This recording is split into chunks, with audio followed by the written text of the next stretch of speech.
Chapter 680. That won't happen. Their main force is not around here.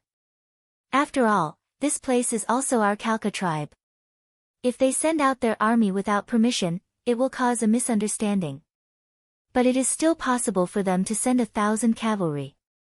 No matter how powerful your cavalry is, it is still impossible for 100 to fight 1,000. Besides, your cavalry is not without weaknesses. Anyone can see that they are not fast enough. Once they are entangled in a battle of attrition, they will eventually lose. Tuoya's analysis made Yang Qindong nod his head. If the other party only sent 1,000 cavalry, then he had nothing to be afraid of. On the contrary, he could capture a large number of warhorses. Wasn't this taking the initiative to give him a gift? Thinking of this, Yang Qindong simply lay down on the blanket again. Since that is the case, this young master will wait for them here. I want to see what they can do to me. Yang Qindong's casual manner naturally caused an anxious expression to appear on Tuoya's face. Why aren't you leaving? Hey, do you really think I am joking with you? After calling out a few times, she did not see any movement from Yang Qindong. The anxious Tuoya said to Bao Yin, who was standing behind her, "Go, immediately inform my father and ask him to bring the army here." Princess. Bao Yin's face was filled with anxiety. Princess, you'd better return with me. Wouldn't it be better for you to tell Khan personally? I go back. If I go back, will my father still bring people here to rescue? All right, go back alone and tell my father that if he does not send troops in time, he may never see his daughter again. Go, this is an order. Tuoya seemed to know that it was impossible to reason with Bao Yin, so she simply gave the order as her mistress. Sure enough, as soon as Yang Qindong said that, although Bao Yin still looked hesitant, she finally nodded. After glancing at Yang Qindong, she turned around and rode away quickly. Yang Er, who was watching from the side, couldn't help but secretly give Tuoya a thumbs up for her actions. This girl had some eyesight. She could see that his young master was not ordinary. It was a wise move to befriend him now. Of course, it would be even better if she could repay him with her body. Although Yang Qindong now had 5 wives and concubines, and one Xiaoyu who was waiting to be married when she reached the age, he still did not have a single child. This not only made all the Yang Xie's senior officers anxious. It was always worrying to have no children, and they were also afraid that there would be no successor. However, as his subordinates, they really could not do anything.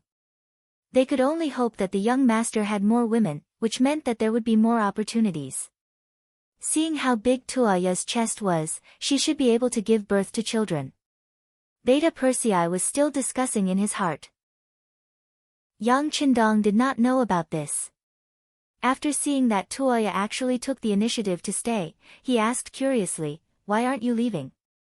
Aren't you afraid that Lumek will bring his troops back? My cavalry won't be able to protect you. I was the one who brought the hatred. How can I leave? Do you think that we grassland women don't understand reason?" Tuoya rolled her eyes at Yang Qindong and said righteously. After saying this, her face unknowingly turned red, and she quickly lowered her head to hide it. Tuoya admitted that Yang Qindong gave her a good impression. This man was very handsome and so young. If she were to compare who would be a suitable husband, he would be much better than that ugly Hararuo. Of course, she stayed here because she was curious about the black-clad cavalry. She didn't know why, but she had a feeling that even if Lumek brought his troops here, it wouldn't be difficult for this handsome young master. In short, she was infected by Yang Qindong's strong confidence. Yang Qindong was speechless after seeing Tuoya's heroic side. He could only say, "All right, then let's wait a little longer. If the sun is about to set and the enemy doesn't appear, then we'll go our separate ways." After saying this, Yang Qindong took a sip of tea and closed his eyes again. Tuoya, who wasn't chased away, didn't care about this. Since she was able to stay, she used this opportunity to talk non-stop like a machine gun. She selectively told Yang Qindong some of the secrets of the grassland that she knew about. Although it was selective, some things were still kept secret to the outside world. This piqued the interest of the sixth young master, who had originally wanted to close his eyes and take a nap. After a while, the conversation between the two of them became more and more lively, as if they were old friends. Lumek fled in defeat. After running a certain distance, he saw that there were no invincible soldiers chasing after him. He couldn't help but breathe a sigh of relief. But then his face was filled with anger. He and his 300 cavalry couldn't even defeat the enemy's 100 cavalry. To him, this was absolutely intolerable. As a proud general, of course he wouldn't let this matter pass. He wanted revenge. Let's go. Come with me to find the young master. Lumek whipped his horse and led the defeated cavalry to turn a corner and gallop away. His luck wasn't bad. He originally thought that he would have to run for 2 hours before finding Hararuo. He didn't expect that the young master was worried about Tuoya and had already chased after him with 5,000 cavalry. Hararuo had 5,000 cavalry. Even if they met the Mongolian cavalry of the Gobi Desert, they would be able to protect themselves. After all, neither side wanted a war of this scale. The answer was likely to be a mutual retreat. With this in mind, Hararuo wasn't too surprised when he saw Lumek appear with his defeated army. What's wrong? Did you meet the main force of the Gobi Desert? Young master, I don't know if that's the case. Lumek said gloomily. It didn't matter if they lost the war. As long as they were still alive, they could always learn from the experience and fight again. But what he couldn't accept was that he didn't even know the enemy's background. You don't know. Hararuo's face turned ugly. He wanted to shout out, trash, but when he thought about it, he suppressed his anger and asked, tell me, what's going on? Yes, young master, the situation is like this. Lumek chased after Tuoya, but there was someone else with her. Especially a handsome young man. Then, a group of unknown black cavalry appeared. Halaruo listened silently at first. When he heard that Tuoya was with a young man, his eyes became as deep as water. Although he only liked Tuoya for her beauty and wanted to use the marriage to find a place to develop, Tuoya was already like a piece of meat in his heart. How could he allow another man to taint her? Take me to him, I want to kill him. Hararuo roared. The murderous intent in his eyes was almost tangible. Beside a small stream, under a large umbrella, Yang Qindong drank the last cup of tea. His face was filled with satisfaction and regret. He was satisfied because of the leisure he had for half a day. Usually, when he was in the military camp, he would either read information or look at the sand table. Occasionally, when he had time to rest, he would exercise his body. When had he ever relaxed like today? Although he learned more about the situation when chatting with Princess Tuoya, time always passed quickly when chatting with a beauty. He didn't feel tired. Regretfully, Lumek didn't bring anyone to cause trouble for them. Originally, he wanted to wait for them to come and take the opportunity to obtain more warhorses. Now, it seemed that he wouldn't be able to do as he wished. Alright, the tea is finished, and the sun is about to set. I should also go back. Let's meet again, Princess Tuya. Yang Qindong sat up straight and stretched his waist. Beta Persei brought Ba Dao Jiang and his friends over and began to pack up the small table, large umbrella, and blankets. Tuoya pouted and unwillingly got up to put on her shoes. Yang Qindong was about to leave. Lumek hadn't come, so he had no reason to stay here. After all, she was still a girl. She couldn't really stay here. Although the women of the steppe were much more magnanimous than the women of the Central Plains, as unmarried women, there was a limit to what they could do. Yang Qindong didn't know what Tuoya was thinking. But he really didn't want to incur any more emotional debt. Moreover, although Tuoya could be considered pretty, and her position was definitely a lethal weapon, she wasn't the type that would make people lose control of themselves at first sight. At the very least, she was far inferior to Hu Yan's gentleness, Qiao Yin's obedience, and Su Maner's seductive charm. Madame Shui and Madame Xiang also had their own merits. The former courtesan of the capital had many unique skills. Even Wan Xiaoyu, who wasn't even 18 yet, was as understanding as the little sister next door. She looked even more valiant and heroic in her military uniform. It could be said that people couldn't be compared to each other. Yang Qindong didn't mean this. Even though he knew that Tuoya had an extraordinary status, he didn't urge her to stay. How could a man rely on a woman and his pants to establish himself in the world? At this moment, even though he saw Tuoya's unhappy face, Yang Qindong didn't have any intention of changing his mind. He remained silent the entire time, watching Princess Tuoya walk in front of his warhorse with a face full of displeasure and reluctance. Report. Seeing that Tuoya had already lifted one of her feet and was about to get on her horse at any moment, First Guard Captain Qiu Vi appeared in front of him. With a loud shout, he broke the originally peaceful atmosphere. Qiu Vi didn't kneel, only saluting with his body stretched taut. He said, "The scouts report that there's a group of cavalry approaching us from the northwest. There are about 5,000 of them." 5,000 cavalry. A look of shock flashed across Yang Qindong's face.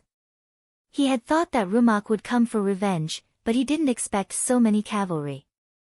If he had been prepared, with the 15,000 cavalry in his hands, he naturally wouldn't be afraid of 5,000 infantrymen.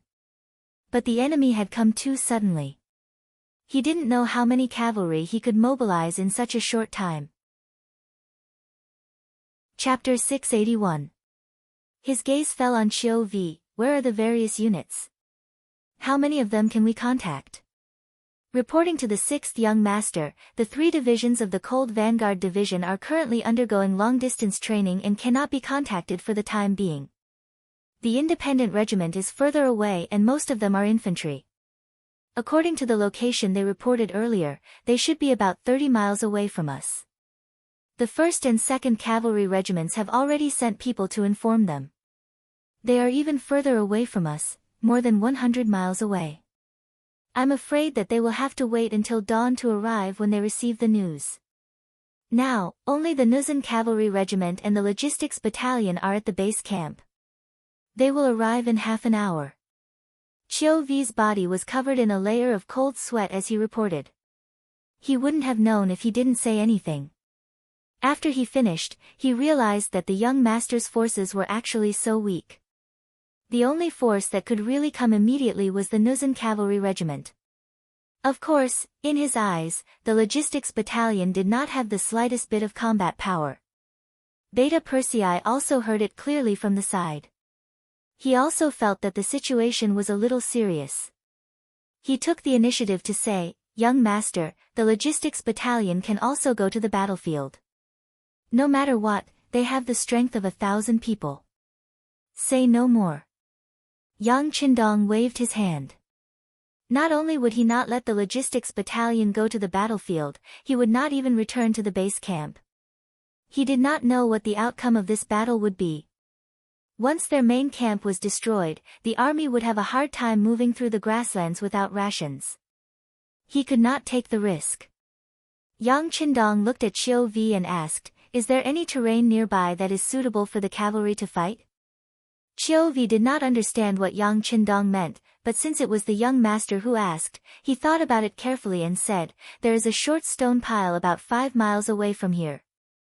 It is densely covered in gravel and is not suitable for a large group of cavalry to fight." 5 miles? Yang Qindong only thought for a short while before the location of the short rocks in the sand table appeared in his mind. He immediately nodded. "Okay, let's choose the battlefield there." At the same time, he sent out all the scouts on hand and asked them to contact the main forces, telling them to quickly approach the pile of short rocks and look for opportunities to fight. Also, inform Commander Yila to bring the Nuzan Cavalry Division to reinforce us. In a very short period of time, Yang Qindong was ready to fight. However, as soon as he finished speaking, Beta Persei said anxiously, "Young Master, the Nuzan Cavalry is not a direct army. If the situation is unclear, I'm afraid they will. They'll betray us, won't they?" Yang Qindong finished for Beta Persei. Then, he sneered and said, "I believe that Yila is not a short-sighted person. If he is, then sooner or later, he will rebel. Isn't it the best of both worlds to use this opportunity to test him? Okay, it's decided. Captain Chiu, you can go and pass down the order. Yang Qindong wouldn't tell anyone that he had the secret of the warehouse.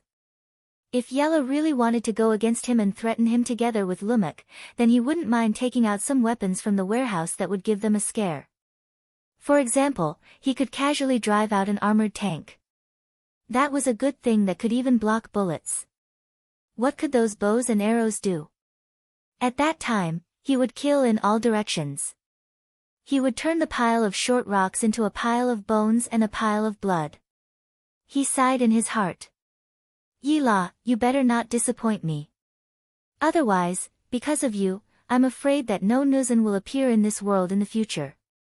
Yang Qindong pursued the goal of achieving it by hook or by crook. He could give others a chance, but there was only one chance. If you couldn't seize it, then sorry, the next thing would be the power of thunder that would destroy the world. Chiu Vi had followed Yang Qindong for a long time. Naturally, he could see the determination of the sixth young master. After saluting, he turned around and left. On the other side, Princess Tuoya also walked over at this time. What's wrong? Did Lumak come again? Why don't you go northeast? I'm sure that Bao Yin has already told her father about me. There should be people coming to receive us. At that time, no matter how bold Lumak is, he won't dare to act rashly. Tuoya was truly kind. Yang Qindong could feel it. However, as a man, how could he live under the protection of a woman? Besides, war was the reason he came to this place in the first place. Sometimes, as the war continued, there would be fewer and fewer people. When those who were unconvinced became corpses and those who were convinced were still alive, then it would be time to unify this place. Yang Qindong, who wouldn't back down and had no reason to do so, naturally rejected Tuoya's kind intentions. In return, he didn't let her leave this time. Instead, he said in an inviting tone, Lumak is indeed coming. This time, he brought 5,000 cavalrymen with him. Why don't you come with me? It will be safer that way. Since the enemy cavalry was coming, they would definitely send out light cavalry scouts. Once they found out that Tuoya was alone, there was no telling what would happen. As a man, he naturally had the responsibility to protect a woman. Not to mention, she wanted to help him out of kindness.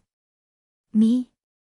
Tuoya pointed at herself and said in disbelief, You allow me to follow you? Yes, for your safety. It should be now. Lumak's cavalry scouts should have surrounded us. It is too dangerous for you to leave now. Yang Qindong said seriously, trying to be as emotionless as possible. However, when Tuoya heard this, she was still touched. See, he is still worried about me. Although she couldn't say that she liked Yang Qindong, she didn't know why, but at this moment, her heart was filled with joy and joy. Things were just as Yang Qindong expected. Lumak's cavalry scouts had indeed locked onto the stream.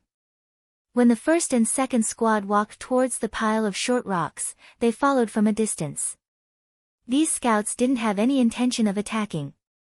Even when they saw the cavalrymen galloping past them, they didn't make any moves to stop them. Scouts were scouts. Their responsibility was to gather information and lock onto targets. As for the rest, it was naturally left to the combat troops. The pile of short rocks, as its name suggested, was made up of piles of broken rocks.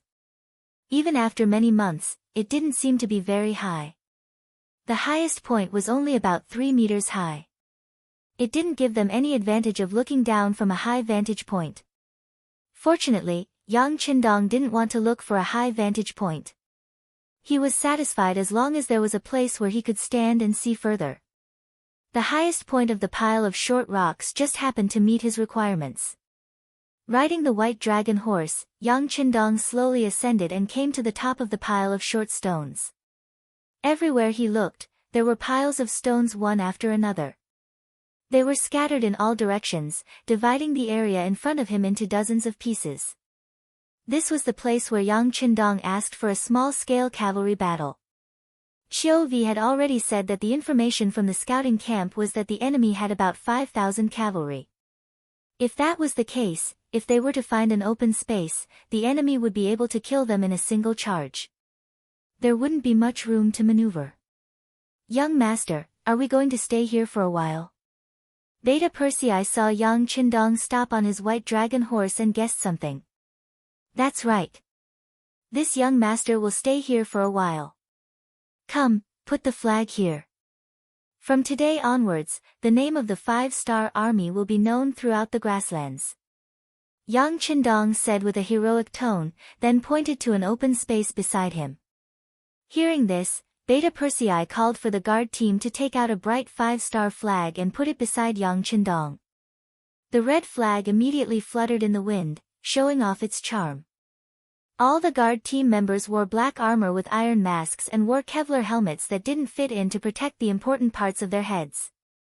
Yang Qindong also covered his white dragon horse with a layer of iron armor and changed into the same outfit as the other guard team members. When they stood under the 5-star flag like this, a powerful aura was unknowingly born. It made Princess Tuoya, who was watching all this curiously from the side, feel like she was about to meet the Great Khan.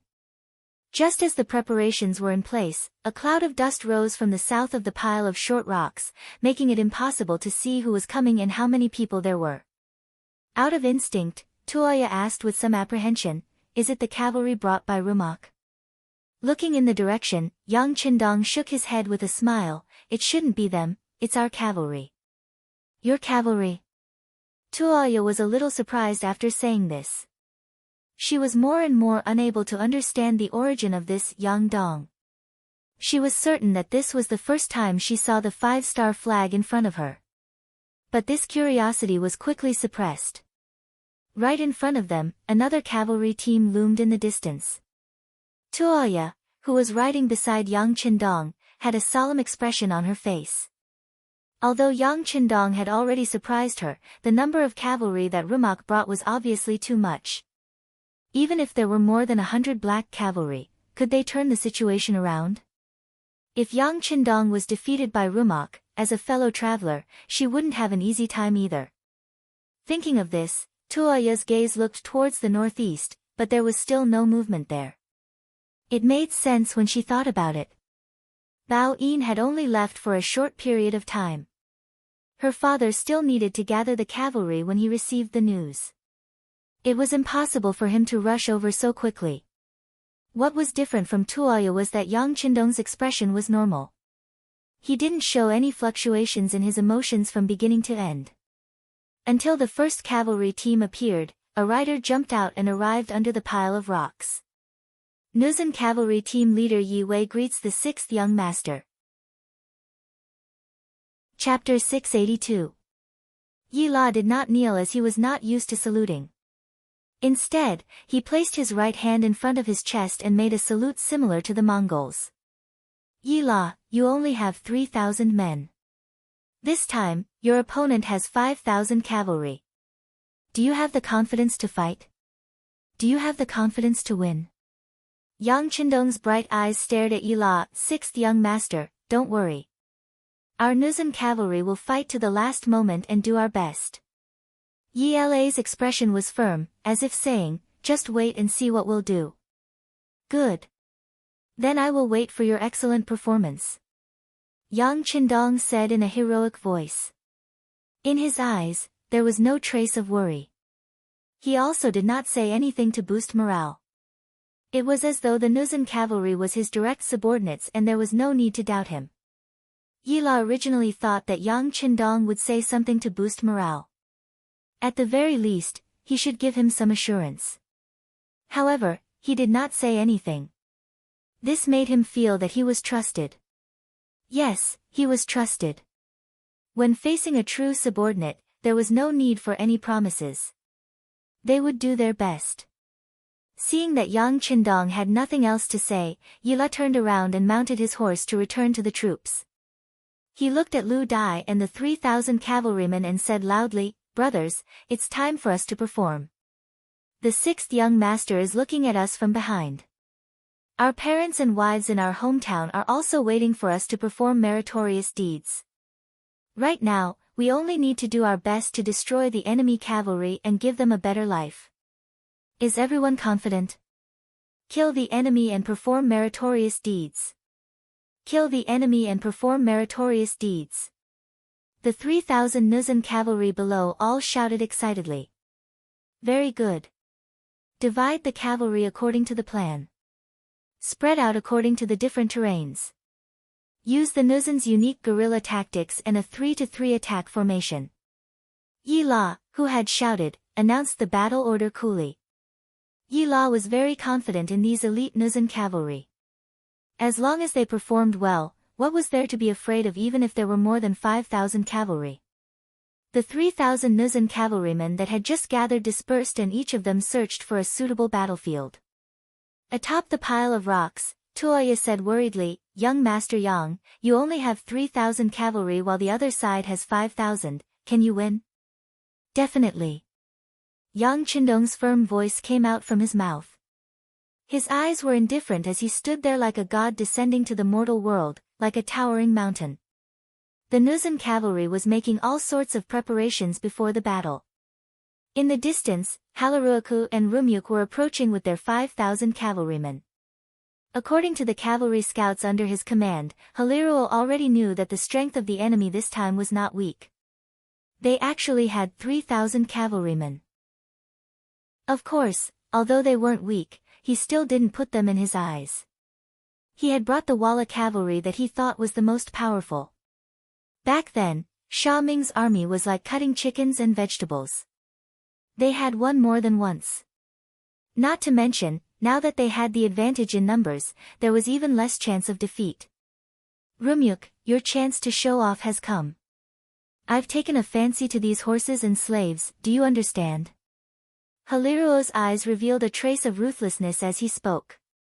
"Young master, don't worry." Rumyuk patted his chest and promised. His thoughts were the same as Haliruo's. His limited vision made him believe that the Walla cavalry was the strongest in the world. As for the previous loss to the 100 or so black cavalry, that was only because the enemy's equipment was too good. That was a special case. "Cavalrymen, attack with me." Taking out the saber at his waist, he leaned forward and waved it. Under Rumyuk's loud roar, the 5,000 cavalrymen behind him moved. Like dumplings being dropped into a pot, the cavalrymen charged forward one after another. Tens of thousands of horses galloped forward, their shouts shaking the sky. Under the dry weather, bursts of smoke and dust rose up. From afar, it looked like a huge sandstorm that wanted to swallow everything. In terms of momentum, the Vala cavalry's performance was still very good. However, because of the terrain, the warhorses were unable to gallop on the sharp stones. The originally huge flood had no choice but to split up in the middle and charge towards the small battlefields that the Nuzan cavalry had set up. If it was in a wide area, the cavalry would compete in momentum. The morale of the troops, the number of soldiers, and the bravery of the soldiers would all play a decisive role. Once one side's formation was disrupted and broken, it often meant that the balance of the battle was tipping. It often meant that the battle was about to end. Yang Qindong used the terrain in advance to suppress the Walla cavalry's advantage in numbers. This competition was based on the morale, courage, and martial arts of both sides. Yang Qindong was extremely confident in all of these. He had spent a lot of effort to subdue the Nuzan cavalry. He firmly believed that this time, they would be able to deliver a perfect result. No one knew better than him how the future Nuzan cavalry became slaves and how they replaced the Ming dynasty to establish a new dynasty. In addition, these Nuzan cavalry were equipped with the sharpest sabers. There was no way they would lose. There was no reason for them to lose. The smoke and dust in the sky greatly affected the effect of watching the battle. When the two sides fought, both Yang Qindong and Hararuo could not see the situation on the battlefield. However, the two of them were not in a hurry. They seemed to be full of confidence in their cavalry. They even firmly believed that the moment the battle ended, the winner would be them. Compared to the calmness of these two people, Tuoya looked as if she had lost her soul. If the Khan sent reinforcements, they would only appear there. But when would they arrive? On the battlefield, the smoke and dust in the sky also affected the knights on both sides. Fortunately, this was not the first time they had fought on the battlefield. As veterans, they knew that being impatient would not solve any problems. Only by believing in the sabers in their hands, believing in the warhorses under them, and killing more enemies would they be able to obtain the final victory. One of the Walla cavalry lost contact with his comrades because of the obstruction, but he did not panic. Instead, he held the saber in his hand and carefully sensed everything around him. While continuing to find his comrades, he was also on guard against the sudden appearance of enemies.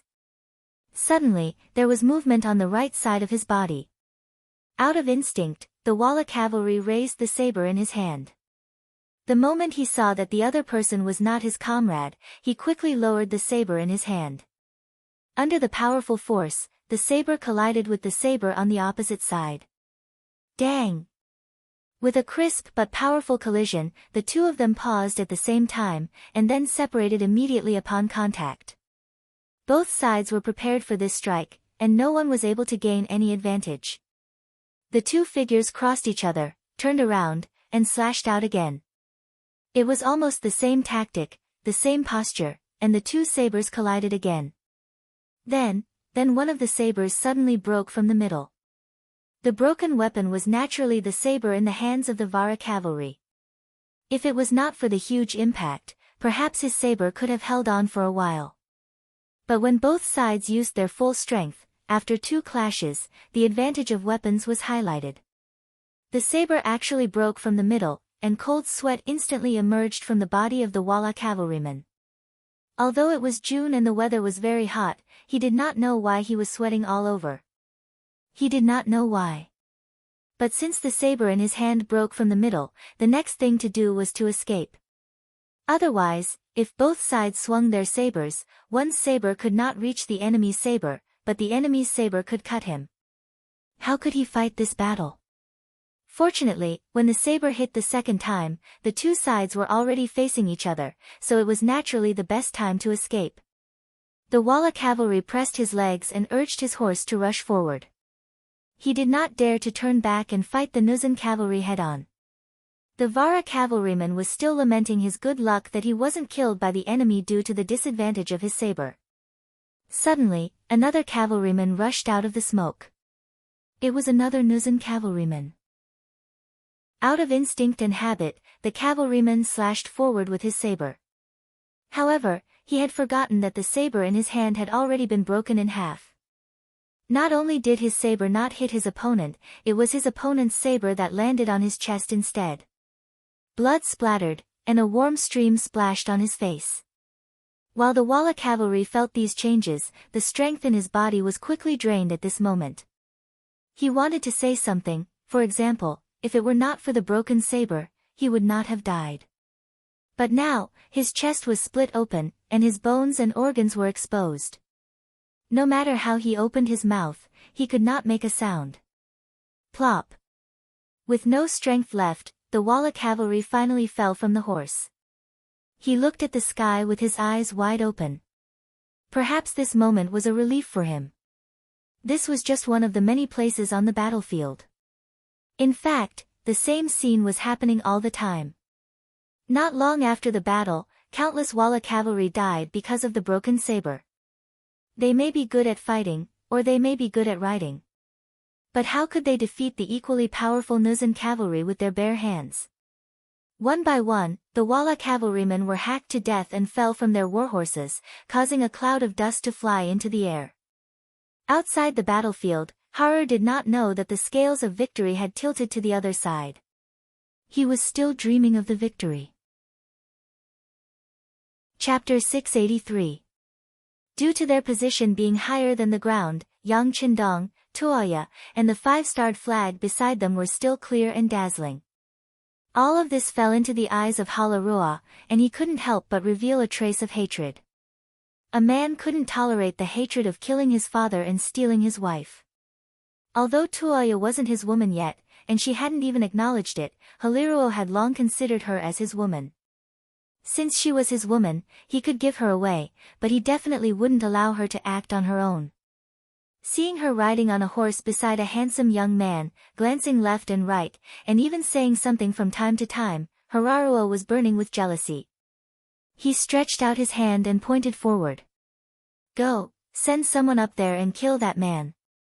Snatch that woman for me. Since it was the first battle, Lumake didn't send out all of his cavalry. The enemy only had 3,000 cavalry. He only needed to send out 3,000 cavalry to clinch the victory. As such, he still had 2,000 cavalrymen by his side. Once the young master gave the order, Lumake immediately complied. He pointed at 2 centurions and said, "You two, take the men from our main force and capture the person on the short rock. Remember, the man can die, but the woman must be brought back alive." "Yes." The 2 centurions who were called out replied proudly. 200 men chasing after a few people. In their opinion, General Lunk was being too cautious. Of course, they didn't know about the existence of the black cavalry. Otherwise, they wouldn't have thought of courting death. Yes, these 200 Walla cavalry were courting death. Only 200 people dared to have designs on Yang Qindong. Not to mention him personally taking action, just the 100 over black knights by his side would be enough to make them doubt their lives. The 2 groups of 200 cavalry didn't charge into the battlefield. Instead, they took a detour to the pile of rocks. With the speed of their warhorses, they arrived at the left and right sides of the pile of rocks in less than an incense's time. The 200 cavalry approached with smiles on their faces. "Release the arrows." Just when they thought they could reel in their prey, a wave of arrows pierced through the air.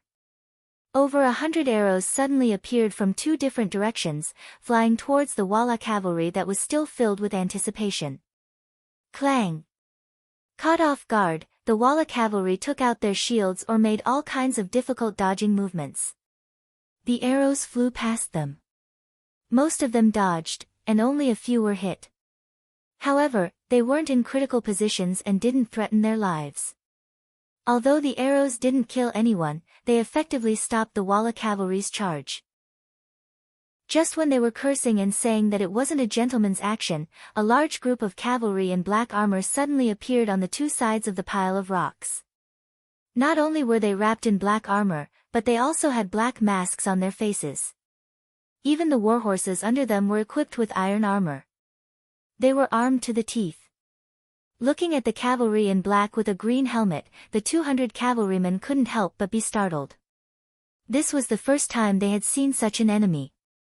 Silence, no sound, only the sound of the horses' hooves moving forward. The sound was like a drum that smashed into the hearts of every Walla cavalry, and the horror on their faces became more and more intense. At this time, the rhythm of the battlefield was completely taken over by the black cavalry. The hard training of the guards was effective at this time. The silent battle cry spread out endless murderous aura and shrouded the 200 Walla cavalry. Gulp! A centurion of the Walla unconsciously swallowed a mouthful of saliva, then nervously wiped the sweat dripping from his forehead, and said in a trembling voice, "Fight, with me." Only the heavens knew how much effort it took for him to say those words. Fortunately, he still managed to say them in the end. He didn't know why, but after saying this, he felt his mind relax, as if he had just completed a very difficult task. The other Walla cavalry also let out a sigh of relief at this moment, then one by one, they gathered their courage, raised their sabers, and reappeared with the murderous aura from before. The 100 black cavalry were already ready at this moment. Almost at the same time when the order to fight with me sounded, they spurred their horses forward and charged towards the 200 Walla cavalry. The sharp saber was raised high, and then, with an unstoppable momentum, it fell from the sky and chopped down on the bodies of the Walla cavalry that were charging towards them. The Black Knights did not need to defend and only needed to attack. They swung their sabers at the bodies of the Walla cavalrymen, allowing the other party to slash at their bodies, turning a deaf ear to it. The 2 sides crossed each other, but there was no sound of sabers clashing like usual. There was only the sound of sabers slashing on the black armor, and the sound of sabers slashing on the body. After passing by each other, the two sides turned back and faced each other again. In the process, one by one, the Walla cavalry fell from their horses. The sabers were so sharp that some of the Walla cavalry had already been cut off by the sabers, but the blood didn't have time to flow out, and they still had the opportunity to turn their horses around. However, death was death. Half of the 200 cavalrymen had died in battle just because they made one extra move. They originally looked like they had the advantage in numbers, but at this moment, they were reduced by a lot. This scene made the surviving Walla cavalry tremble uncontrollably. There was no lack of desperados among them, and they were not afraid of death. But the way they died was still too strange. It was so strange that it made them feel cold, and they were at a loss of what to do, and they couldn't see any hope. There was still no sound, and the hundreds of black cavalry launched a second charge as if they had discussed it beforehand. Facing the oncoming black cavalry, there was no change in their expressions. The Walla cavalry was no longer as arrogant as before. On the contrary, a few of the more timid ones turned around and fled. They could see that there was no chance of winning against such an opponent. If they continued to stay, they would only be courting death. The Walla cavalry that turned around and fled was like a plague, and when it spread to the other Walla cavalry, they also turned their horses around and wanted to leave. It was just a head-on confrontation, but the morale of the opposing army was completely disintegrated at this moment. It had to be said that the black cavalry was too strong. In the face of the black cavalry's charge, the Walla cavalry that was one step behind had no way to escape. Those that were too slow were caught up and killed, and those that were too fast were shot through by the black cavalry's arrows. They fell on the road of escape. The 200 cavalrymen came with an aggressive aura, but when they really fought, they couldn't even withstand a single blow. They didn't even last for half an incense stick's worth of time before they were completely annihilated. In the distance, Hilaruo and Rumyuk, who were watching this scene closely, had their eyes wide open. The short rock pile was slightly higher than the ground, and everything that happened there was clearly reflected in everyone's eyes. It was only then that everyone was shocked. What? What is that? When did such a powerful cavalry appear in the grasslands? After a while, Hilaruo digested what he saw. His gaze fell on Rumyuk, and his questioning gaze was very obvious. I don't know. Rumyuk shook his head. They are the black cavalry I mentioned before. It seems that if we want to deal with them, we won't be able to outnumber them. Compared to the others, Rumyuk wasn't the most surprised. He had already seen the enemy's strength. However, the efficiency with which the Black Knights had killed the man had exceeded his expectations. That's right. With this reminder, Hilaruo wasn't angry. Instead, he was happy. These black cavalry have almost no openings, but wearing such heavy armor is bound to consume a lot of energy. As long as we can delay them, we can win through attrition. At that time, the armor will be ours. The more Hilaruo spoke, the more excited he became. Without waiting for Rumyuk to give any orders, he turned around and called out several names. The few of you, take 1,000 cavalry with you. Remember, these black cavalry's heavy armor is impenetrable. As long as you continue to exhaust their strength, you will definitely be able to defeat them. After witnessing the scene just now, no one wanted to face the black cavalry. However, this was an order from Hilaruo, and no one dared to disobey. The centurions who were called out could only grimace and agree. Soon after, they split up into several groups and charged toward the pile of short rocks. On the pile of rocks, the black cavalry's performance was so outstanding, and they were so close to the enemy that it was an eye-opener for Toya. Hey, young Master Yang, these black cavalry subordinates of yours are really too powerful. How about we make a deal? If you sell these black cavalry to us, I will definitely ask Father to give you a satisfactory price. Buy armor? I don't lack money. Yang Qindong shook his head and smiled. What kind of joke was this? When it came to earning money, who could compare to the Beyond Heaven Trading Company? Meanwhile, the owner behind the scenes of this trading company was himself. Everything that was sold there was made by Crimson City under his guidance. Comparing the amount of silver and the speed at which he earned money, he did not fear anyone. Don't be so quick to refuse, we're really sincere. Tuoya had become accustomed to Yang Qindong's arrogance. This person seemed to be unmoved in the face of any kind of temptation, but it was this kind of performance that had a unique charm that Tuoya liked very much. Chapter 684. Let's talk about it later. Yang Qindong didn't want to argue with Tuoya on this issue, so he tried to stall for time. Then, he looked at the main battlefield. Although he couldn't see the situation clearly due to the dust, he had confidence in the Nuzan cavalry. When he thought of the phrase, Nuzan are invincible with a full sword, he was full of confidence. Although the 1,000 Walla cavalry were unwilling, they had no choice but to come to the pile of rocks. When they faced the black cavalry at such a close distance, an indescribable murderous aura surged towards them, causing the Walla cavalry to involuntarily stop in their tracks. Everyone, attack together. Don't fight them head-on. Use guerrilla tactics to exhaust their stamina. The centurion in the lead instructed his subordinates. Then, he carefully rode his horse forward and formed an encirclement around the black cavalry guards.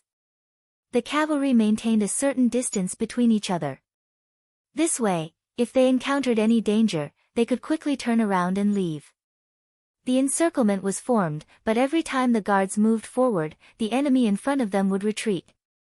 They simply did not want to fight them head-on. The tactic of stalling was perfectly demonstrated by the Vola cavalry. When they were forging the black armor and warhorse chainmail, Wu Hua had said that although they had raised the quality of the armor to the highest level, armor was still armor and still had some weight. When two armies fought, it might not be obvious in a short period of time. However, if the battle dragged on, the problem would naturally be exposed. Wu Hua only had the ability to forge armor.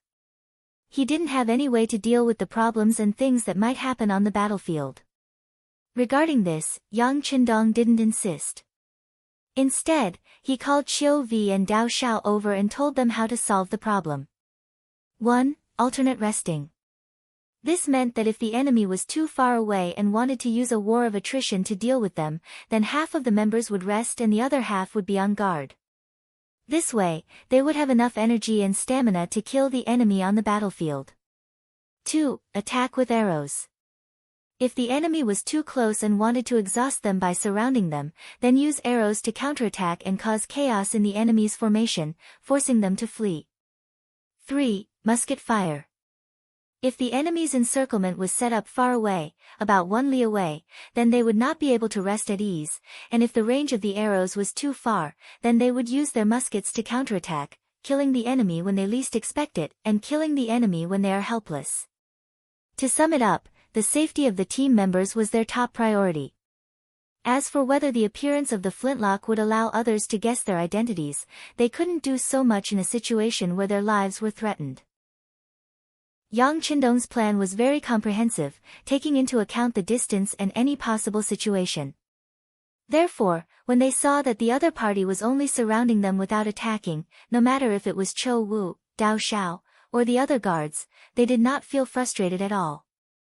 Instead, they followed the plan and took out their bows and arrows, launching a fierce counterattack. The Walla cavalry was less than 100 meters away from the black cavalry, which was the best range for arrows. When arrows were taken out from the quiver, they pierced through the air and greeted the Walla cavalry, and a one-sided massacre began. At such a close distance, and with the strict archery training, the black cavalry could not say that they were always accurate, but at least 30% of their arrows hit their opponents. This was because the Walla cavalry only needed to dodge and did not need to think about attacking. Otherwise, this accuracy would have been even higher. As for the Walla cavalry, when faced with the arrows of the Black Knights at close range, there would always be someone who would be hit by the arrows one after another. Some of them would be killed by the arrows and fall from their horses. If they were injured, they would lie on their horses and lose their ability to fight. The feeling of being a live target was naturally not good. The Vola cavalrymen also began to retaliate with their bows and arrows. Unfortunately, their arrows were very accurate, but regardless of whether they hit a person or a horse, they only left a white mark before falling back to the ground. They didn't cause any damage at all. This was not an exchange of arrows, it was a massacre.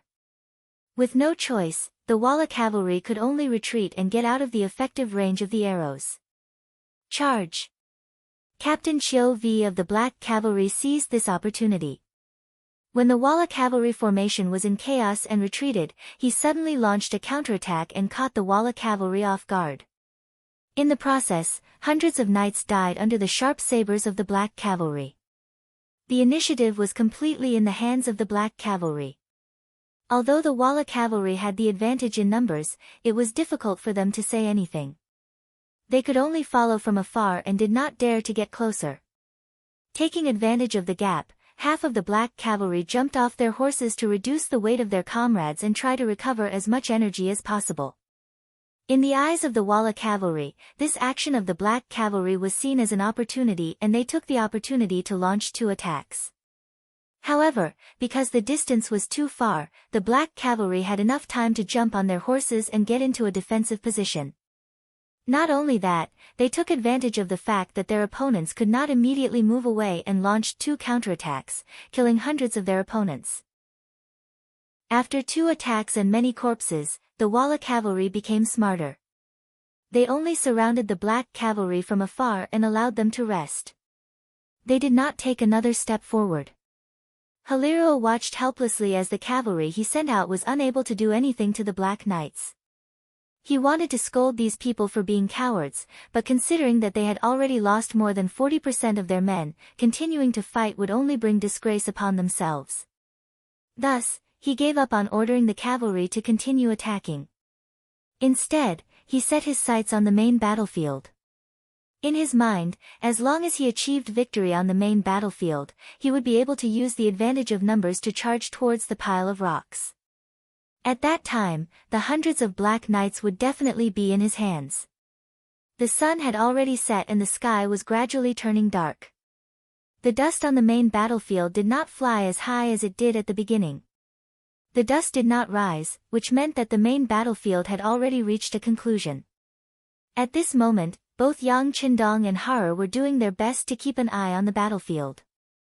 Victory or defeat on the main battlefield was very likely to affect the victory or defeat of the other side. Follow me and kill. Just as everyone was looking at the main battlefield expectantly and waiting for the result, a cavalry suddenly appeared from the south side of the battlefield. Because of the darkness, it was impossible to see how many people there were. However, judging from the battle cries, it was not a small number. Are these the enemy's reinforcements? Harer stood on his horse and listened attentively. His expression was not good. He relied on the strength and numbers of the Walla cavalry. He did not know the result of the battle, but his advantage in numbers was getting smaller and smaller. I don't know. Lumak shook his head. He really did not know who these people were. Speaking of which, this was the first time he had seen Yang Qindong. It was also the first time he had heard of the 5-star army. In the past, the 5-star army had come to the grasslands, but they had only come in a hurry and left in a hurry. When Windchaser discovered that his forces were not enough to face any opponents on the grasslands, he tactfully retreated and stayed in the New, Gondusi region to recruit soldiers. As a result, the name of the 5-star army was rarely known on the grasslands. Lumak's reply made Harer feel a bit disappointed. However, since the enemy's reinforcements had appeared, he could not ignore them. Go. I'll give you 500 people. Go and stop them. Before victory or defeat is decided on the main battlefield, you absolutely cannot let these people charge in. Harer originally had 2,000 people by his side. Just the short stone pile alone sent out 1,200 people. Right now, he only had 800 people. Giving Lumak 500 people was already the most he could do. Yes. Lumak cupped his fists and replied, appearing full of confidence. In reality, leading Walla's elite cavalry, he also had this kind of confidence. As long as it wasn't an impenetrable existence like the Black Cavalry, even if the enemy's military strength was greater than his, he really did not need to fear anyone. Lumak was extremely confident, but he did not know who his opponent was this time. Because the sky had already darkened, even Yang Qindong on the short stone pile did not know who the first batch of reinforcements were. Tiger's Mane, publicly recognized as the person closest to Yang Qindong, as well as the person who followed the sixth young master the earliest, became the first batch of reinforcements to arrive. Ever since Yang Qindong appointed him as the commander of the independent regiment, Tiger's Mane had put all of his energy into it. 10 infantry battalions, 6 cavalry battalions. Just as the personnel were formed, they were fiercely trained by him. The soldiers of the independent battalion were made up of 6 auxiliary battalions and 4,000 Ming soldiers, and these 4,000 Ming soldiers were all captives. Wanting to lead such an army and have enough fighting strength was not an easy thing to do. Even if it was handed over to the 3rd Division Commander Wu Sheng and Political Commissar Chen Bo, it would take a period of time to form a fighting force. But the same thing happened to Tiger's Mane. He was the confidant of the 6th young master, and his superiority was reflected. Relying on his iron relationship with the Logistics Battalion Commander Beta Persei, he took out large amounts of silver, meat, cigarettes, wine and other things, and distributed them as rewards to the soldiers below. Cigarettes, the first thing that appeared in this world, actually became the favorite of the soldiers in a very short period of time. It was as if they smoked when they were free, or after eating and drinking, it was very satisfying, like they were immortals. Not to mention, silver, wine and meat were freely provided. Under the stimulation of these things, the captives of the Ming army revealed the fierce side in their bones. In order to obtain more rewards, everyone held back their energy and worked hard to perform in the training field.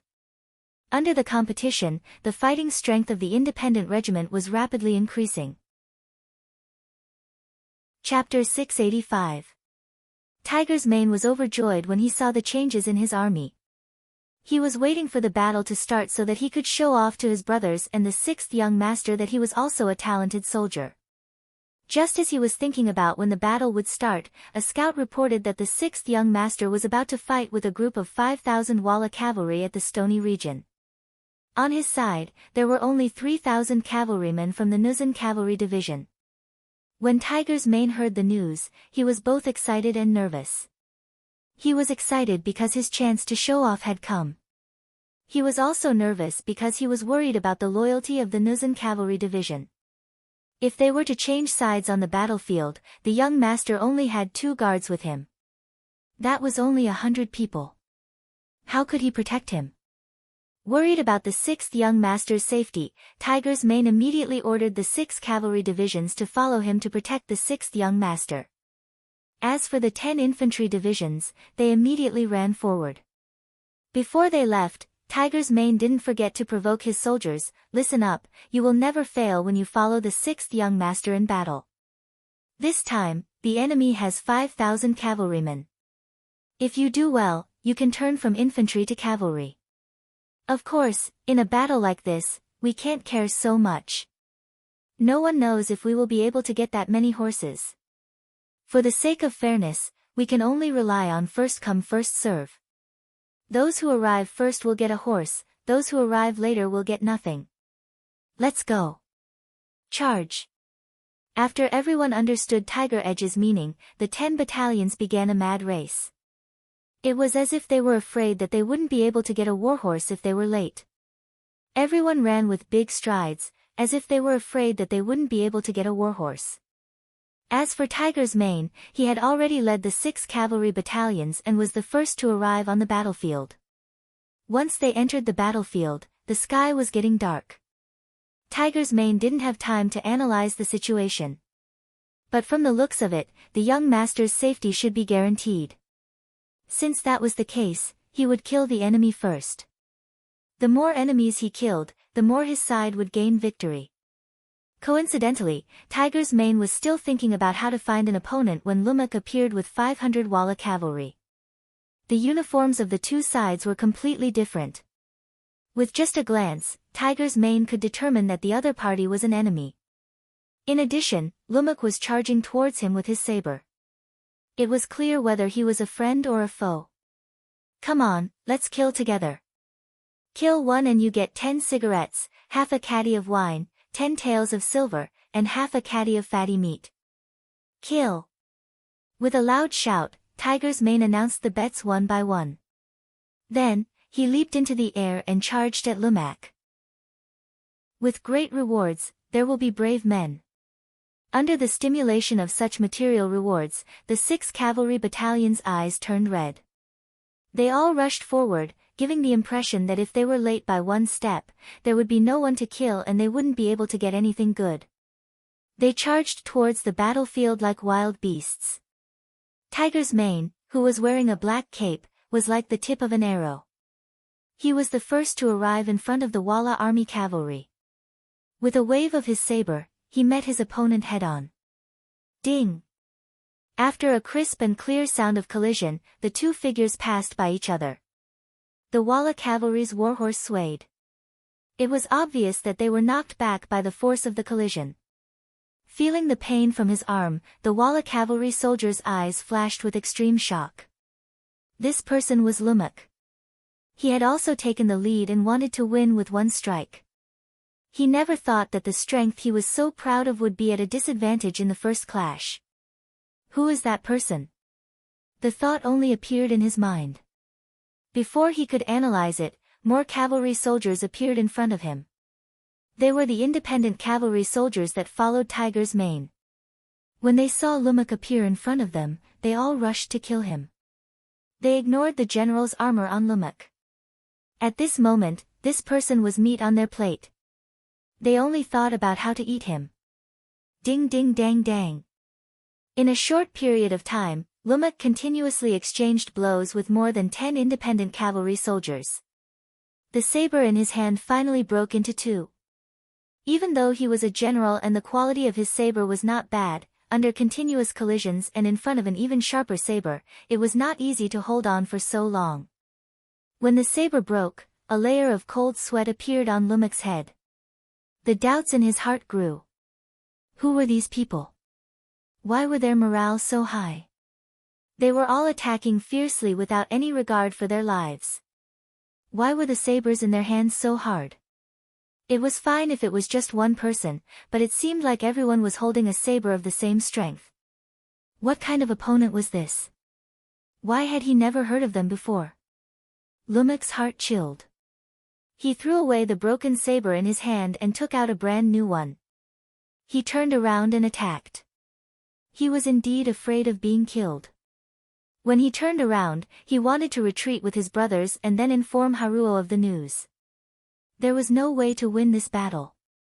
After turning around, Lumak relied on his good martial arts and skillful horse riding skills to dodge the attacks of the independent cavalry soldiers again and again. But the more he did this, the more frightened he was. This was because he realized that from the time he turned around until now, he did not see a single one of his subordinates. Could it be that they were all killed? Or had they escaped?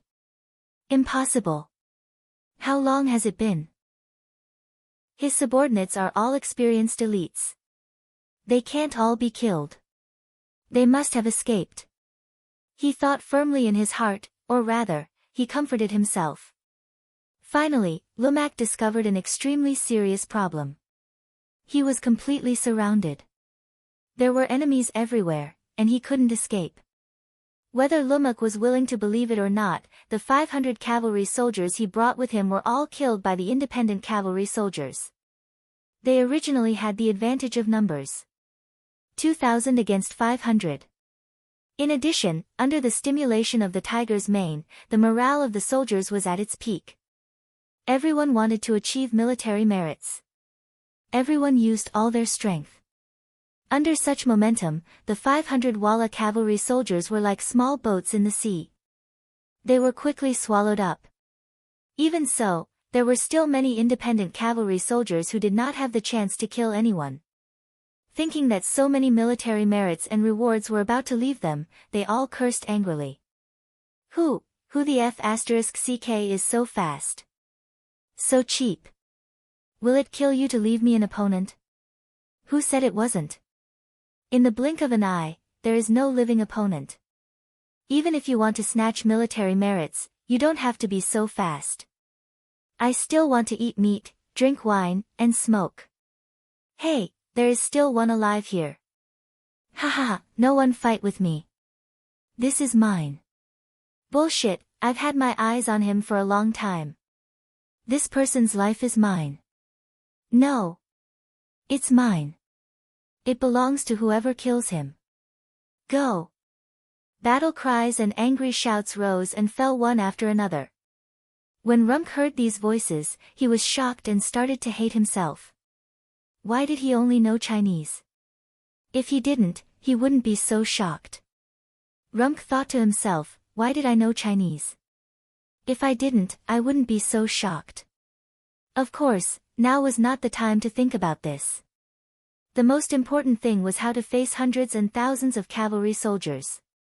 However, was it possible for him to fight against 100 or even 1,000 people by himself? On the main battlefield, the smoke and dust became smaller and smaller. Finally, when the sky was completely dark, the dust on the battlefield dispersed, and the result of the battle was finally revealed. The ground was littered with corpses and lonely warhorses. A night breeze blew past, bringing with it the smell of blood. 3,000 against 3,000. After more than 2 hours of life and death battle, less than half of the 6,000 people were left. However, upon closer inspection, these half of them were dressed in the same uniform. Their fatigued but excited bodies were wrapped in green battle suits. They were the warriors of the Nuzan Cavalry Division. After a bloody battle of 3,000 people, the remaining 2,500 people were all members of the Nuzan Cavalry Regiment. Although many of them were injured, they were still standing on their horses, which proved that they were the victors.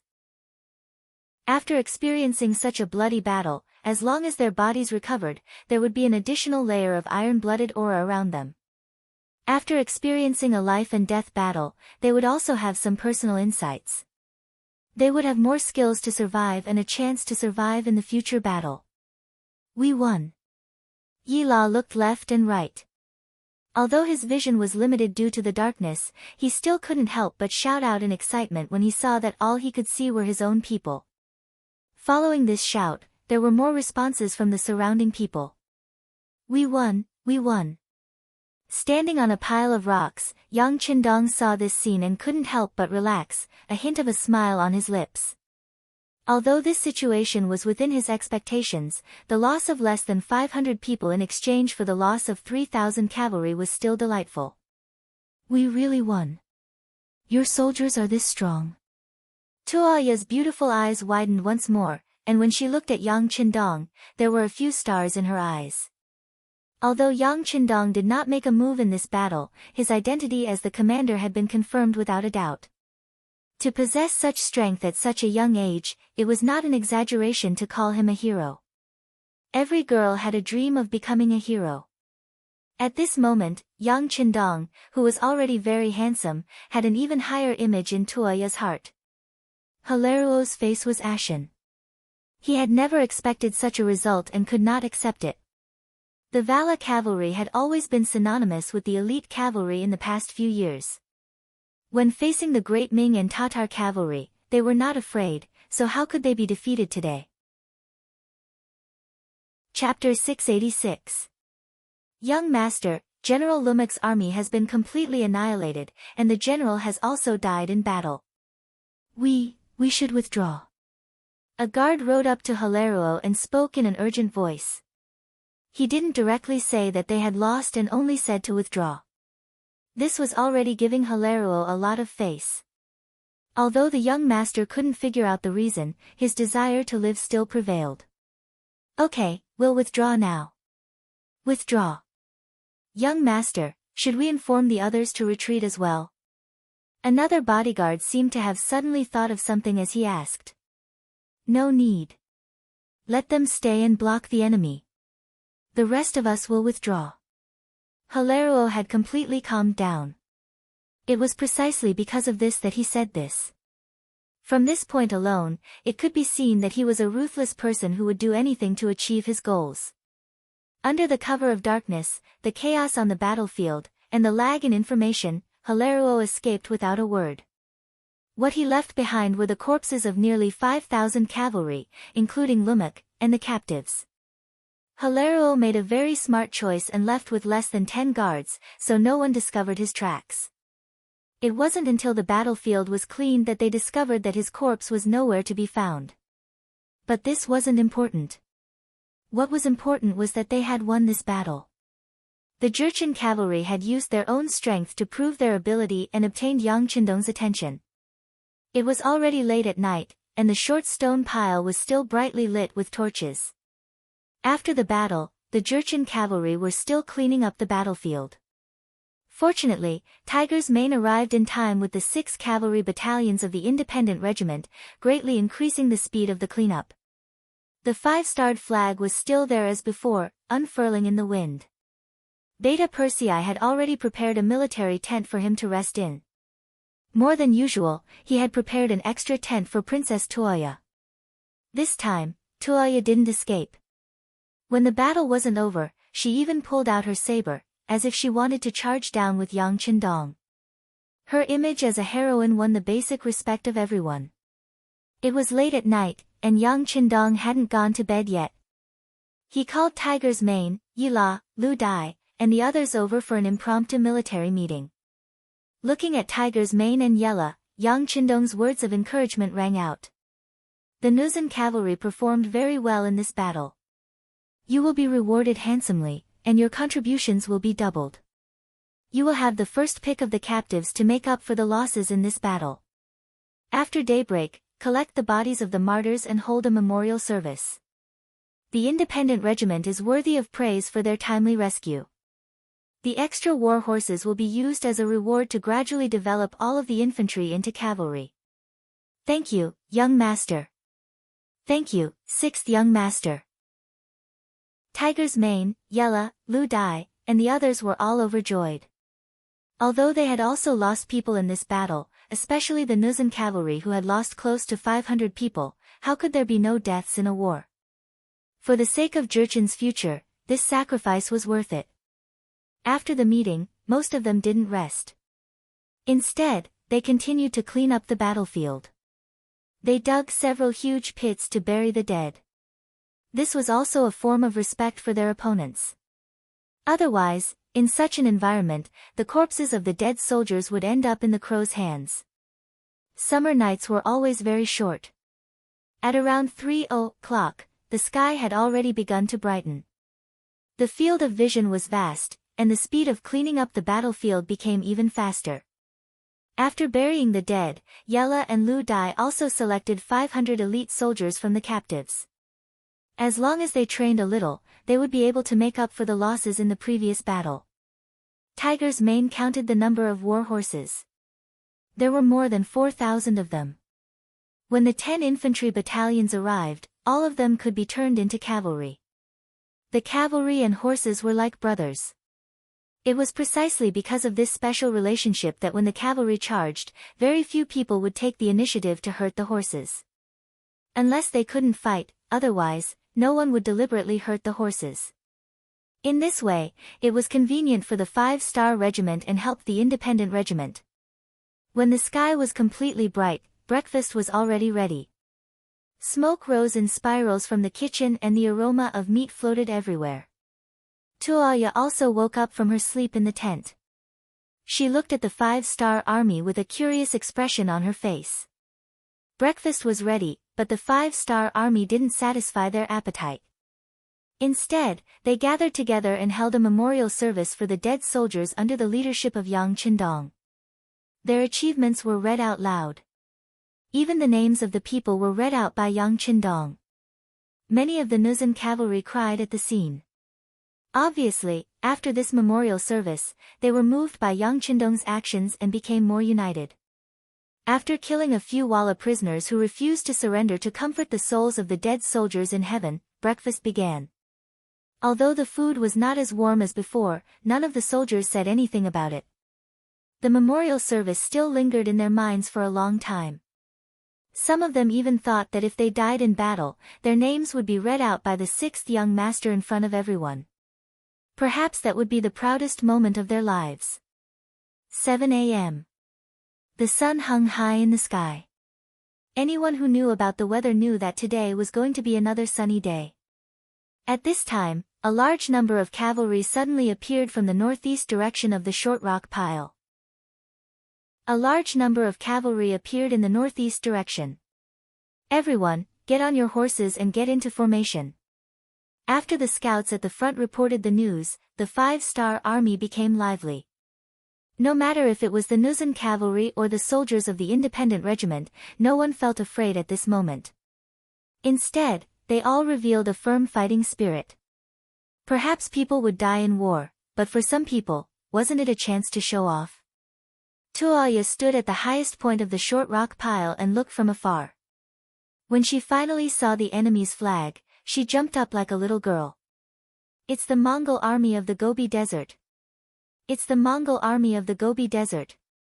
Everyone, don't be nervous. They're on our side. The 5-star army didn't seem to hear them. Everyone's eyes were still filled with determination and killing intent. Report. A large number of infantry appeared in the east. It should be the independent regiment's infantry. The scout reported another piece of news. Yang Qindong, who was riding on the white dragon horse, smiled. Let Tiger's Mane bring them here. Commander Yen, come here. Yang Qindong pointed at Yenda, the company commander of the reconnaissance battalion who came to report the news. While the latter looked excited, Yang Qindong called him to his side and whispered something to him. Then, he nodded repeatedly and spurred his horse away. Soon, he disappeared without a trace. Tuoya didn't look at what Yang Qindong was doing. After seeing the 5-star army's strong fighting spirit, she was still full of fighting spirit even though she didn't have much rest last night. She left on her horse and went straight to meet the Mongol army of the Gobi Desert. After seeing the 5-star army's fighting strength, she didn't want her own army to be enemies with them. That wouldn't be a good thing. As soon as Tuoya left, Beta Persei came to Yang Qindong. Young master, Princess Tuoya still has a good impression of you. You might be a family in the future. Do you want me to tell the brothers to relax? Don't be so tense. You're acting like enemies. How can we be a family? Beta Persei, I think your skin is tight recently. It seems that the burden I gave you isn't heavy enough. How about this, after you go back this time, train the logistics camp well. The standard will be based on the results of the 3rd-class army assessment. Yang Qindong said with a smile that wasn't a smile. No, young master, I'm talking too much. I didn't say anything. Beta Persei kept waving his hands and immediately admitted defeat. How could he not know what the logistics camp was like? They were all old and weak Baiming captives. Some of their bodies could be described as thin as a match. It was a miracle that they could live until now. How could they be trained to the level of a 3rd-class army? Even a 4th-class army would barely touch the boundary. Beta Persei admitted defeat. Yang Qindong didn't want to pursue him. Instead, he looked at the approaching Gobi Desert Mongol army and said, remember, in this world, benefits are always as big as the sky. With enough benefits, enemies can become friends, and friends can become enemies. This requires us to be vigilant at all times. We can't make the mistake of underestimating the enemy because of taking things for granted. If that happens, we'll be the sinners of the army. Beta Persei nodded thoughtfully as he listened. Only Yang Qindong knew that the 5-star army could be considered as a lone army on the prairie. Any force here could become a friend or an enemy. Once a step was wrong, it could lead to eternal damnation. As the commander of an army, he must be careful. Tuoya rode a horse to meet the approaching Gobi Desert Mongol army. In the leading position of the army, she saw a middle-aged man in his 50s.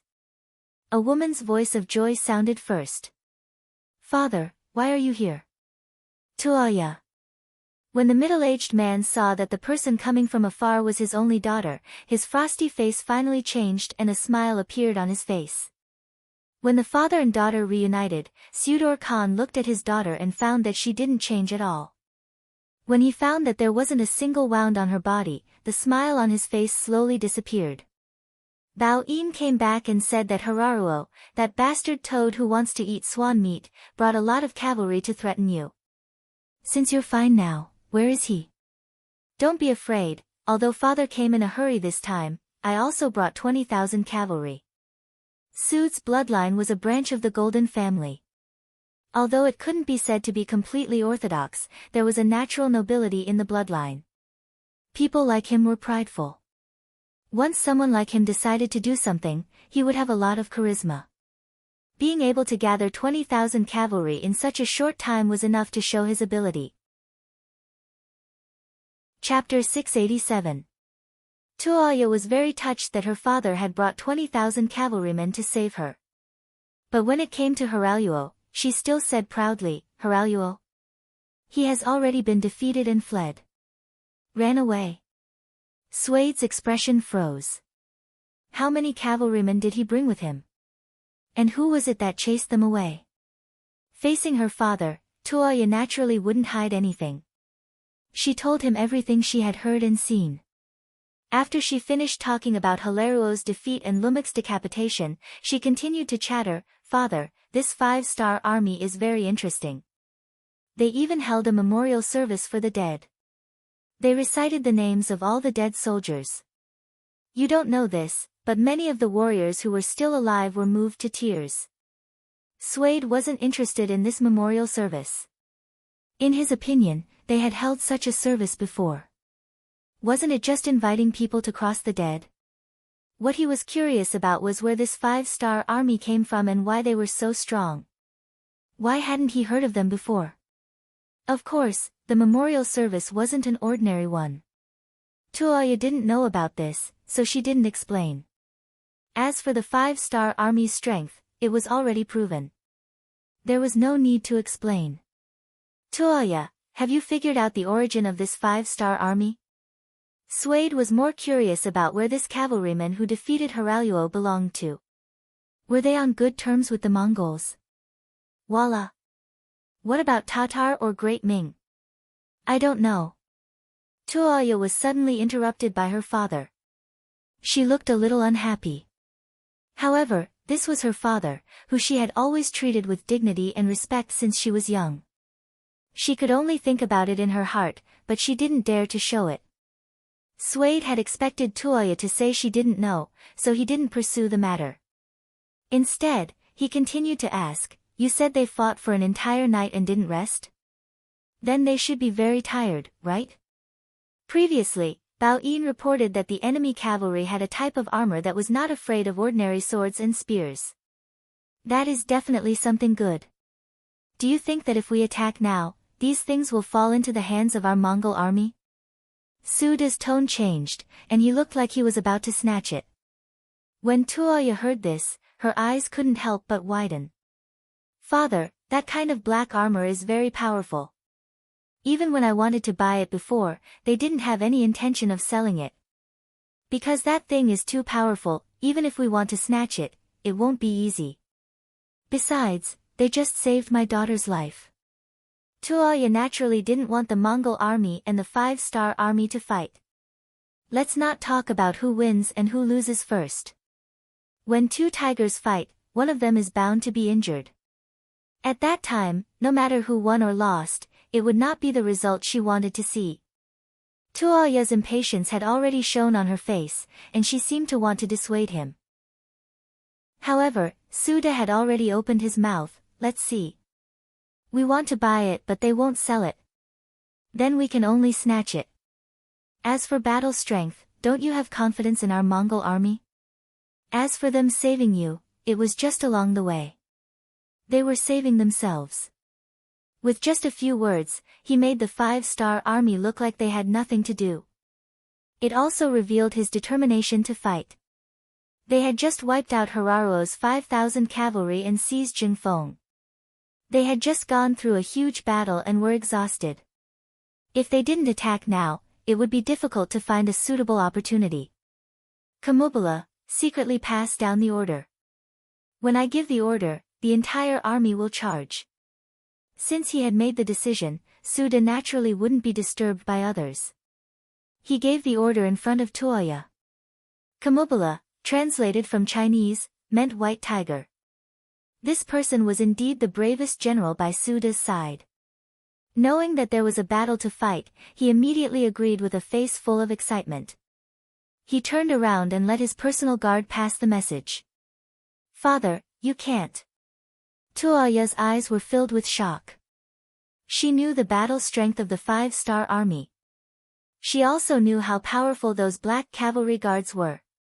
Although they had just gone through a huge battle, she felt that when facing Hiraruo's 5,000 cavalry, the 5-star army didn't use their full strength. At least, that young Master Yang didn't show any signs of worry. When she thought of that young face and his casual attitude towards everything, Tuoya didn't know why, but she felt a wave of uncertainty in her heart. "Bao Yin, take the princess away. If she shouts again, seal her mouth." Su De seemed to know that Tuoya would stop him and was already prepared.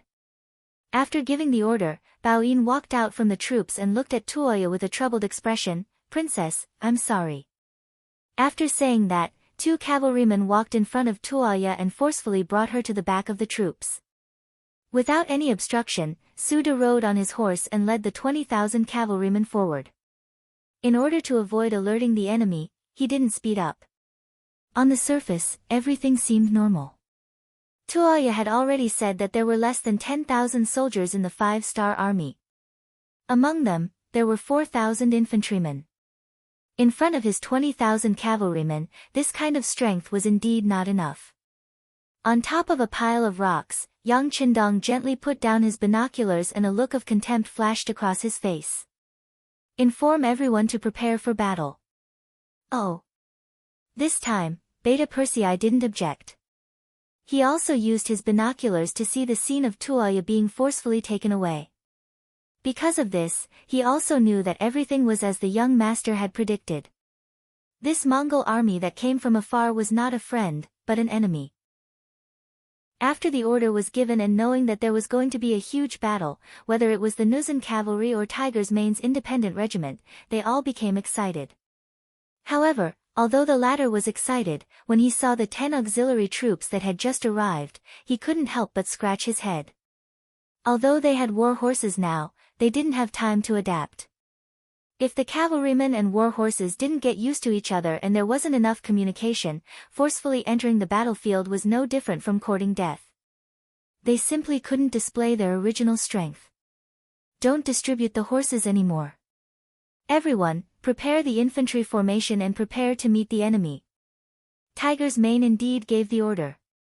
On the battlefield, cavalry wasn't necessarily stronger than infantrymen.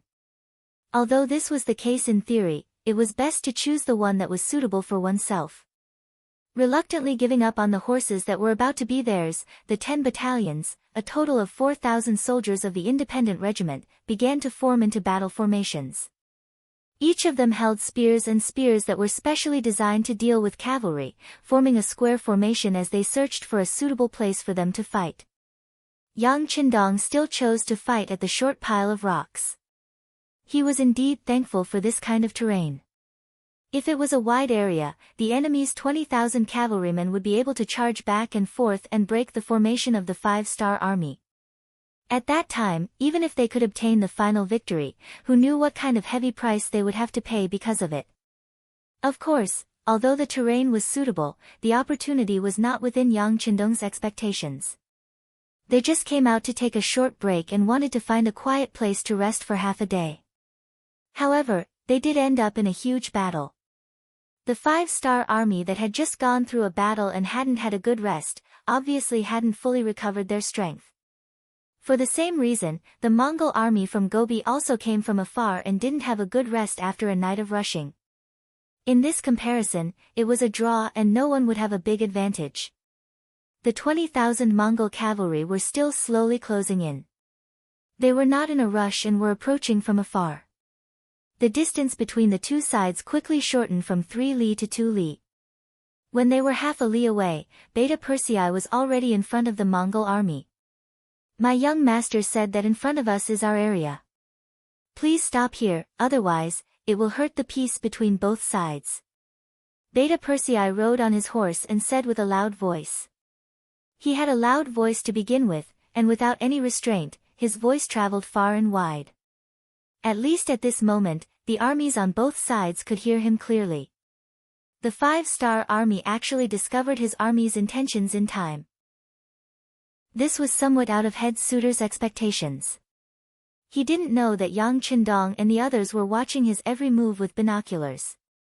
He also didn't know that Yang Qindong, who had undergone lip-reading training, had already seen through every word he said. But this was no longer important. Since the other side was about to shed all pretense of cordiality, what was there to hesitate about? Head suitor looked at Beta Persei and said, "This place has been our Mongol territory since ancient times. You Han people have already crossed the line by appearing here. What reason do you have for us to stop? It seems that your 5-star army is too arrogant.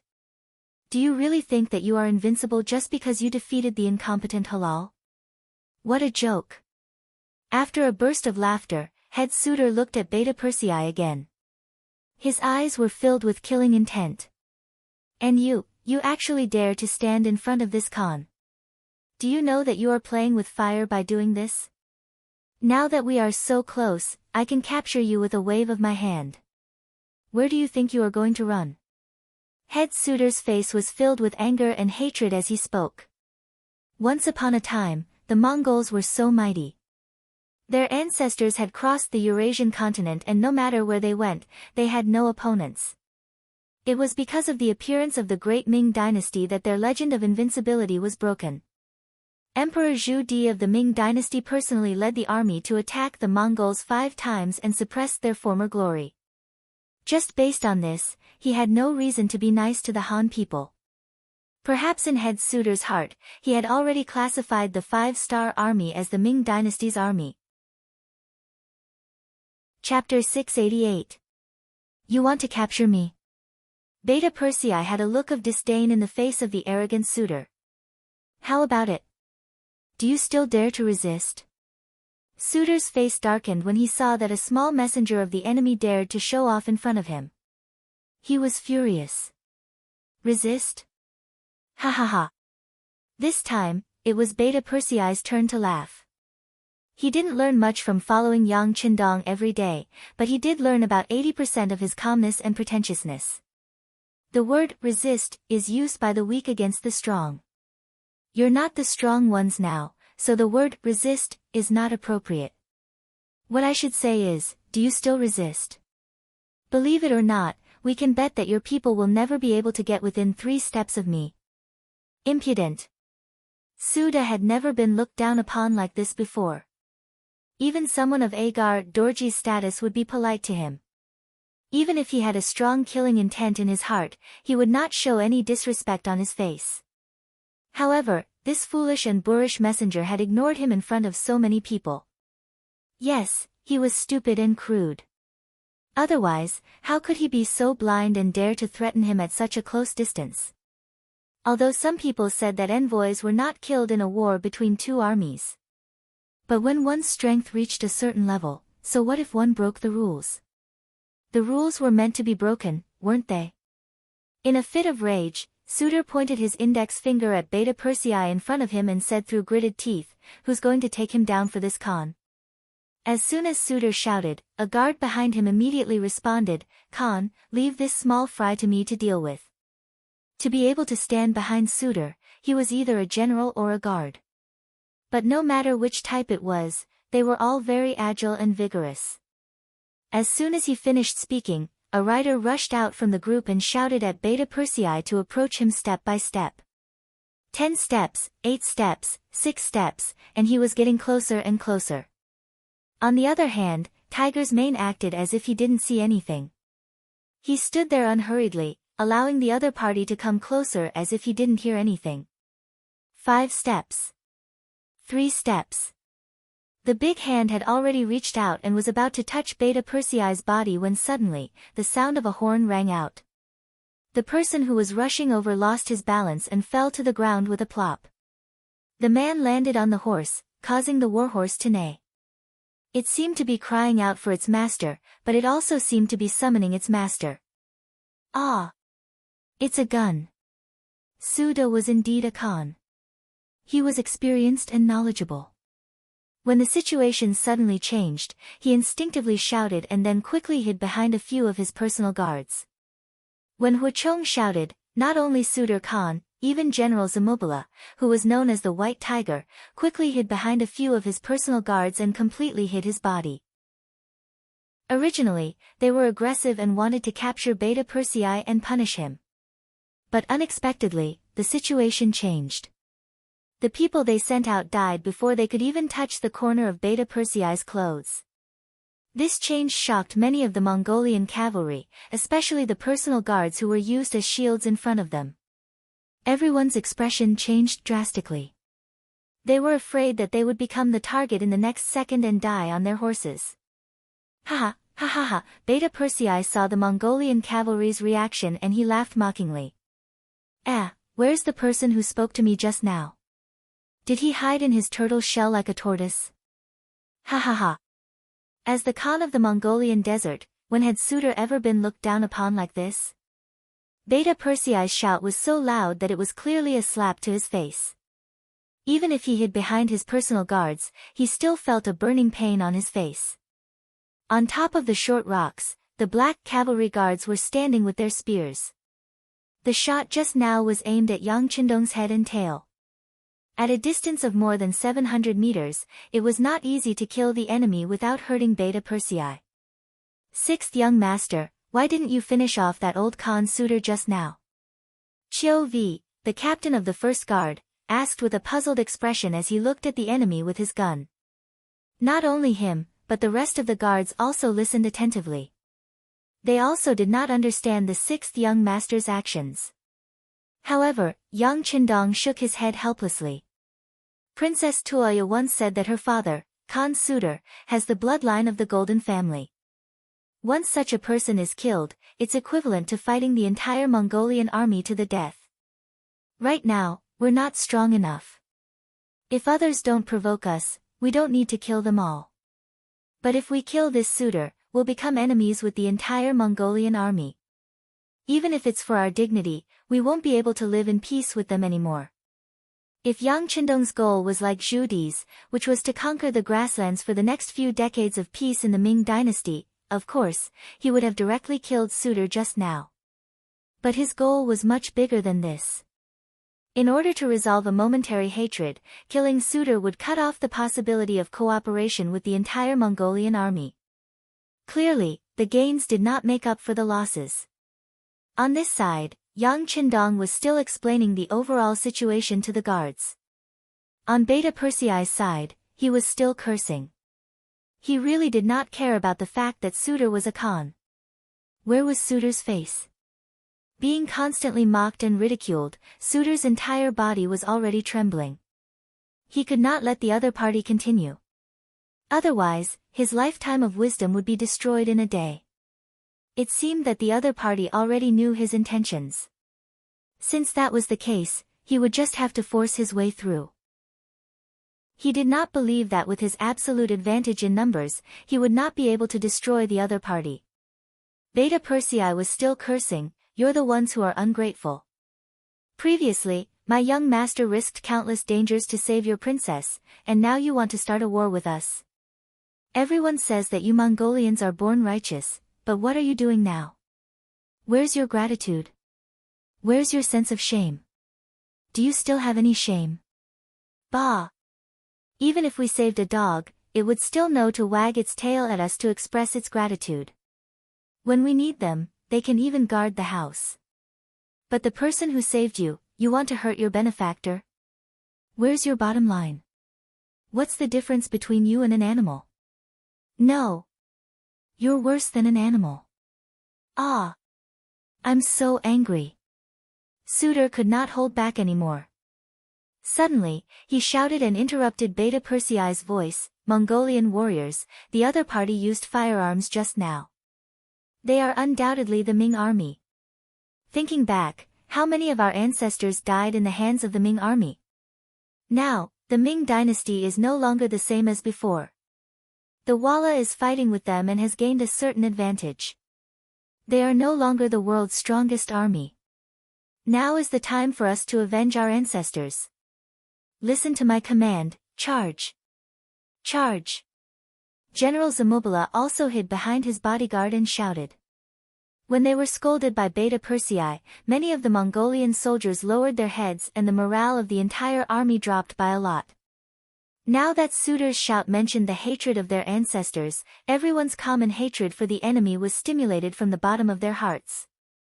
Just as the order to charge was given, the 20,000 cavalrymen shouted and suddenly charged forward like a flood of fierce beasts. Oh my God! Beta Persei was still scolding to his heart's content when the enemy suddenly moved. He shouted and turned his horse around to leave.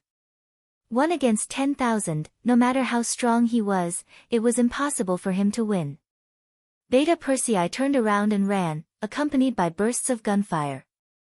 As the bullets whistled through the air, the Mongolian cavalrymen charging at the front were shot down one by one. This hindered the enemy's attack and gave Beta Persei a chance and time to escape. Suitor, who was hiding behind his bodyguard, felt that the cavalrymen were being suppressed and could not help but shout, "Everyone, don't be afraid. Firearms are single-use items. Every shot counts. Everyone, charge together. They won't be able to hurt any of us. Charge, charge. Everyone, split the gold, silver, and horses in their hands." In order to raise morale, Suitor promised to split the spoils equally. As soon as he said this, the Mongolian cavalrymen who were still hesitating shouted and charged forward. In the face of enough benefits, even if there was danger, there were still people who would take the risk. On the pile of short rocks, Yang Qindong led the 2 bodyguards and kept firing bullets. One after another, the Mongolian cavalrymen fell on the road ahead. However, the cavalrymen were too fast. In the blink of an eye, they had rushed forward from the original distance of 1.5 miles. At that moment, their bows and arrows could already be fired.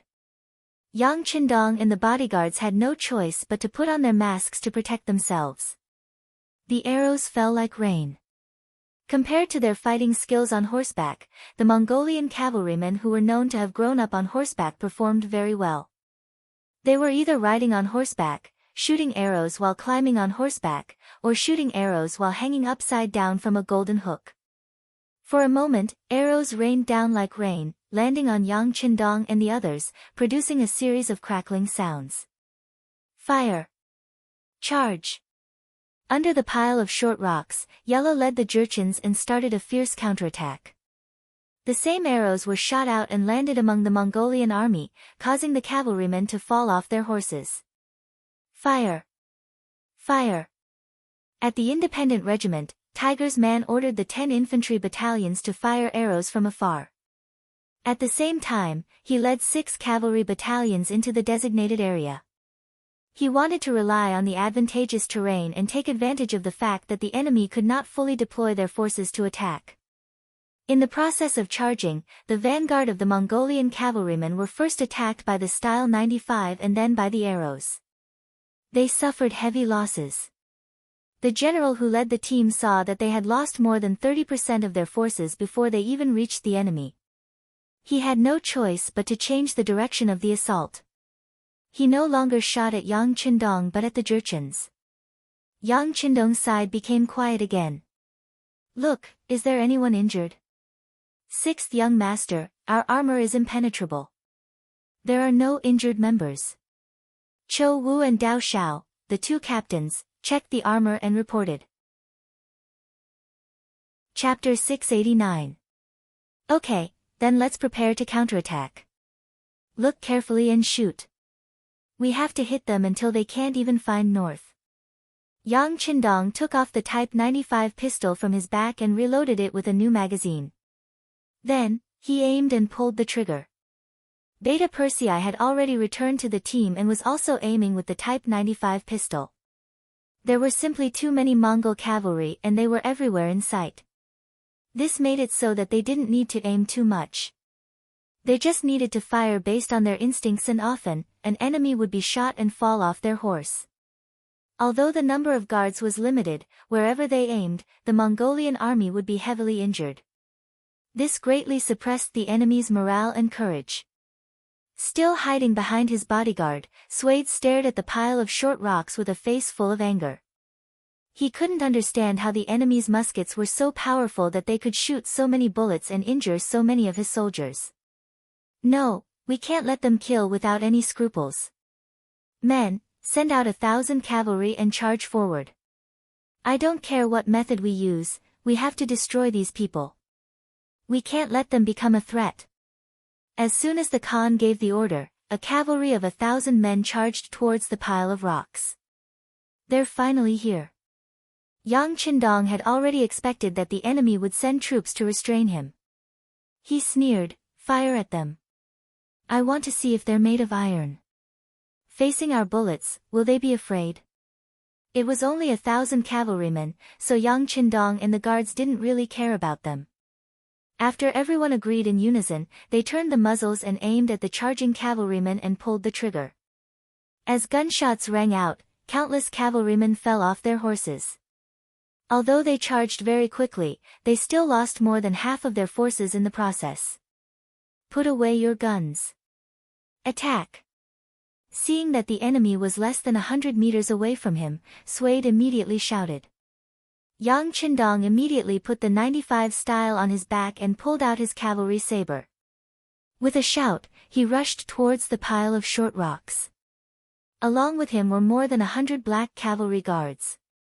They charged down like ferocious tigers.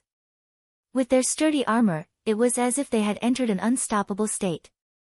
They could cut down and kill whoever they wanted. The Mongolian cavalry fell off their horses one after another. Streams of blood flew out and dyed the sabers red.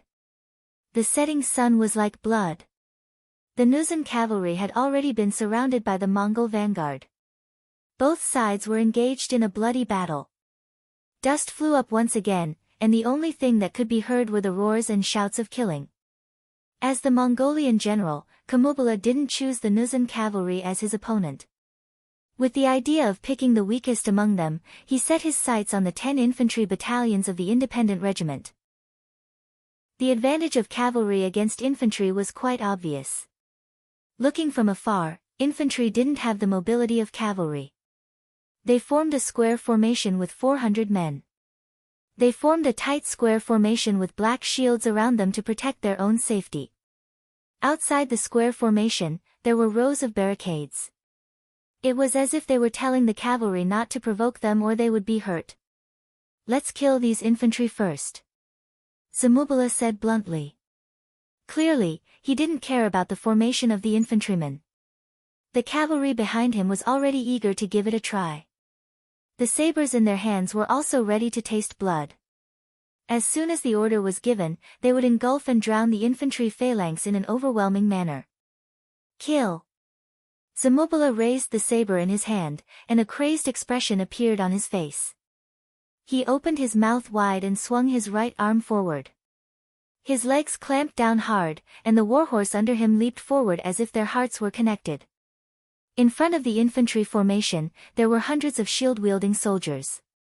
They tried their best to hide behind the 1-meter-tall iron shields. When the cavalry launched their attack, waves of arrows fell on the shields like raindrops. Crackling sounds could be heard. When the cavalry attacked the infantry, they would use bows and arrows to kill them. If used well, a wave of arrows could often severely injure the enemy.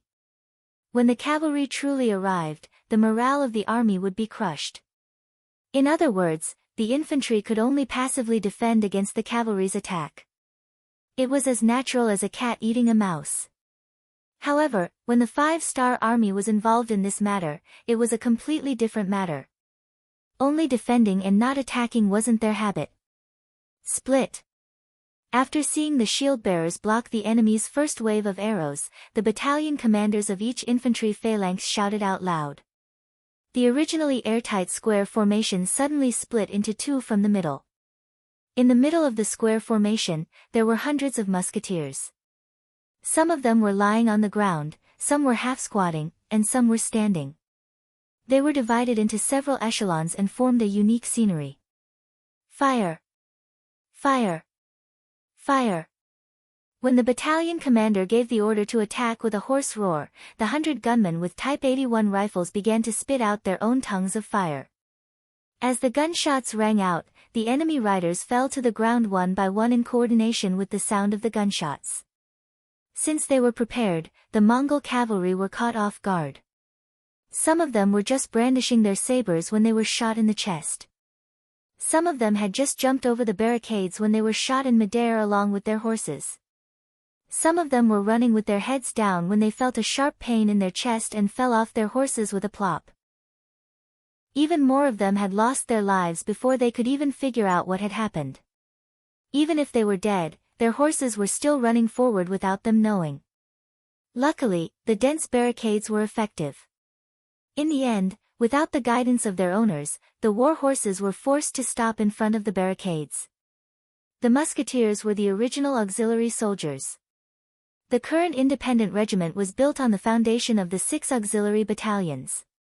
In other words, there were more than 2,000 auxiliary soldiers who knew how to use guns well. Now, there were only 10 infantry formations, and each formation only had 100 gunners.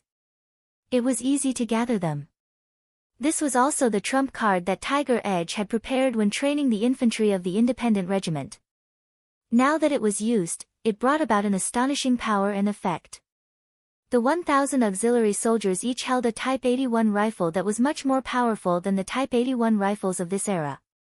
When the sound of gunshots rang out and the enemy cavalry was killed one by one on their horses, it was a shocking sight.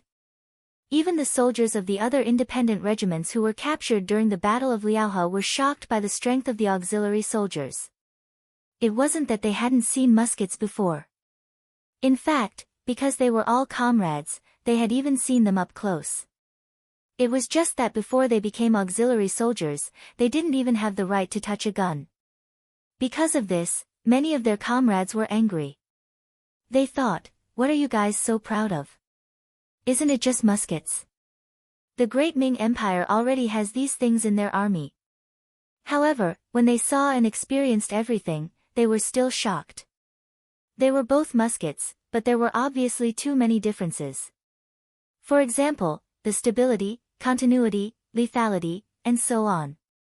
Although they only served in the New, or Gandusi region and didn't have the chance to come into contact with muskets, they could still feel the difference between the muskets in their comrades' hands and the Great Ming Empires.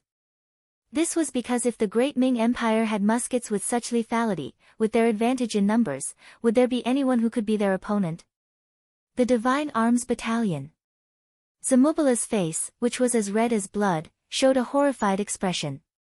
Decades ago, the Great Ming Empire relied on the muskets of the Divine Arms Battalion to defeat their ancestors.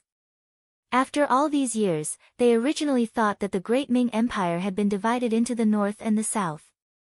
They originally thought that Baiming was an arrow at the end of its flight after the incident at the Tumu fortress. It was time for the Mongolians to rise again. But now, when they saw the scene of thousands of muskets firing at the same time, they knew that the misfortune of the Mongolians had arrived again. It was just a charge, but they lost thousands of cavalrymen. These were all the good men of the Mongolians in the Gobi Desert. They all had families, brothers, and sisters. Now that they had all died in battle here, how was he going to explain it? Zamubala felt like he had punched an iron plate.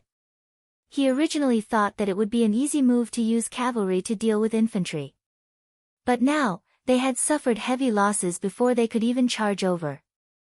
If they continued to fight, how many of their brothers would they have to lose before they could obtain a victory? They were no longer as arrogant as before, nor were they as confident as before.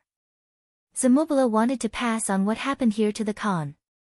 How could their 20,000 cavalrymen deal with such a powerful enemy who possessed firearms? Zamubala felt a headache coming on. Khan Sud also felt a headache coming on.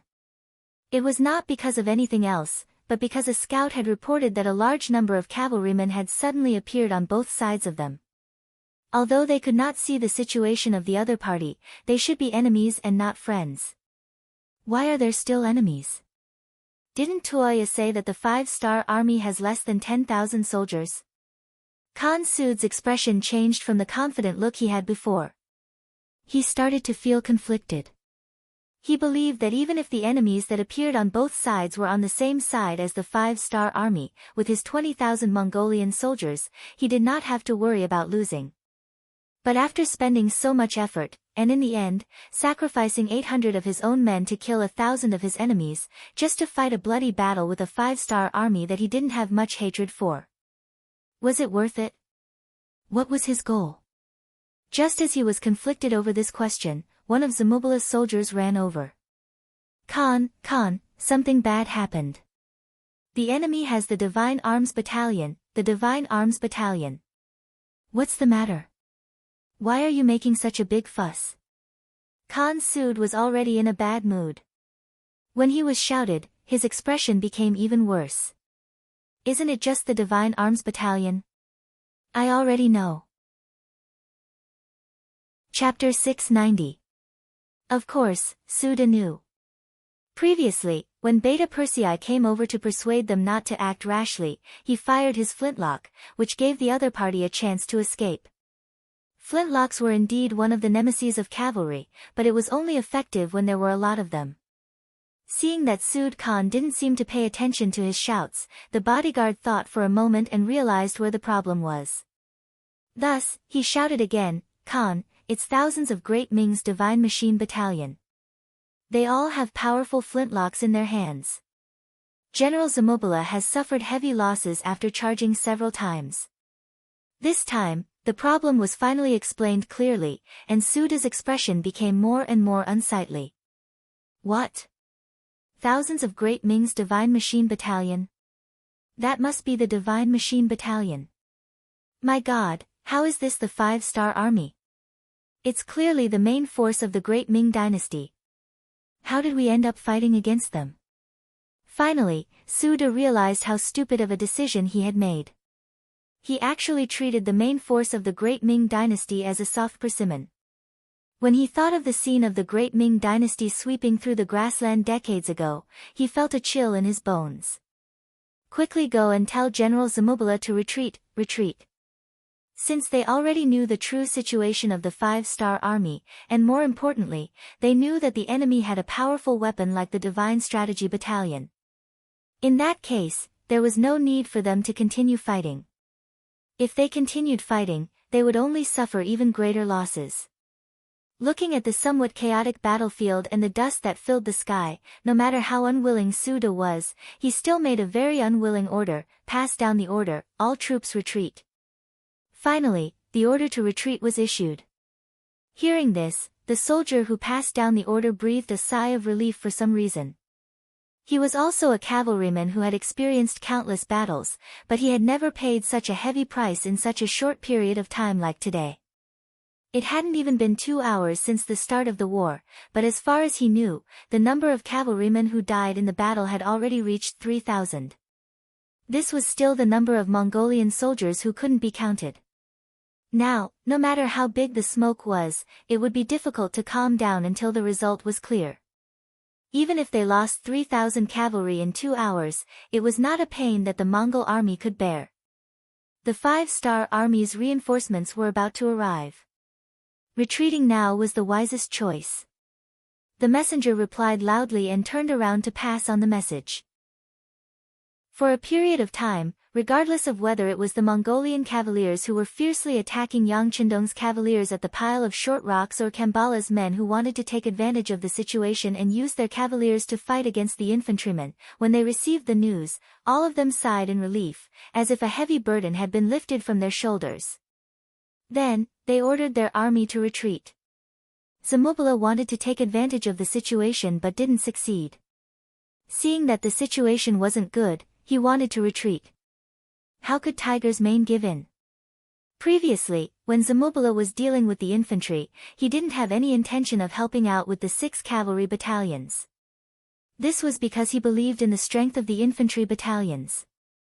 He knew how powerful these infantry battalions were with Type 81 guns.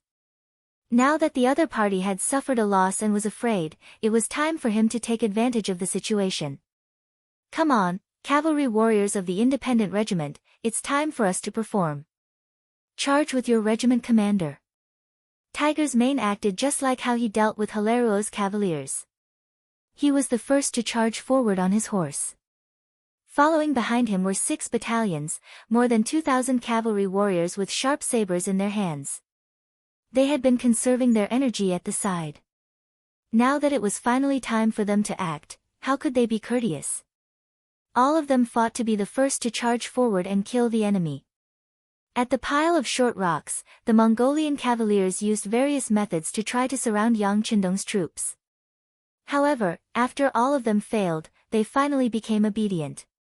Facing the mouth, nose, and eyes that could be injured, they were all helpless. Luckily, the messenger passed on a new order. The Khan ordered the army to retreat. Instantly, everyone heaved a sigh of relief. They didn't stop and turned around to leave. Young master, they are retreating. Beside Yang Qindong, Beta Persei, who was already covered in blood from all the killing, panted heavily as he spoke with a look of satisfaction. It was no wonder that Beta Persei had such a reaction. When he was by the young master's side in the past, he was always worried about the dangers on the front lines. Under normal circumstances, he would be at the command center. This time, relying on the advantage of the black armor and the might of the warhorse, he had finally reached the front lines. Now that he could kill to his heart's content, how could he not be carefree? They are going to escape, but can they escape? Raise the command flag, order the cavaliers to strengthen the 1st and 2nd Regiment to intercept the Mongolian cavaliers. This time, if we don't skin them alive, they can forget about escaping from the hands of this young master. Yang Qindong's eyes flashed with determination. Long before the Mongolian army appeared, the 1st and 2nd Regiment had already rushed to the pile of rocks. However, Yang Qindong didn't let them enter the battlefield immediately. He needed to leave behind a group of fresh troops to face any difficulties and unknown dangers. Since the enemy had retreated, it was naturally time to use their backup plan. Since they had chosen to be his enemy and his warning didn't work, then they had to be prepared for any serious consequences. On the pile of rocks, the command flag was raised high, conveying the 6th young master's order. Outside the battlefield, Wind Chaser and Luzhua had received the order and brought a total of 5,200 cavaliers to prepare to stop the enemy. Not long after Sud Khan gave the order to retreat, Zamubala and the others brought the army back. Compared to when they went to battle, they were naturally in a much more difficult situation. Alright, the Han people have a good saying. Victory and defeat are common in war. This time, we lost, but as long as we preserve our strength, we can get it back in the next battle. Now, everyone prepare to retreat. Sud Khan's eyes scanned all the generals and said with a helpless and sorrowful voice. Khan, we still have many cavaliers that haven't returned from the battlefield. Are we waiting? Zamubala looked back at the 4,000 cavaliers that were still fighting in the dust and asked hesitantly when he heard that they were going to retreat now. We're not waiting anymore. Everything depends on their fate.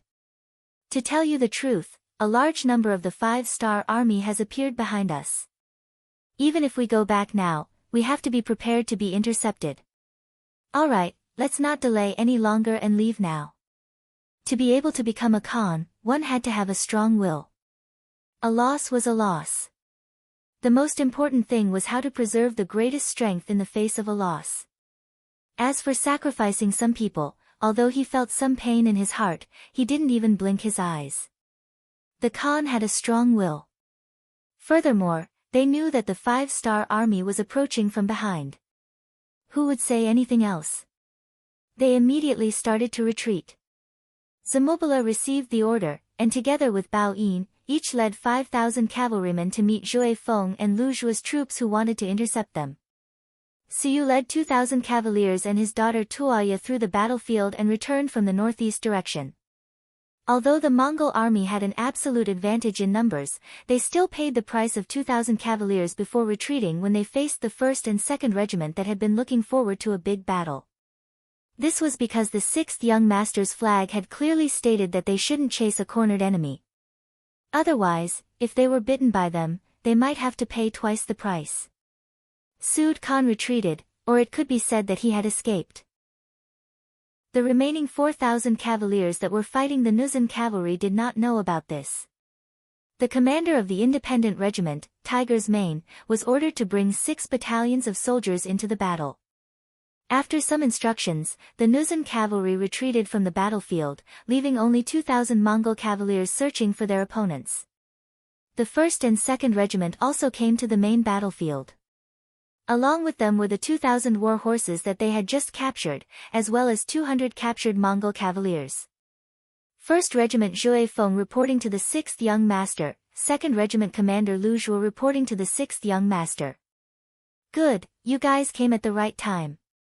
Regiment Commander Lu, call Battalion Commander Taimu, over. Yang Qindong nodded at the 2 regimental commanders who had just arrived.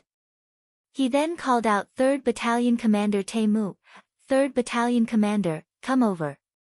The 6th Young Master is looking for you. Lu Zhuo turned around and shouted. Under everyone's envious gazes, Taimu, jumped off his horse and ran over to Yang Qindong. 2nd Regiment Commander Taimu, greets the 6th Young Master. He gave a somewhat awkward military salute. Although it was not standard, it was obvious that this Mongol general was trying his best to adapt to the 5-star army's military rules.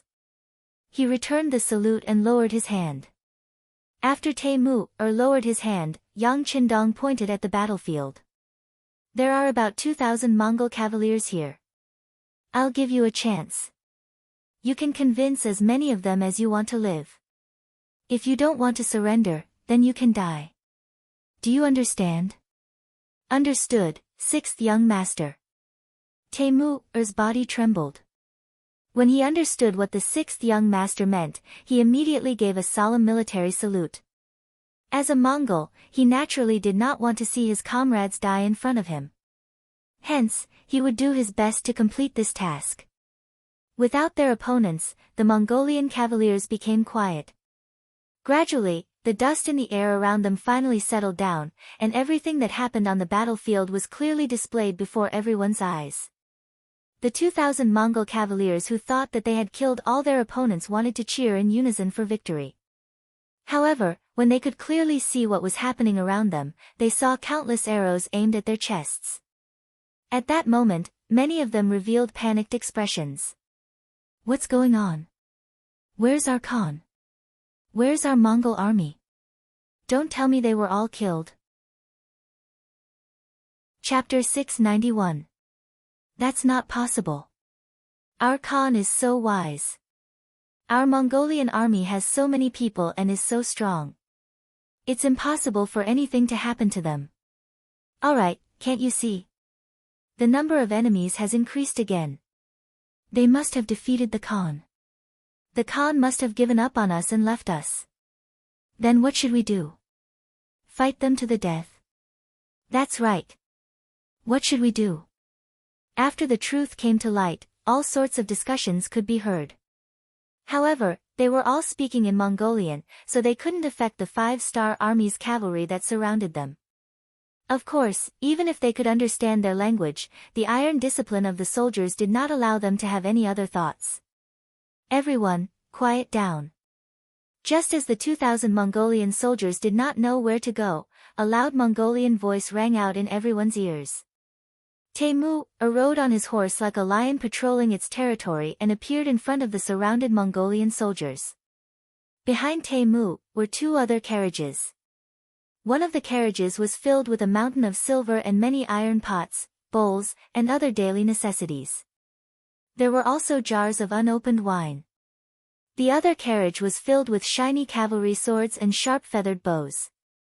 There was also black armor that gave off a dark and bloodthirsty glow. The moment the 2 carriages appeared, they attracted the attention of the 2,000 Mongolian soldiers. During the Great Ming Dynasty, the Mongolians fought for iron pots because they did not have them.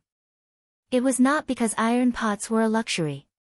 Furthermore, the Mongolians did not have the skills and materials to forge iron pots. Without iron pots, they could not cook meat. At that time, the Great Ming Dynasty was afraid that the Mongolians would buy iron pots and forge them into weapons. Therefore, the Mongolians could only snatch iron pots. As a result, a group of fully armed Mongolian soldiers would often harass the Han people just to snatch an iron pot. It was quite a comical scene. Taimur was a Mongolian. He was very clear about what the Mongolians needed and desired. Instead of trying to persuade or reason with these people, it would be better to give them something tangible and give them what they desired the most. Noticing the greed and excitement in the eyes of the Mongolian cavalryman, Taimur knew that he had made the right move. With confidence, he said loudly, "Do you see that? As long as you're willing to surrender and join the 5-star army, all of these things will be yours. Not only that, you'll also be able to receive a decent amount of money every month. If you perform meritorious deeds on the battlefield, you'll even receive additional rewards. It can be said that the 5-star army has many good things that no one can imagine. You are all brave warriors. The 6th young master because he respects you. Of course, if anyone wants to be unconventional and want to repay your Khan's kindness with death, you can also take out your saber and stand out. I will stand right here and will not move an inch. If you have the ability, then just kill me." At this point, Taimur took the initiative to pause for a moment before saying, "Of course, you have to think it through before you act. If you draw your sabers, you might die before me. As long as you've made up your mind, you can do it." "Oh right, I'm afraid you don't know what happened just now. Your Khan Sud fled when he realized that he was no match for my 5-star army. I didn't tell you anything. I have to say, you are all abandoned children. I really feel sorry for you. For a Khan like this, is there any need for you to serve him? Isn't it too worth it?" When Taimur finished speaking, there were still a few Mongolian soldiers who wanted to test his saber with their own bodies. Some of them had received Sud's kindness. If it wasn't for this Khan, their lives would be very difficult. However, when they heard the last sentence and heard that Sud had abandoned them, the Mongolian soldiers who wanted to step forward and show their loyalty hesitated. It was not worth it to risk their lives for a Khan who abandoned them. None of the Mongolian soldiers rushed forward. This was within Taimur's expectations. The 5-star army soldiers were all around them. Unless they didn't want to live anymore, who would take the initiative to rush out and die? Good. Since no one objects, I will take it that you have chosen to surrender. Now, I will ask the warriors in the west to throw their weapons on the ground, dismount and surrender. Everyone else, follow. I only want to say that we are very sincere. If anyone wants to play tricks with us, you can try using your own life." After Taimur said this, he looked at the soldiers in the west and said, "You have 3 breaths. If you don't surrender immediately, don't blame us for being impolite. 1. 2. Finally, under Taimur's slow and drawn-out voice, a Mongolian cavalryman threw down the saber in his hand and jumped down from his warhorse. Holding the reins of his warhorse, he was the first to walk out. Surrendering was equivalent to letting go of all their dignity. If it was any other time, who knew how many people would laugh at him? However, they didn't. In the face of life and death, especially when the person they were dying for was not worth it, they wisely chose to survive. Only by surviving would a person have hope, a future, and the possibilities of the future. Riding on the white dragon horse and standing on a pile of rocks, Yang Qindong took in all of this with a natural smile on his face. "Beta Persei, come here." "Young master." Beta Persei, who was standing at the side, came to Yang Qindong's side. "Go ahead and return to the main camp. Tell your logistics team to prepare the food. Also, prepare more silver, wine, cigarettes, and sabers. This young master wants to celebrate. Also, send a telegram to Tsuxian City when you return. Tell them to quickly transport the next batch of resources I want. I want as much as you can. Don't think it's too much." Yang Qindong chuckled. "Yes, young master." Beta Persei naturally nodded in agreement. However, out of worry, he still asked, "Young master, are the resources still being transported by sea?" "Yes, just like last time." Yang Qindong nodded. After the continuous battles, the strength of the 5-star army had increased tremendously. At this moment, when they were added to the new, Gandusi region, there was naturally nothing to worry about. It would be best if they didn't provoke him. If they dared to provoke him, he didn't mind teaching them how to be an honest person. Beta Persei led a small group of people straight to the main camp. After the Mongolian cavalry put down their weapons, handed over their horses and became infantry, they followed the main force of the 5-star army back to the main camp dozens of miles behind them. At this moment, the sun was about to set and a touch of red hung on the horizon. Looking at this scene, Yang Qindong couldn't help but sing heroically, "The sun sets in the west and the red clouds fly in the sky." The soldiers returned to the camp from their target practice. The red flowers on their chests reflect, Yang Qindong singing naturally inspired the 100 black cavalry guards around him.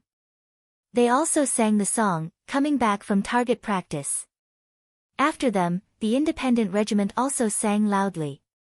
It was mainly the soldiers from the 6 auxiliary battalions that had already been defeated.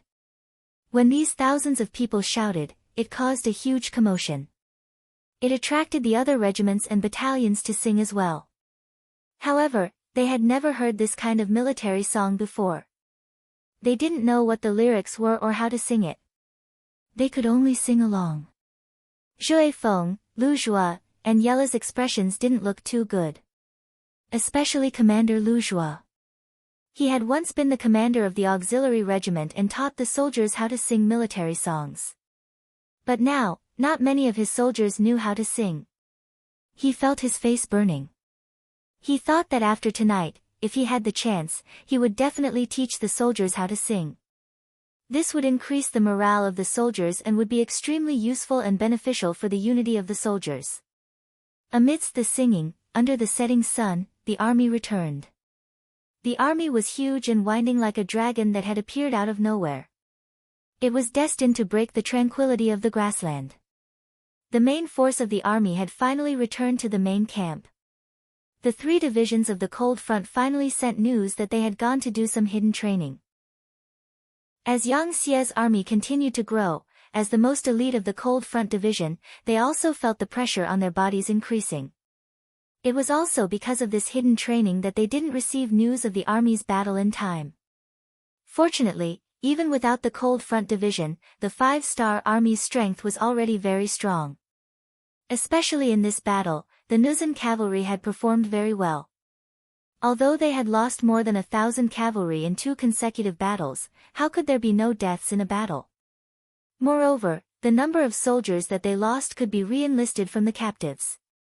This was originally what Yang Qindong had promised the regimental commanders. Beta Persei came back early. The logistics battalion had already started cooking.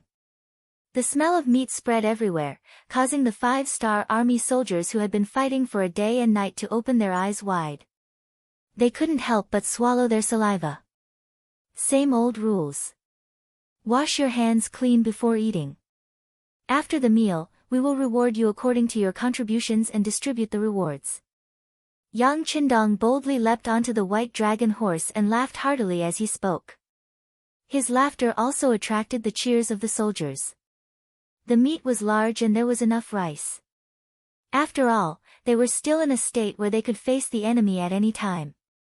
Thus, everyone couldn't drink as much as they wanted. Each person could only drink 2 taels. But even so, many of the soldiers still had a satisfied look on their faces and ate until their mouths were full of oil. And if they could smoke a cigarette after eating, it would definitely be a life comparable to that of a god. Who knew how many soldiers slowly closed their eyes because of this, in a state of enjoyment. Chapter 692. After the 2 battles, they had taken over 1,000 Tatar prisoners and another 3,000 Mongolian prisoners. These 4,000 people were still in the captive camp. They were lucky enough to see the 5-star army having a meal. In that era, it was not easy for soldiers to have a full meal. Usually, they would only have such an opportunity before a great battle, or when they had won a great battle and rewarded the army with a great victory. But even so, not all soldiers were able to enjoy such treatment. Generally speaking, a general would naturally have enough food to eat. The personal guards of the general could eat until they were 70% full, and the regular soldiers, the elites who charged at the front during battle, could eat until they were 60% full. As for the other soldiers, it was already considered good if they could eat until they were 50% full.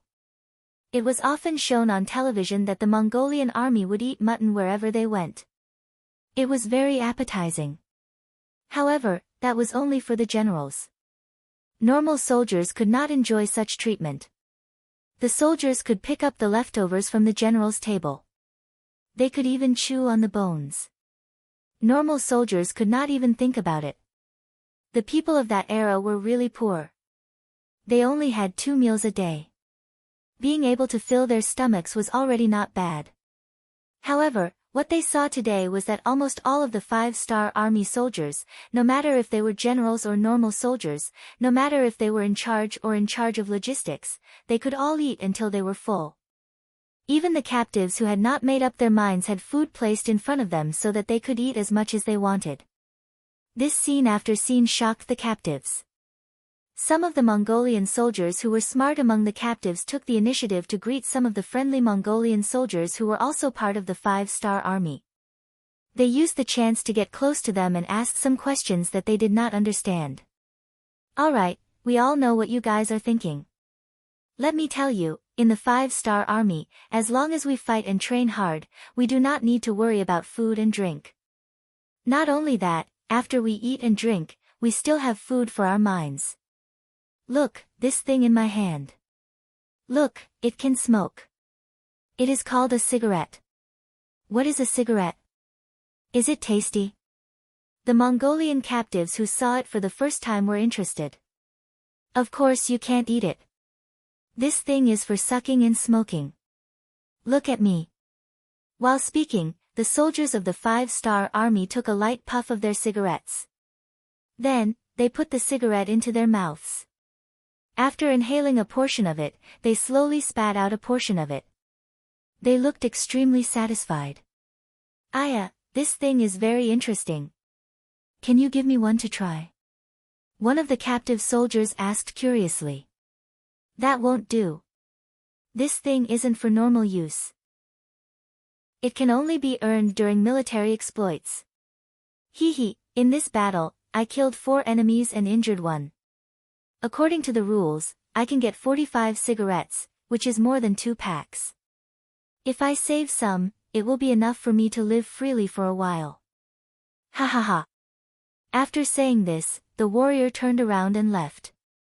It was as if his spoils of war would be snatched away by the captives if he stayed. One by one, the 5-star army veterans were called over by the captives.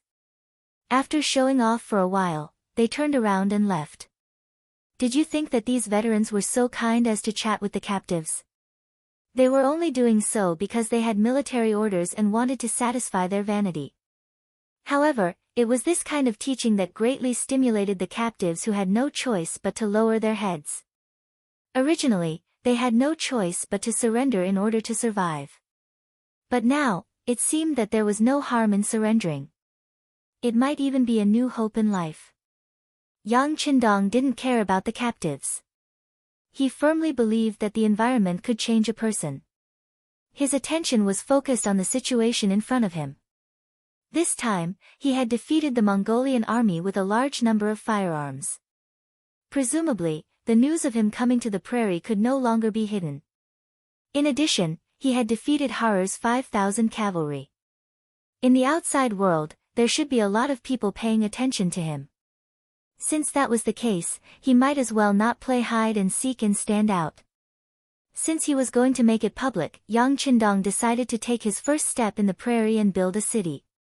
Regardless of whether it was for the sake of logistical supplies or for the treatment of the injured and the expansion of their influence in the future, a stable city was a must.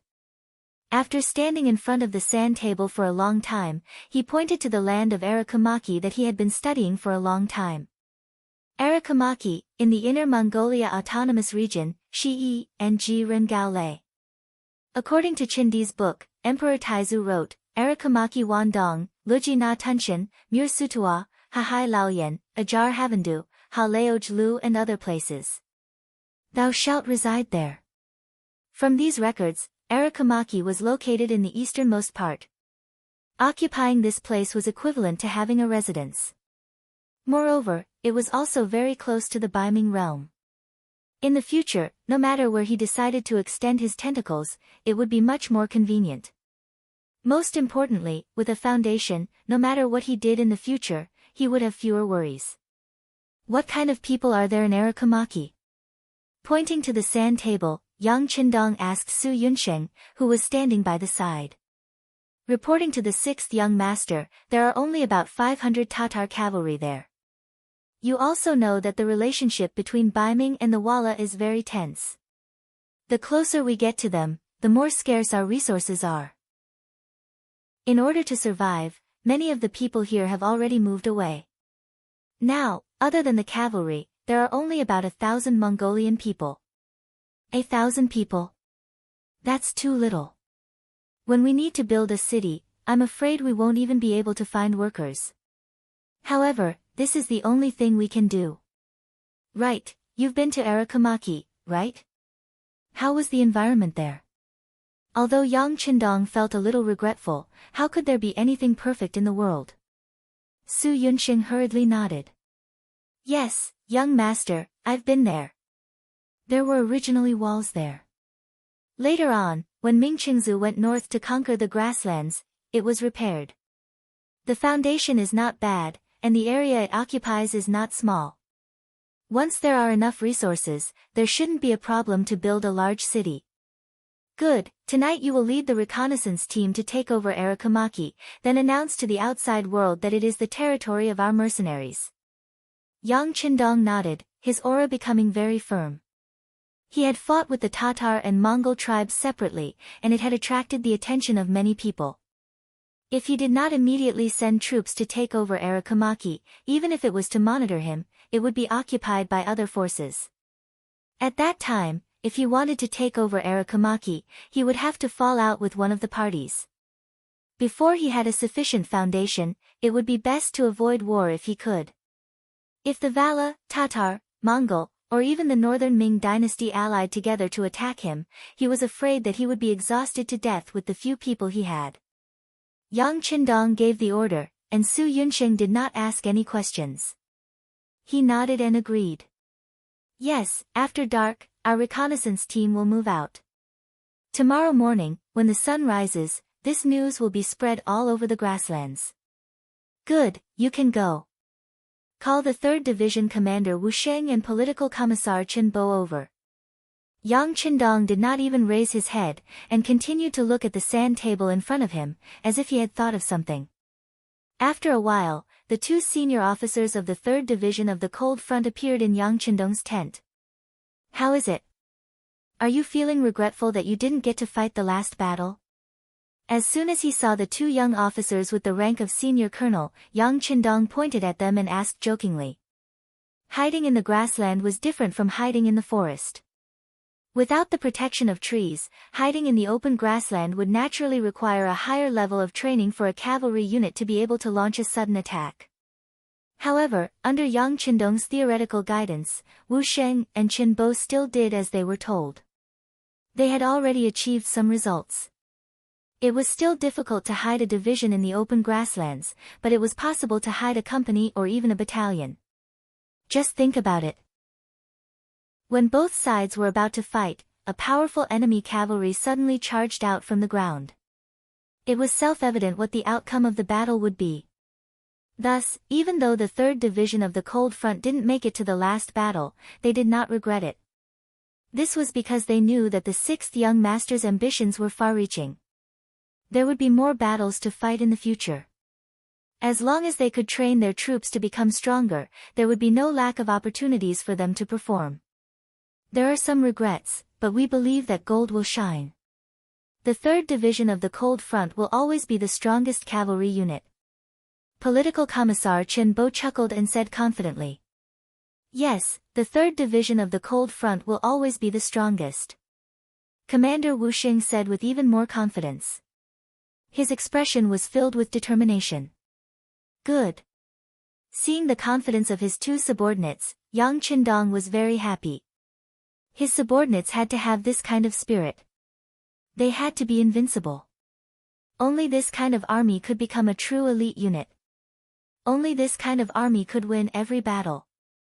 Yang Qindong was very satisfied with Wu Sheng and Chen Bo's attitude. Then, he began to assign tasks. It's like this.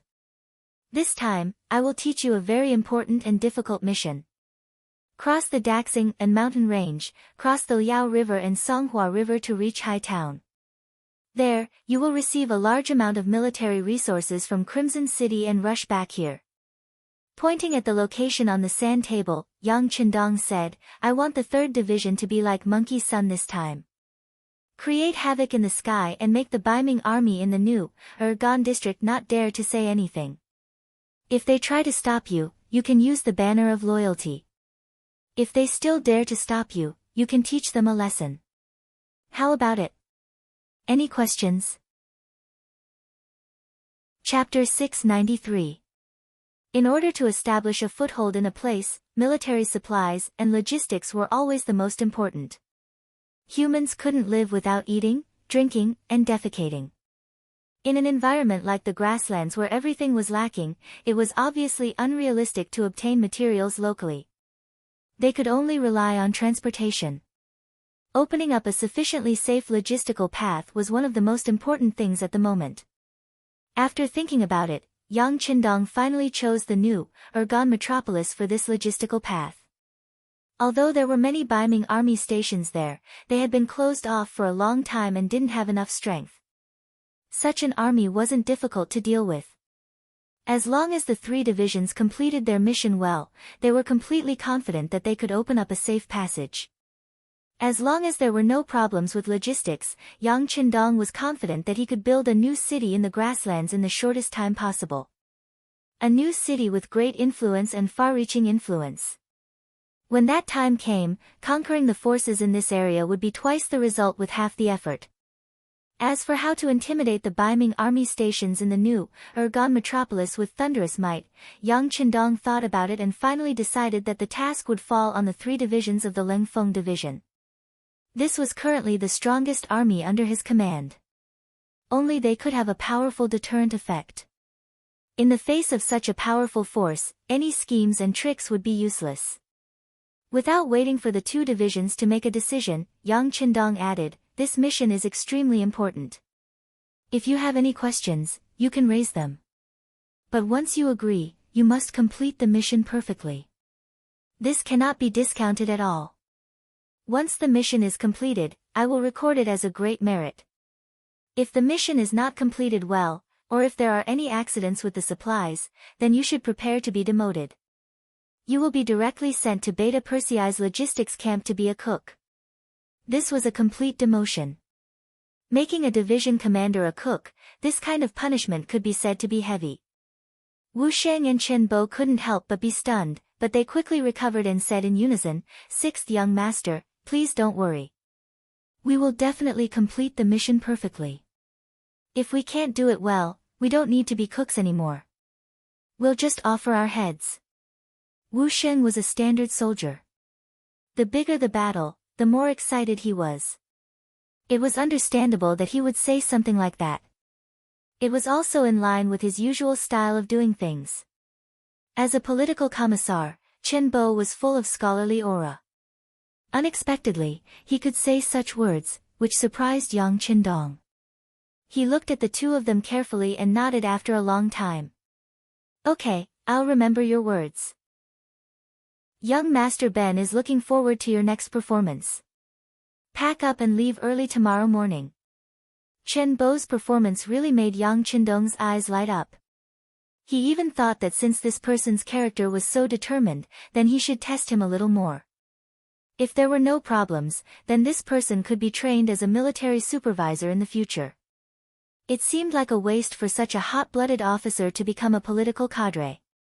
Chen Bo didn't know that his performance in Yang Qindong's eyes would give birth to such a realization. After he and Wu Sheng gave a standard military salute, he left the command tent and called for an emergency meeting with the officers of the 3 divisions. After the 2 of them left, Yang Qindong's eyes fell on the map again. His eyes still fell on Arakumaki, the old city built by the great Ming dynasty in the grasslands. He imagined that after tonight's reconnaissance battalion took action, this city would belong to him. It would also become his first strong force in the grasslands. At this moment, he even thought of a name for this new city. Since it was going to start here, then it would be called the First City. Arakumaki, this city that had been abandoned by the great Ming dynasty, and who knew how many times it had changed owners, now looked extremely desolate. There were no traces of people walking around in the city at all. Only the dilapidated walls could be seen from time to time, and one could imagine the former glory of this place. It wasn't the first time Su Yunsheng came here. But for tonight's military operation, he once again disguised himself and appeared here. In order to not attract attention, he only brought 2 of his trusted aides and the reconnaissance battalion's 1st company commander, Yenda, battalion commander. There are only 500 enemy cavalry and 1,000 Mongolian civilians. If we want to take over this place, why do we need to be so careful? I just need to move out and the mission will be completed. Yenda was very dissatisfied with the battalion commander's cautiousness. In his view, there was no need to spend so much effort on such a deserted city. Caution is the parent of safety. Su Yunsheng shook his head. Then, as if he thought of something, he looked up at Yenda and said, "Commander Yen, people can have pride, but they can't have arrogance. If you continue to look down on everything like this, I will consider transferring you out of the reconnaissance battalion." Su Yunsheng suddenly became serious, and Yenda was really afraid. With his ability, he was more than qualified to be a battalion commander in any regiment. Even if he went to the 3 divisions of the Cold Front, it wouldn't be a problem for him to be a battalion commander. But the position of the reconnaissance battalion was too important. Any battalion commander who wanted to see the 6th young master would be able to see the young master. So, he would rather be a company commander here than go to another unit. This was because he saw the importance of the reconnaissance battalion. Battalion commander, I was wrong. I am actually very careful when doing things. Yenda immediately admitted his mistake. In reality, he was a very careful person. Otherwise, he wouldn't have become the company commander of the reconnaissance battalion's 1st company. Naturally, Su Yunsheng was someone who understood this principle, so he just reminded the other party. If he was really not satisfied, he wouldn't have reminded him and would have directly transferred him away. With the interlude just now, when Su Yunsheng wanted to do something, Yenda just followed at the side and didn't say anything. The 4 of them walked like this and unknowingly came to a house in the city. Here, they saw an old man resting outside the door. Looking at the old man's appearance, he was in his 50s. At that time, he was already considered a very old man. "Ha, old brother, how old are you?" Su Yunsheng had imprinted almost every corner of the city and every street in his mind. He had basically completed his mission and wanted to take a rest. When he saw the old man, he walked over without thinking and asked in Mongolian. He sat down beside the old man. The old man had already noticed Su Yunsheng and the other 3. Seeing them sit down beside him, he wasn't surprised. Instead, he smiled and answered. "This old man is 56 this year." "Oh, that's still a very old man," Su Yunsheng said casually. "You can say that." The old man chuckled. His face was filled with reminiscence, and the vicissitudes of life were written all over his face. Seeing that the old man seemed to be reminiscing about something, Su Yunsheng didn't disturb him. Instead, he reached into his bosom and took out a piece of dried meat that he always carried with him. He also took out a bottle of old wine from the hands of 2 bodyguards and placed it in front of the old man. "If you want to get what you want from others, you have to pay first." This was what Yang Qindong always said. Now, the scouts who were good at gathering information had learned most of it. The wine and meat that was suddenly placed in front of him made the old man, who was originally sitting at the door basking in the sun, stunned. Then, the way he looked at Su Yunsheng and the other 3 changed. Allowing the old man to size them up in front of him, Su Yunsheng only smiled and didn't say anything. But unexpectedly, the old man suddenly said, although you are dressed like Mongolians, but if this old man didn't guess wrongly, you should be people of the Ming dynasty, and soldiers of the Ming dynasty. Suddenly being exposed, the faces of Yen De and the two bodyguards couldn't help but tighten. They even instinctively wanted to pull out their swords to silence the old man. On the other hand, Su Yunqing's expression didn't change, and his heart didn't beat fast. He casually raised his arm and stopped the actions of the three bodyguards. He smiled and looked at the old man and asked, "But I don't know why old brother thinks so." Hee hee. The old man didn't seem to notice the actions of the three bodyguards. He casually smiled and said, "Only people of the Ming dynasty who understand etiquette would treat guests like this. If you were really Mongolians, you definitely wouldn't be so polite to this old man." So it was because he was too polite that it aroused the suspicion of the other party. Su Yunqing reflected in his heart.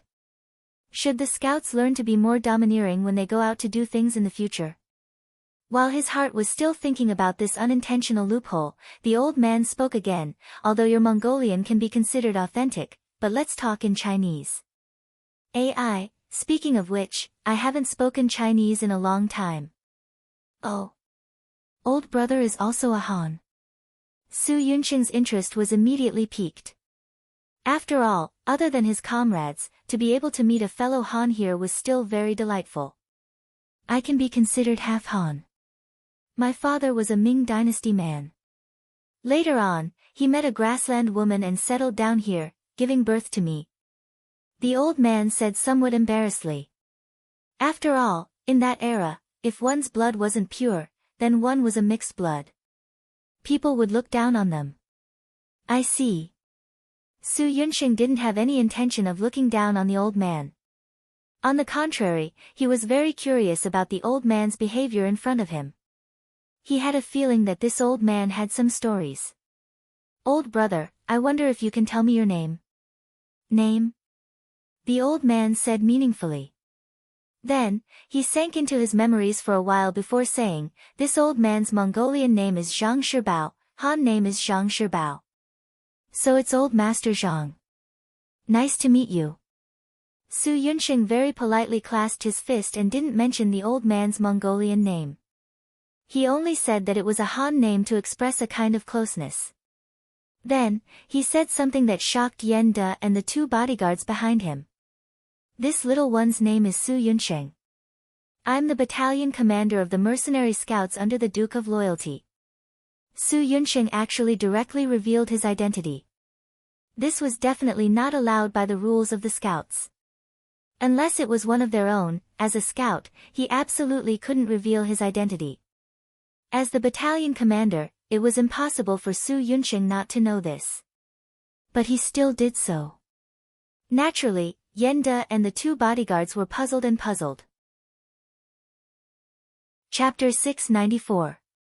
Naturally, Su Yunqing had his own reasons for saying this.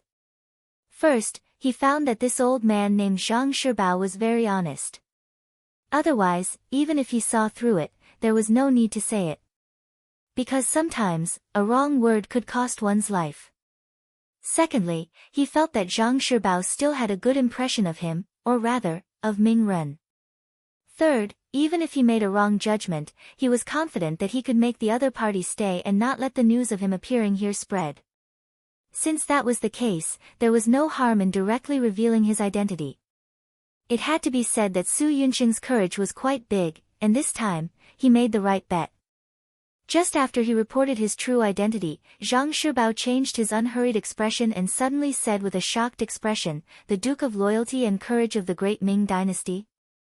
Is it the Duke of Loyalty who is known as the God of War and defeated the Great Army?" Zhang Shibao also knew the name of the God of War.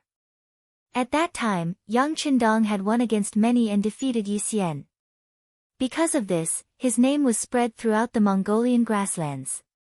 It was normal for Zhang Shibao, who had Han blood, to know about it. Yes. When Su Yunqing answered this question, he was also very formal, and his expression was very respectful. It was like the officials of the Ming dynasty were respectful when talking about the emperor. Is it really? The god of war is coming to the grassland. Zhang Shibao was a little excited. He stretched out his arm and grabbed Su Yunqing's arm. Yes, the god of war is not only coming to the grassland, but he also wants to build a city here. He wants to change the pattern of war here. He wants to create better living conditions for the Han people here. And Argamaki is his next target. He wants to occupy this place and rebuild it. At that time, you will be very happy to live here.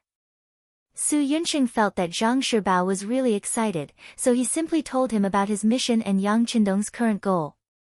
It seemed to be a secret, but after tonight, everyone would know that Yang Qindong had occupied Arakamaki. It was no longer a secret. Su Yunqing told the truth, which surprised Zhang Shibao and made him very excited. Good, that's great.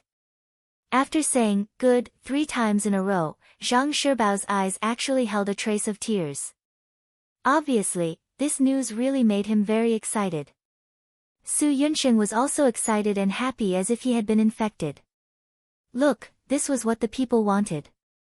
The 6th young master hadn't done anything yet, but his appearance had already made an old man like Zhang Shibao so happy.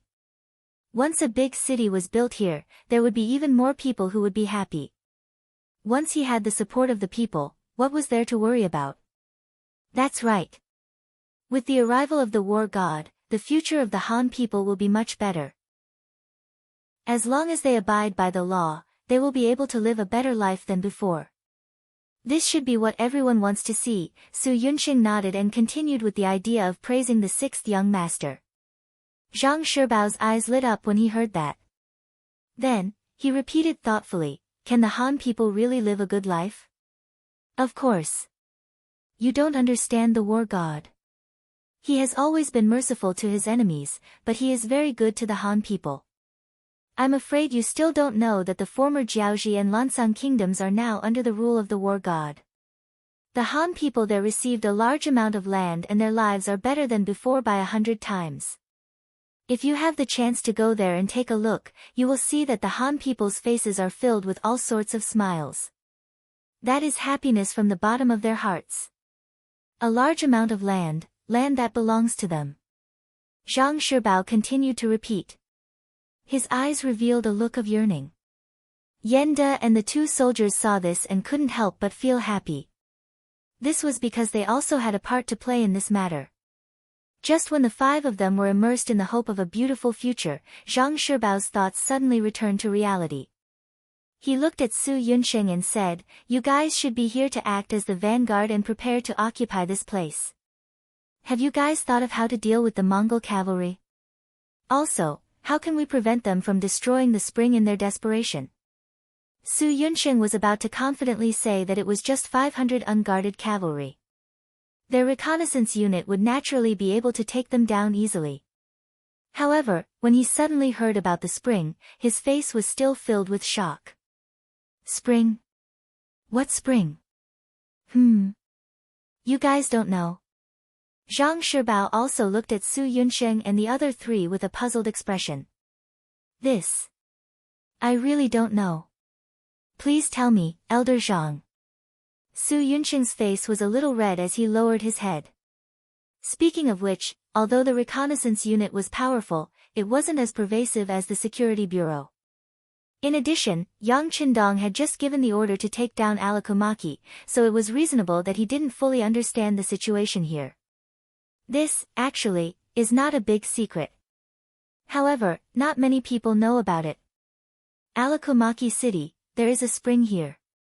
It is also because of this that the problem of water source is solved. This is also the main reason why the Great Ming Dynasty chose to build a city here. Otherwise, wouldn't it be too troublesome to transport water from the Wulagu River? There are only about 1,000 people here. There are indeed 500 Tatar cavalrymen guarding this place. In fact, they are guarding this water source. Every half a month or so, the Tatar army will come here with water carts to collect water.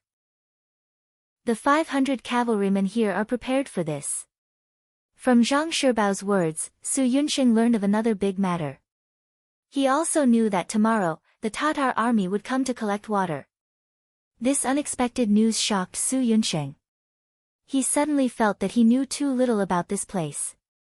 Even if it was because this was the first time they came here, even if it was because they hadn't come here the last time the Tatar army came to collect water, these were not the reason. The most fatal reason was that he didn't know enough.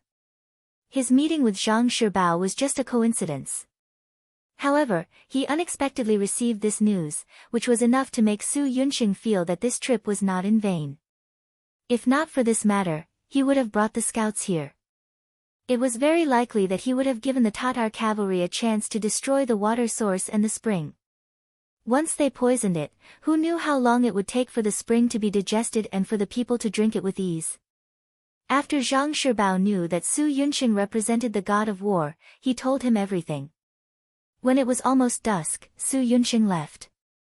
Before he left all the food on him as a sign of gratitude and asked Zhang Shibao to keep this a secret. The four of them left Alakomaki as though they were passing by.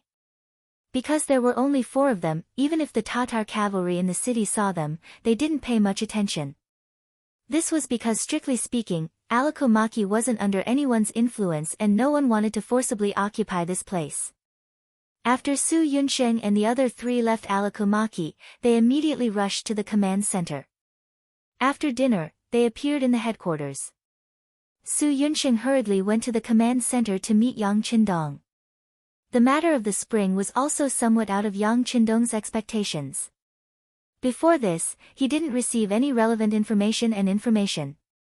But now that he knew, it was naturally a good thing. Previously, he was still thinking that once the first city was built, it would be troublesome to obtain water from the Woolagu River. He was even thinking about digging a canal. Now that he knew that there was a spring in the city, and according to Zhang Shibao's words, the spring seemed to be quite big. In the past, when Alakomaki had a population of tens of thousands, it wasn't difficult to supply water. This was equivalent to a gift from the heavens. We must protect the safety of the spring. How about this, arrange the Wolf Fang special forces to complete this task. Your scouts only need to follow the plan and do what you want. As for the water-fetching team sent by the Tatar army tomorrow, leave it to Tiger's Mane's independent regiment. They just changed from infantry to cavalry and can be used to train the troops. Yang Qindong made a decision after thinking for a while. Su Yunsheng quickly left, along with the Wolf Fang special forces led by Tiger's Mane. As the military system continued to expand, the strength of the army also continued to increase. The mission of the Wolf Fang special forces had already changed. In Yang Qindong's words, their mission was mainly to carry out beheading operations and special undercover missions. This time, protecting the spring in Alakomaki City belonged to the undercover mission. After receiving the military order, Tiger's Mane quietly set off with a group of members. This night for Alakomaki City was no different from any other night. When night fell, the city became quiet as usual. Apart from the 100 cavalrymen who were responsible for the normal night patrol, there was not a sound to be heard. Perhaps it was because no one had any ideas about this place for a long time, or perhaps it was because there was simply no place worth other people's attention. In short, the 100 cavalrymen patrolling would only make a symbolic trip once every 2 hours. Then, they would gather at a lit bonfire in the city to rest their feet.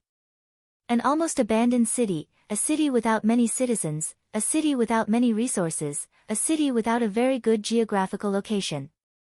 If not for the existence of a thick spring, which could still be considered useful, there would not even be 500 cavalrymen. How could such a place have a heavy military force, and how could it be so tightly guarded? Therefore, when Tiger's Mane brought a group of Special Forces members into this place, they did not encounter any obstruction at all. They followed the map that Su Yunsheng obtained from Elder Zhang Shibao and rushed to the spring. Chapter 695. The mouth of the spring was located in the middle of a courtyard that was not small. Rather than calling it the mouth of the spring, it would be more accurate to call it a well. Just beside the mouth of the spring, there was a pond in the courtyard. It was already filled with water and looked extremely clear. At night, a bright moon hung upside down in the water, giving people the feeling that they could fish the moon out of the water. Tai Hu and the others came to the high wall beside the small courtyard from all directions. Each of them was like a nimble fox, not making any sound or movement. After they observed closely from the surrounding rooftops, they noticed that there were dozens of breathing sounds coming from the row of houses beside the pond. Some were light, some were heavy, but most of them seemed to have entered a state of sleep. Since Zhang Shibao said that the Tatar cavalry might drug the mouth of the spring and destroy the water quality here, Tai Hu and the others had to be prepared.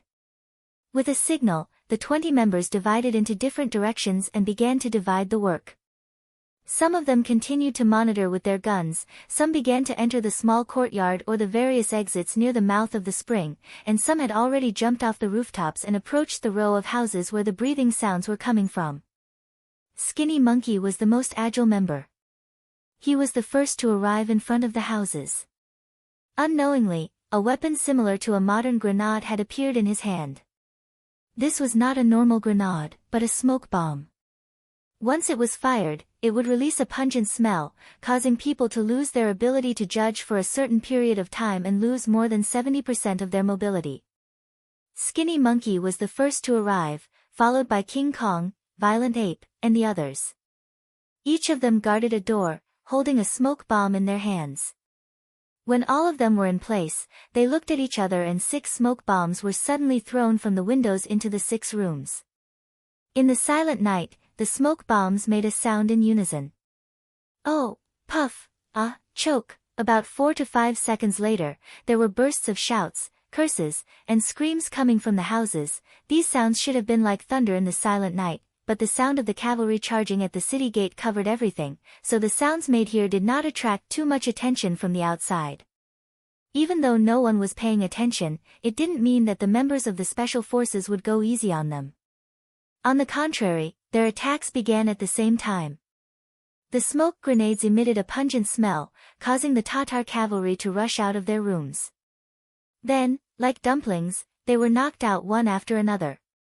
There were only 6 rooms, but 50 Tatar cavalry rushed out of them. In the end, apart from 2 people who resisted fiercely and suffered light injuries, the other 48 people were knocked out before they could even figure out what had happened. Search. After taking control of the situation, Iron Tiger gave the order. The members of Wolf Fang worked together and quickly found a large amount of poison in the room. Among them, they found a lot of arsenic, nux vomica, and other things. These things melted in water and after being consumed, they would appear to be poisoned. It was hard to imagine what would have happened if Su Yunsheng hadn't found out about it. If the mercenaries didn't know that the water source had been destroyed, what would have happened after the army drank the water? Come, bring the 2 wounded over here and let them drink the water in this pool. Iron Tiger was shocked and a little angry. Looking at the 2 wounded Tatar cavalry, he couldn't help but feel angry. If the 6th young master hadn't said that building the city required too much manpower, he would have killed them. But he could avoid the death penalty, so let them taste the water. If there really was a problem, they could only blame their bad luck. There was no time to poison them, or it could be said that they didn't think that someone would target them, so there was naturally no problem with the water. The 2 Tatar cavalry calmly drank the water.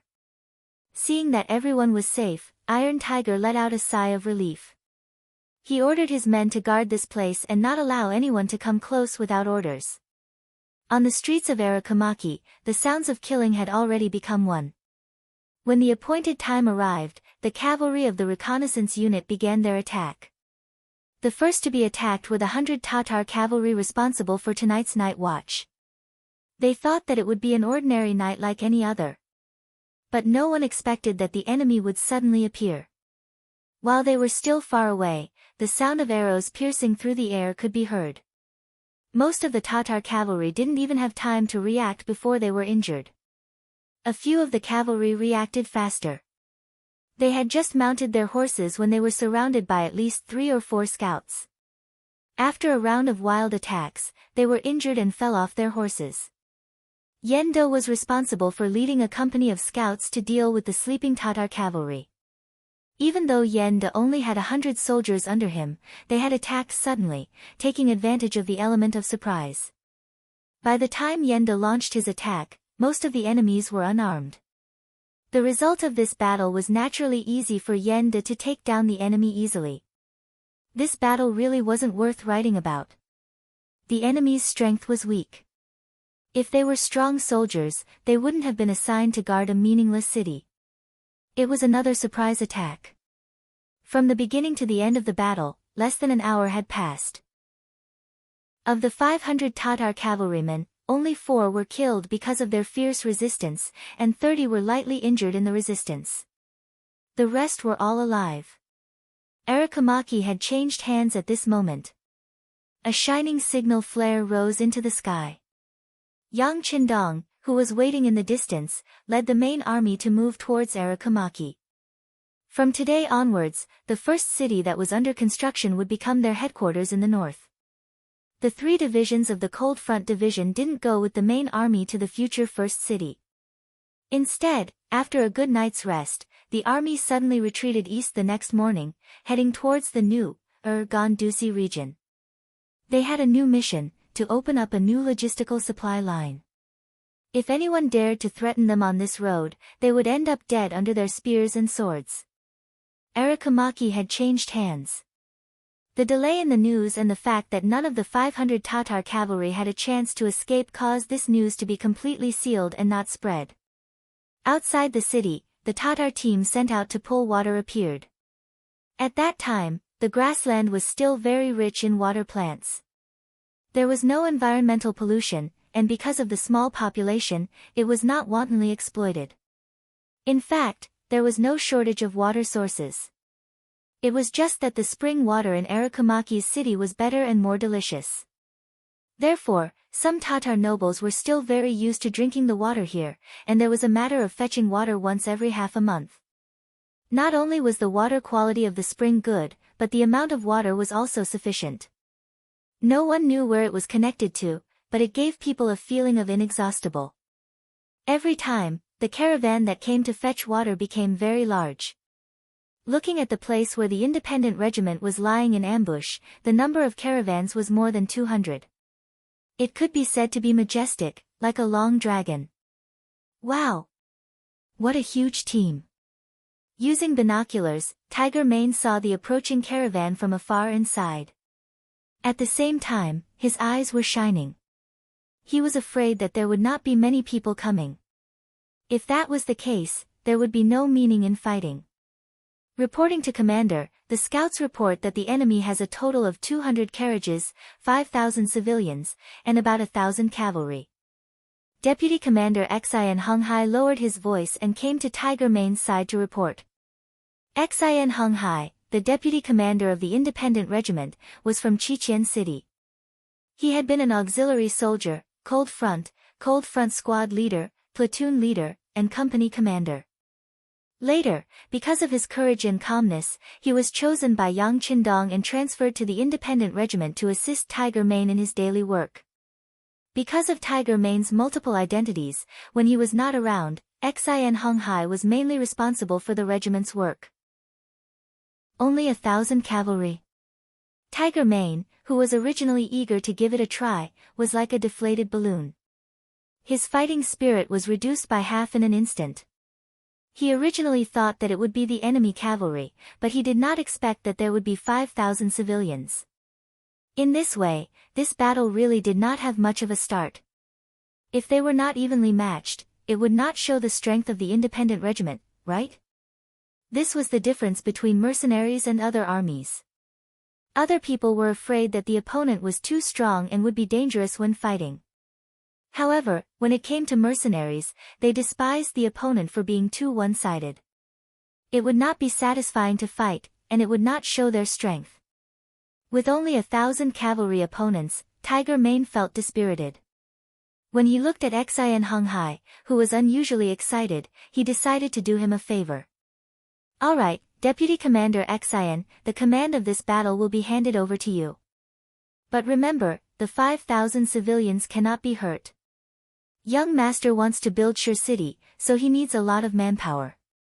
These are all good laborers. Understood, please rest assured, Commander. Xian Honghai patted his chest and said with a face full of assurance. Then, he turned around and left, as if he was afraid that Tiger Mane would change his mind if he stayed any longer. Tiger Mane was Yang Chendong's subordinate, so naturally, he did not have to worry about being promoted. Xian Honghai had relied on his own hard work and ability to get to where he was today. Although he was only in his early 20s and could be considered a relatively young deputy commander, since he was born in the cold front, the world in his heart was much bigger than that of ordinary people. His dreams were also much broader. After receiving the military order, Xian Honghai immediately called over the 10 battalion commanders who had just been reorganized from infantry to cavalry. Commander has already handed the battle mission to me. Now, I order each battalion to send out 100 cavalrymen to attack the enemy's cavalry with me. The other cavalrymen will be responsible for guarding the 5,000 civilians pulling the water wheel. Since the enemy only had 1,000 cavalrymen, in order to train the ability of his subordinates, he naturally would not send out too many cavalrymen. Only when the number of soldiers was equal could it be a form of training. A battalion had 400 people, but only 100 of them could go out.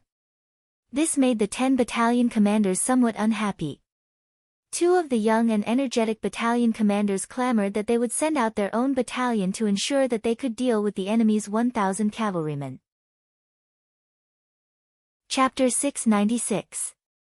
It was naturally a good thing for the officers to have strong confidence. However, this wasn't the time to flaunt their heroism. How could Xian Honghai agree to this?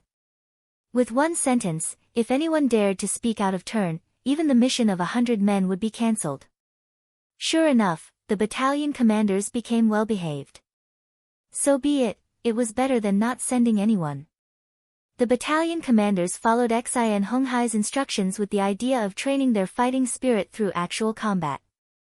They picked out a group of 100 men with average strength and gathered a total of 1,000 men to hand over to the deputy commander. What was worth mentioning was that the officer leading each battalion was actually a battalion commander, and all of them held official positions.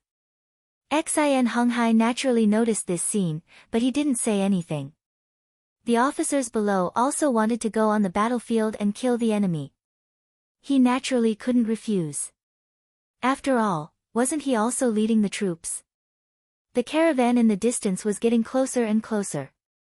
It could already be seen that the 5,000 men driving the caravan were all dejected and dispirited. Even the 1,000 cavalrymen were walking sparsely. There wasn't the slightest bit of vigilance and formation that a cavalry troop should have. Although it could be said that the grasslands were currently in chaos, there was war everywhere. Many people were still fine when they left home in the morning, but who knew if this would be the last time they left home? However, in the face of danger, no one would have the idea of taking the water caravan. It was simply too worthless.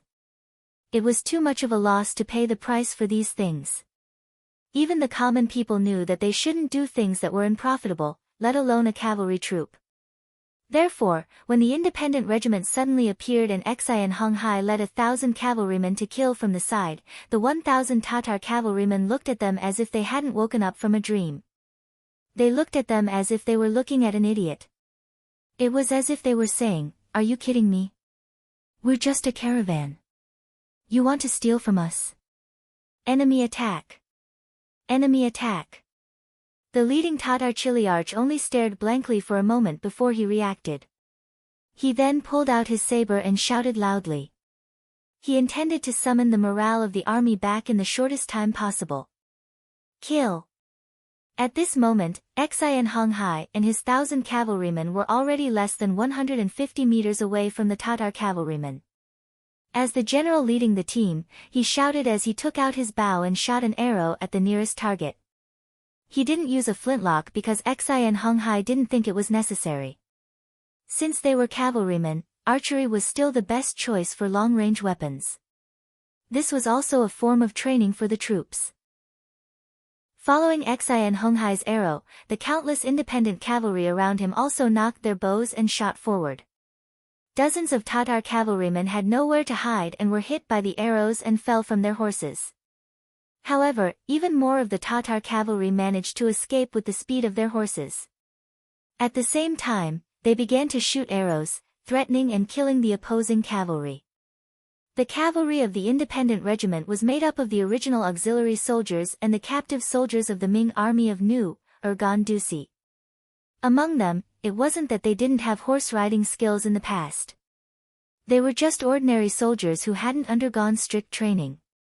For an army like this, even if they were given healthy horses, it would still be difficult for them to display the true advantage of cavalry. Because of this, the weakness of the independent regiment was revealed when they shot arrows.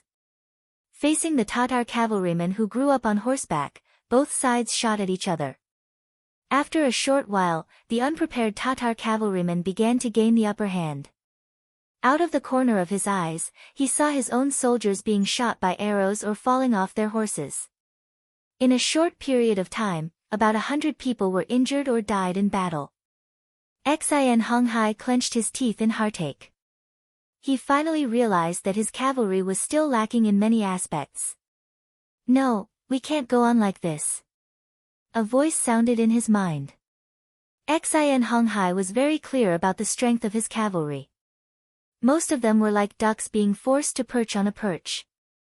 They lacked the time to break in with their horses and the time to train on horseback.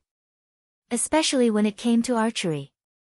Whether it was shooting moving targets or moving arrows, they were still very weak. It was expected that cavalry would be at a disadvantage when shooting at each other. Rome wasn't built in a day. Powerful military combat ability wasn't something that could be trained in a single battle. In order to reduce losses, the soldiers had to have more opportunities to train and survive. Xin Honghai made a decision. He shouted loudly, "All battalion commanders, charge with me. Close combat." With Xin Honghai as the leader, he brought 10 battle-hardened battalion commanders to close in on the Tatar cavalrymen from all directions. Under their lead, more and more soldiers stopped taking out their bows and followed behind the officer. They dodged the arrows and closed in on the enemy cavalrymen. Tiger's Mane was looking at everything that was happening in the distance through his binoculars. His expression was stern. When the 6th young master said that he wanted to give this mission to them to train and strengthen the ability of the independent regiment to fight on horseback, he was still a little unconvinced. Previously, their independent regiment had used infantry to defeat cavalry at the short stone pile. Now that they were cavalry, how could they not defeat cavalry? Reality gave Tiger's Mane a big slap in the face. Only now did he understand that their previous victory was only due to the power of the Type 81 assault rifle. When they gave up on using firearms, their independent regiment was nothing. "Commander, the situation with Vice Commander Xin is not good. Should we send the cavalry battalion?" Another cavalry battalion commander of the independent regiment asked worriedly. The independent regiment had 10 cavalry battalions that were reorganized from infantry. Apart from them, there were 6 other cavalry regiments. In comparison, these 6 cavalry regiments were much stronger. Although they couldn't compare to the Nuzan cavalry, they had the advantage of numbers. Dealing with 1,000 Tatar cavalrymen wasn't a problem. Clenching his right fist, Tiger's Mane was a little tempted. His breathing became a little heavier.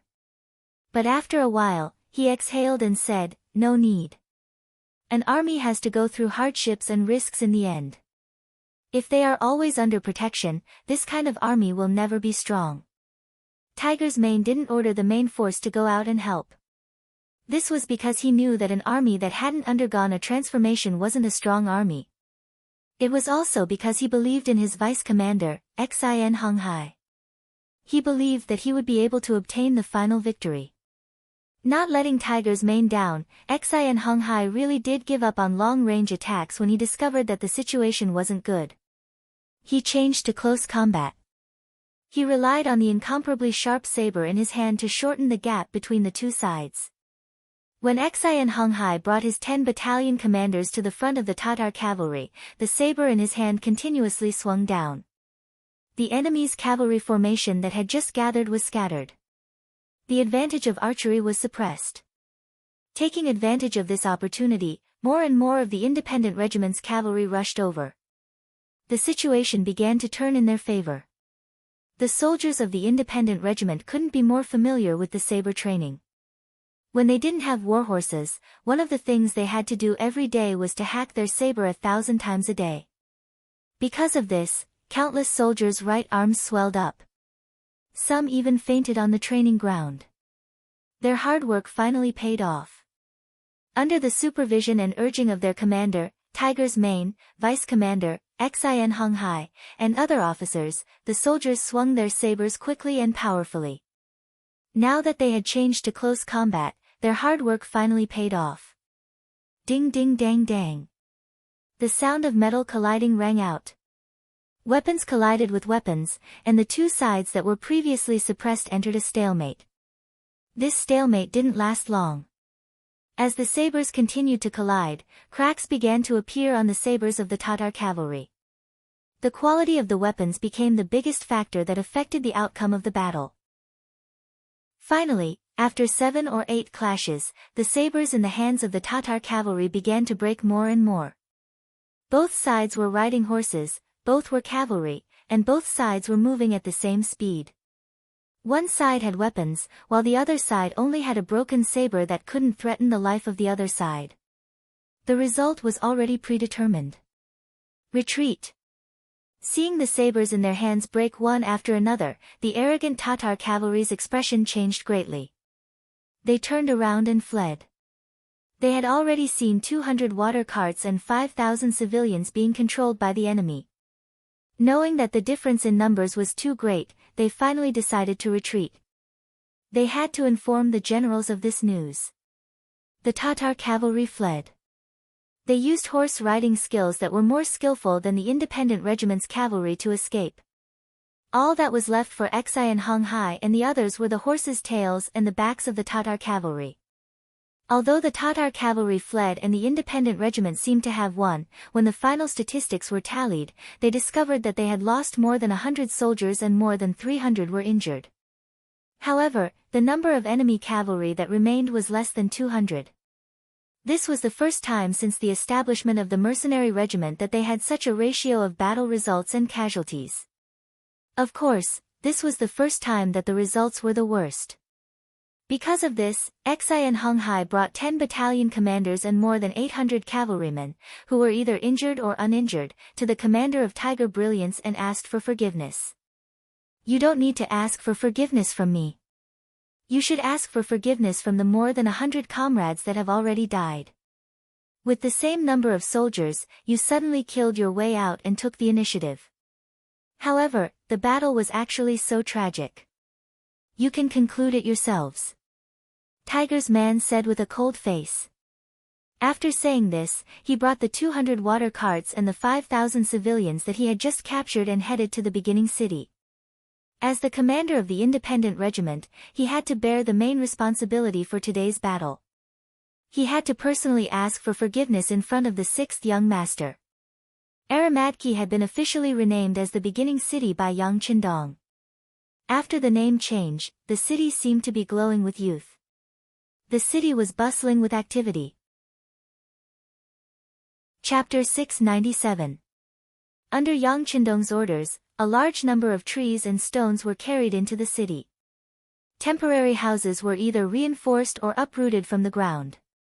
Since they were going to choose this place as their base camp, they naturally had to build a place for the army to live.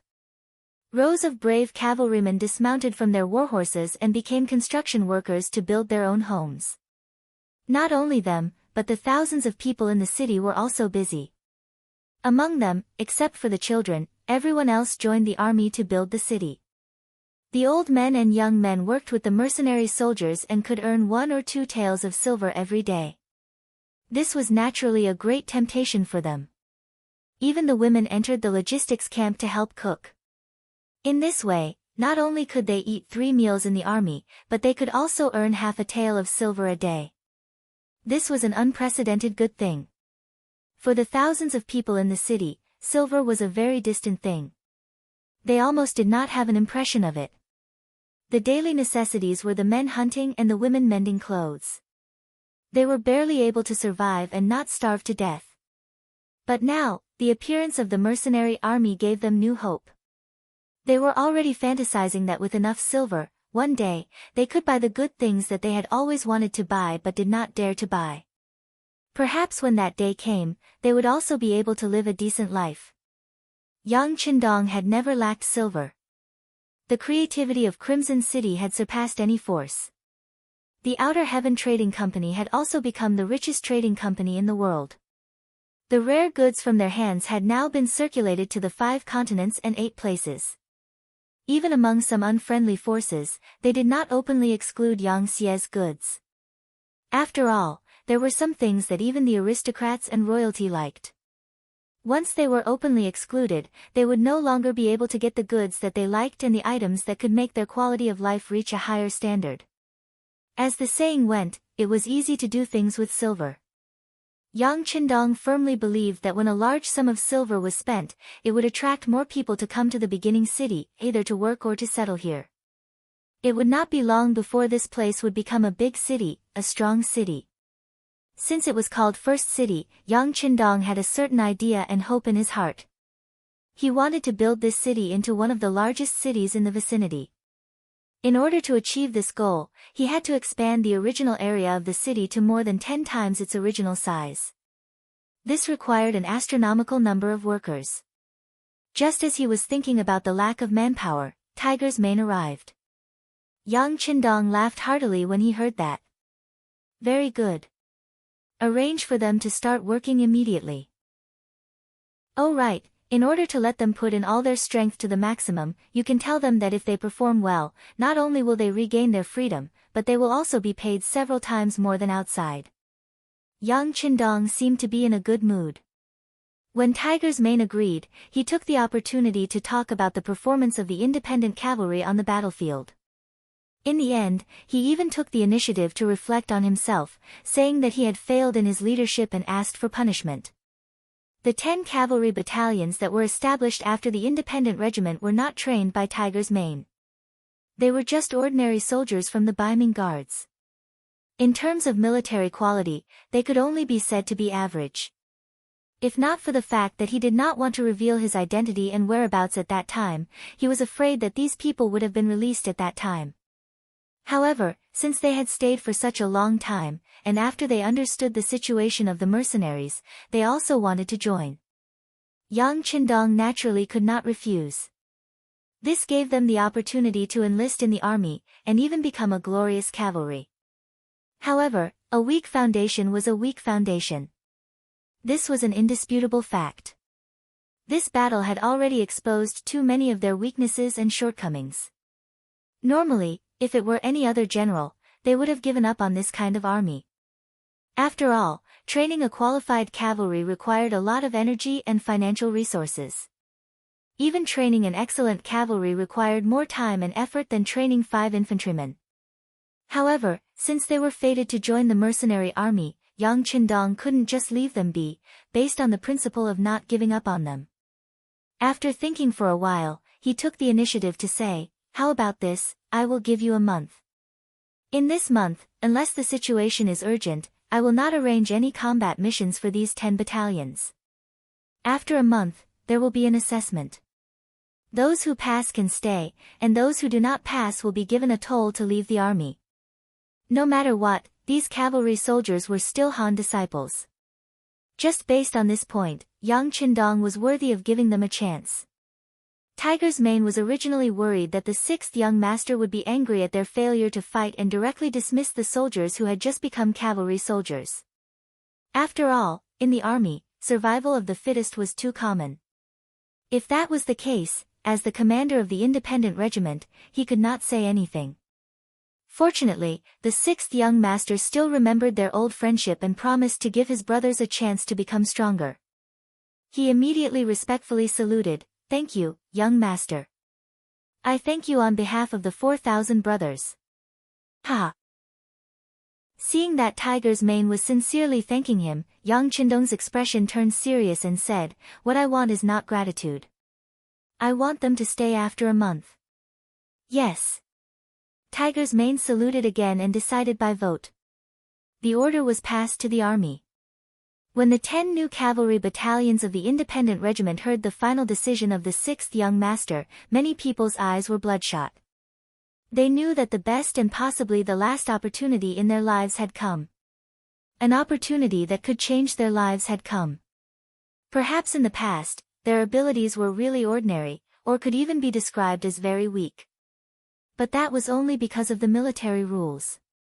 In that kind of environment where everyone was just muddling along, even if you wanted to show off, there was no chance, let alone any conditions.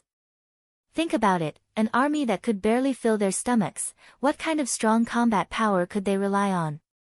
But now, their eating, drinking, and pooping were not a problem. They did not even need to build a city like the two reinforced cavalry regiments and the Nuzan cavalry regiment. Instead, they only needed to focus on training. In such an environment, if they still couldn't raise their strength within a month, then they were really trash. They really didn't deserve anyone's sympathy and understanding. Although they still could not be like the Nuzan cavalry regiment in a month's time, they were at least stronger than ordinary cavalry and reached the standard of second-class cavalry. With this belief, the independent regiment went out of the city to train every day at dawn. They would only return when the sky was completely dark and they could not see. Then, after dragging their tired bodies to eat a full meal, they quickly entered the temporary barracks to rest. They trained for at least 12 hours every day, but no one complained about being tired. They were all working hard to change themselves and improve themselves. The independent regiment was changing at an astonishing speed. Just like them, the beginning city was also changing day by day. When the simple barracks were built, Yang Qindong gave another order. Some of the old houses in the city were demolished one after another. The stones and wood that were taken down were used to build the outer city wall. In Yang Qindong's eyes, most of the original buildings in the city were not up to standard. Not only were their houses built simply and not sturdy enough, but even the layout was too messy. The streets were too narrow and there was no planning. No matter how big the territory of such a city was and how many people it had, it still gave people the feeling that it was extremely backward. Since the city was named by him, it had to look like a big city. For a time, the city began to become empty. More and more uninhabited houses in the city were demolished to build the big city wall. In this manner, after merely 10 days had passed, there was an additional solid outer city that was 6 to 7 miles long outside of the beginning city. Looking from afar, it had a trace of majestic appearance and the embryonic form of a large city was beginning to appear. The movement in the beginning city naturally attracted the attention of the other forces in the surrounding area. This was especially true for the nearby Tatars. Originally, the first city belonged to them. Now, not only was it occupied by someone else, the 5,000 commoners who were sent to fetch water were also snatched away by someone else.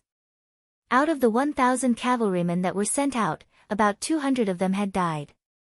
This was already considered hatred. It was a kind of hatred that had to be avenged. Not only the Tatar army, even Harar Ruachu of the Wara, who had suffered a loss at the hands of Yang Qindong, had also sent out scouts to inquire about them after losing the battle. The movement in the beginning city was big enough. Of course, it had attracted their attention. For a time, they were eager to give it a try. In addition, there were also the Mongolian tribes in the Gobi Desert. Khan Sud suffered a great loss at the hands of Yang Qindong. When he returned to the tribe, he was also criticized. This made him feel ashamed. At this time, the scouts sent back news that they had found the 5-star army that had once caused them a loss. They were building the beginning city. But at the same time, there was another piece of news. That was, the 5-star army was actually a mercenary army. Their leader was the war god of the great Ming dynasty who had defeated the leader of the Wala, Yeshen. He was the great Ming dynasty's Duke of Loyalty, Yang Qindong. The 5-star army was a mercenary army. The army that was building the beginning city was a mercenary army. When this news was intentionally released by Yang Qindong, it quickly shocked the area. Some of the forces that were originally eager to make a move couldn't help but suppress the idea of making a move. They decided to wait and see first. Who was Yeshen?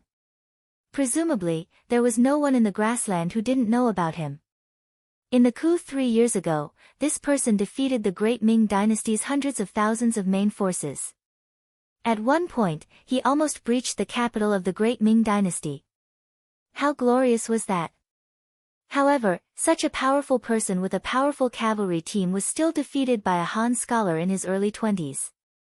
After the war, this person also received an even more resounding nickname, War God. Chapter 698. This battle caused the name of the god of war to resound throughout the Mongolian grasslands. This made many people want to get to know this person better. Now, this person had appeared on the grasslands and was in front of them. As the saying went, a person's name was like a tree's shadow. After he announced his name, who knew how many Mongolian soldiers were afraid? They had no choice but to withdraw their evil claws. They wanted to take a look first. The construction of the first city was still in full swing.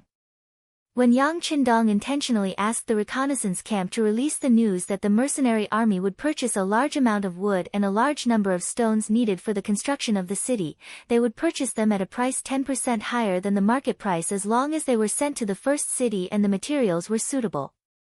More and more nearby merchants had come here to do business. More and more materials were sent in from all directions, and the construction speed of the city began to increase. More and more people came to work here, freeing up a large number of mercenaries. However, the construction speed did not slow down. After 20 days, the outer city walls had begun to take shape. Looking from afar, it looked majestic. What was even more surprising was that no army had come to find trouble or attack this place after such a big move, which was tantamount to snatching meat from the mouths of others. This could be said to be a miracle. However, only Yang Qindong knew that this was only because of his name as the god of war and the strength of the mercenaries. This fear was only temporary. Once the 3 divisions of the Lingfeng division moved large amounts of resources into the city, and once he had a supply line and trade route from the first city to High Town, under the temptation of great benefits, there would be people who could not resist the temptation to attack. As for when that day would come, it all depended on when the 3 divisions of the Lingfeng division returned. At this time, the 3 divisions of the Lingfeng division had already walked past the Daxing and mountain and came to the Liao River. They were heading towards the Jianzhou left guard by the Songhua River. At this time, the Jianzhou left guard was not the same as before. First, the 2,000 cavalrymen led by Liang Xian and Wei Zhen were destroyed. Then, Tang Longtian led 2,000 infantrymen and disappeared by the Liao River. Their strength had been greatly reduced. For this matter, the commander of the Imperial Guard, Agila, sent someone to ask for help from the general of the new, Gan Duxi, who was also the Duxi commander Song Quan. The people had been sent out, but it would take some time to get a result. It was at this moment that the 3 divisions of the Cold Front Division suddenly appeared in the vicinity of the Jianzhou left guard. When they heard the news from their scouts that an unknown but massive army was passing through their territory, how could they not be alarmed? Ever since Commander Liang Xian was informed of the incident, Abdullah had sent many people to investigate the situation. At one point, the incident had even alerted the embroidered uniform guards stationed in the new, Hagendusi region. It had to be said that this organization was very capable. After they began to pay attention to this matter and sent people out, the news quickly spread that this incident was most likely done by the 5-Star Army. The 5-Star Army's actions in the new, Gandusi region were indeed very low-key. Perhaps many people didn't take them seriously. However, what did the embroidered uniform guards do for a living? They were good at grasping details. When they were certain of something, they could even fabricate details if there weren't any. Not to mention, the 5-Star Army had thousands of brothers. They had long taken note of such a force, but they didn't pay attention to the high level. After visiting, the embroidered uniform guards first locked onto Ding Shan, who had made a deal with the vice-chiliarch of the Twin Cities Guard, Zhang Mingji. After drawing a sketch of this person and comparing it, the name of the 5-Star Army's reconnaissance company commander came out. Everything was settled. After the incident was reported, the 5-Star Army became the main opponent of the Baiming Guards army. They were an existence that everyone wanted to kill. However, for some reason, the targets suddenly disappeared. It was as if they had evaporated from the world. They couldn't find their location. Speaking of which, since they couldn't find the 5-star army, they could only continue to investigate. At this moment, the 3 divisions of the Cold Front Division appeared. They didn't have the slightest intention of hiding and walked out openly. Not only that, but they even headed straight for the Jianzhou Left Guard's base. Their target was so clear that it gave the guard commander Abdullah a fright. Abdullah ordered his men to close the city gate, which wasn't too tall or too big, while gathering more than 1,600 infantrymen. He personally went up the city gate tower and watched the army slowly approaching from afar. Cold sweat kept dripping down his forehead. As mentioned before, Abdullah was good at fighting. He had relied on his own abilities to reach his position. It was precisely because of this that he was different from those who had inherited their official positions. He had a more precise ability to judge and analyze the battlefield. When he saw the 3 divisions of the Cold Front Division approaching from afar, his intuition told him that if both sides were to fight, he wouldn't be a match for them. At the thought of this, more cold sweat dripped down his forehead. He thought to himself, what's going on? Why did a force that didn't belong to us suddenly appear? How come I didn't know about it at all? The 3 divisions of the Cold Front Division didn't advance slowly.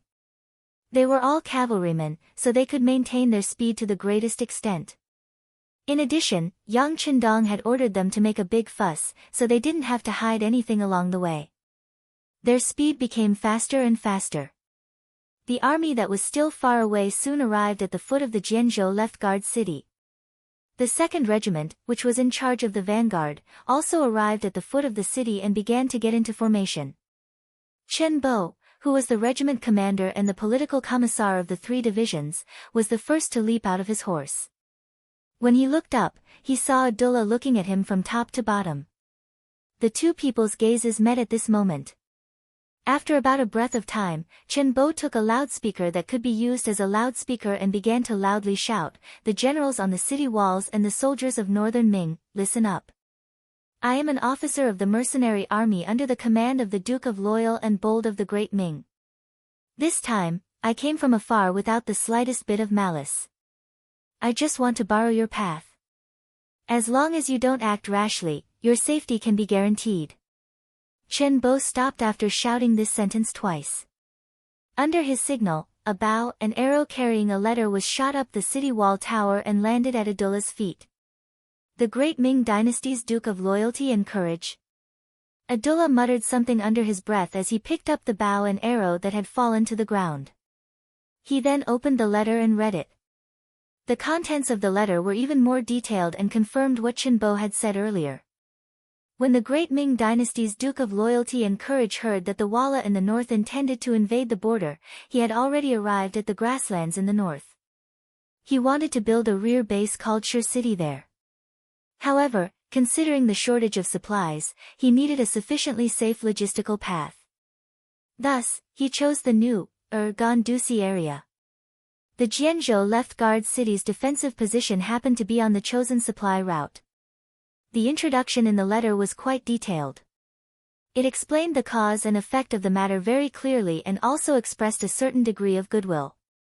In other words, they were only borrowing the route and did not have the slightest intention of staying in the new, Gandusi area or occupying a territory. They also asked for the other party's cooperation. Of course, if the other party had any ideas, sorry, but it was not impossible for them to fight. At the end of the letter, Yang Qindong also said that the Han people in the world were originally one family. This time, he was helping the Han people to deal with the foreign tribes in the north. However, if someone dared to play any tricks behind his back, he did not mind taking action to deal with the foreign forces first. By then, whoever wanted to use the mercenaries would have to pay 10 times, 100 times, or even 1,000 times the price. The Great Ming Dynasty's Duke of Loyalty and Courage was nicknamed the God of War. Not to mention, during the year that this person went to the south, he had successively defeated the troublemaking Huang bandit army and destroyed Jiaoji and Kanglan nations. This was something that even the Great Ming Dynasty could not do. Now that Yang Qindong had done it, how could such a person be easy to deal with?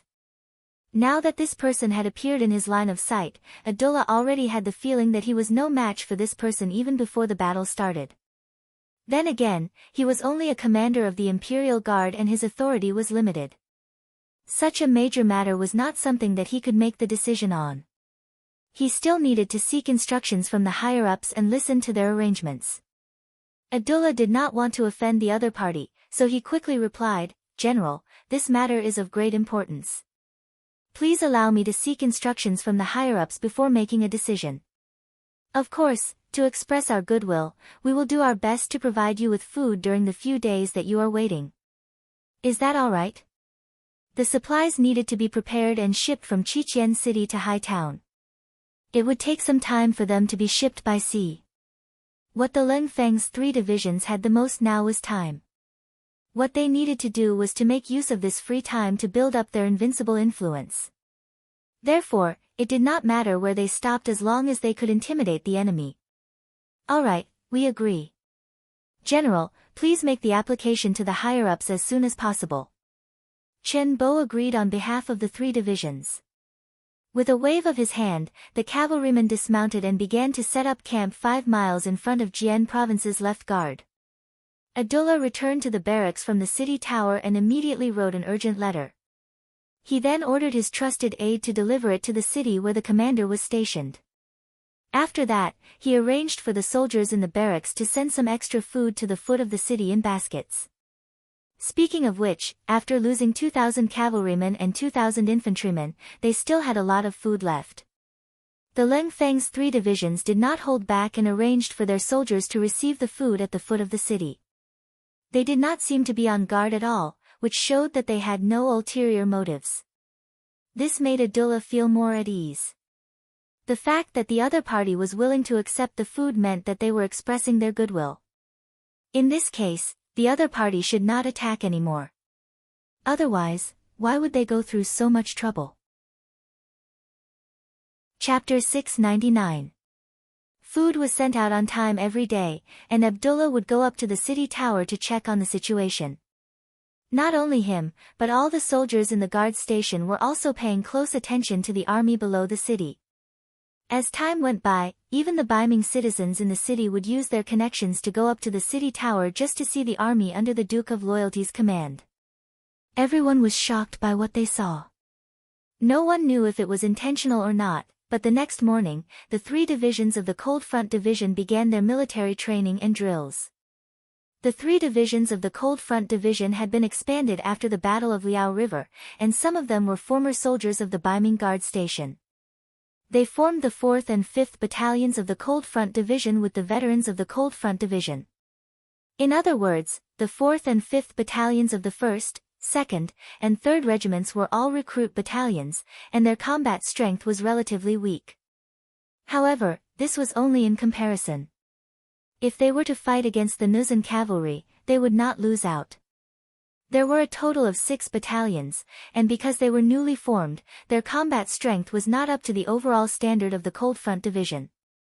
In order to let them catch up in time, Division Commander Wu Sheng and Political Commissar Chen Bo purposely increased the intensity and standard of their training. Now that they had time to stay below the city, of course they would not abandon their training. Not only that, they also increased the intensity of their training. Every day at dawn, the soldiers of the 6 battalions would get out of bed, run a few laps around the camp, and only stop when they had covered a distance of 10 kilometers. Then, they would practice slashing with their swords, and each person would slash at least 200 times. When they were done, it was time for breakfast. Only then did the soldiers have half an hour to rest. After breakfast, the training continued. Each person would slash 200 times, and then it was target practice. Of course, considering the amount of ammunition they had, it was impossible for them to use live ammunition right away. First, they had to practice various postures. For example, one person would have to practice for 2 hours to raise the gun. They also had to hang a heavy stone under the butt of the gun to practice their stability and so on. In the afternoon, it was time for cavalry training. Getting on the horse to slash, getting on the horse to raise the spear, and so on. At night, there would be an hour of sparring practice. The warriors would put on all kinds of armor and then fight with wooden sabers. It was common for them to bleed and get injured. After an hour, it would be a day and a half of rest and study time. At least half an hour of learning, including various maps, hand gestures, and other skills, before they could sleep for the day. At this time, the soldiers would start snoring after entering their tents. There were even sounds of teeth grinding, farting, and so on. However, no one blamed the other comrades because everyone was very tired. It could be said that they fell asleep as soon as they touched the pillow. Again and again, every day was the same training. All of this fell into the eyes of the beaming army generals and common people on the city gate tower. Abdullah had sighed in his heart more than once. This is a strong army. Their training methods are very scientific. They definitely won't be able to stop such an army. Not to mention that he only had a little over 1,000 infantrymen. Even if he was given 10,000 or 50,000 men, he would not think that he could defeat such a powerful enemy. Hopefully, Shangguan will agree to open up a path for them. It's definitely a nightmare to be enemies with such people. General Abdullah sighed in his heart as he anxiously waited for Shangguan's reply. This wait lasted for 10 days. Finally, a cavalry scout came from afar with a letter in his arms. It represented the attitude of the new, gone city toward the mercenaries. Whether they would fight or cooperate, the result would be clear soon. Abdullah received the letter from the scout with a nervous heart. He opened it silently. His expression changed rapidly. His brows were furrowed and relaxed at times. The letter was written by the city's commander, Song Quan. According to the letter, the embroidered uniform guard had already determined that the 5-star army was part of the mercenaries. In other words, the horse robbery that happened here, including the Liao River incident, should be the work of the mercenaries. Come to think of it, this was probably the only army in the world that could eliminate more than 10,000 enemies without leaving any traces or evidence behind. The letter also said that since the mercenaries provoked them first, it would not be a problem for them to retaliate appropriately. Considering the strength of the mercenaries, the lack of orders from the higher-ups, and the fact that Yang Qindong was a loyal duke recognized by the great Ming dynasty, they only needed to retaliate appropriately and did not need to go all out. Abdullah heaved a sigh of relief when he read this. He no longer considered what the mercenaries had done to them. His observations over the past few days told him that the mercenaries were not to be trifled with, not at all. The contents of the letter made Abdullah feel even more relieved. Considering the current situation of the Jian province left guard, the higher-ups would not send them into battle personally. It was not just the Jian province left guard. Even the larger Jian Province Guard and Shenyang Central Guard did not have any cavalry, so they did not need to use them. This time, the higher-ups would directly send 3,000 cavalrymen to test the mercenaries' capabilities. What Abdullah needed to do was to stand below the city gate tower and record everything that happened from the beginning to the end of the battle in detail. He could then report it truthfully when he returned. After reading the letter, Abdullah had mixed feelings. The higher-ups were not willing to let the mercenaries off easily. They wanted to be selective and test them appropriately. However, was this necessary? Perhaps 10 days ago, when the 3 Lungfeng division masters had just arrived, Abdullah also had the same thought. However, after watching the mercenaries training for 10 days, especially after watching the 3 divisions 9 Lungfeng division battalions train, he had long given up on such thoughts. The 9 battalions were quiet, but when they moved like flood dragons. Not only were their horsemanship superb, but they also practiced chopping 500 times in a row. Not only were there sufficient numbers, but their speed was also very fast. He had seen with his own eyes the wooden stakes that had been set up to act as imaginary enemies being split in half in a very short period of time. That saber seems different too. It's sharper and tougher than ours. Abdullah could not help but sigh as he thought about it. Then, he began to look forward to the outcome of the 3,000 cavalrymen sent by the higher-ups. He also wanted to encourage his own cavalry, but for some reason, he could not muster up the strength to do so. In the military camp outside the city, Division Master Wu Xing had just returned from his chopping training. Compared to the ordinary Lingfeng warriors, he had set himself a requirement of 600 slashes in a row. While he had to make an extra 100 slashes, the time requirement was the same. In other words, if the warriors could make 500 slashes in the same amount of time, he would have to make 600 slashes to qualify. As the Lingfeng warriors' military quality continued to improve, as the division master, Wu Xing's expectations of himself became higher and higher. He returned covered in sweat. As soon as he received a towel from the correspondent, Political Commissar Chen Bo appeared in front of him. Division Master, the Baiming Division has already sent someone back to the city. They should have received some news. However, the other party has no intention of contacting us. It seems like the news is not necessarily good. I'm afraid we'll have to fight. The moment Chen Bo entered the room, he took a towel from the correspondent behind him and wiped his face. It was obvious that he was also covered in sweat. It was obvious that he had just finished his training. Let's fight then. If we don't fight, some people won't know how powerful we are. The warriors below have been holding back for a long time. It's a good opportunity for them to vent their frustrations, Wu Xing said nonchalantly. His face was filled with fighting spirit and confidence. All right, let's wait and see. Chen Bo said unhurriedly.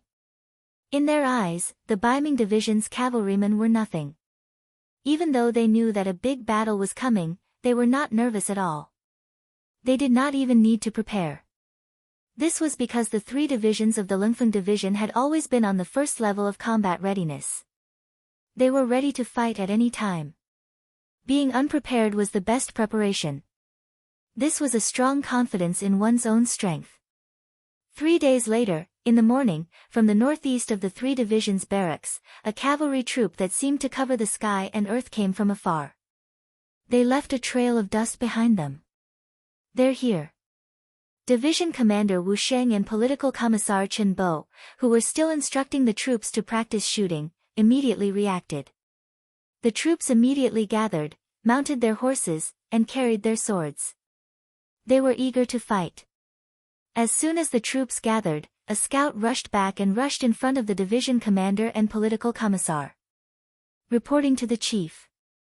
It's the Baiming Division's cavalrymen. There are about 3,000 of them. 3,000? After hearing this, Wu Xing shook his head with some disinterest.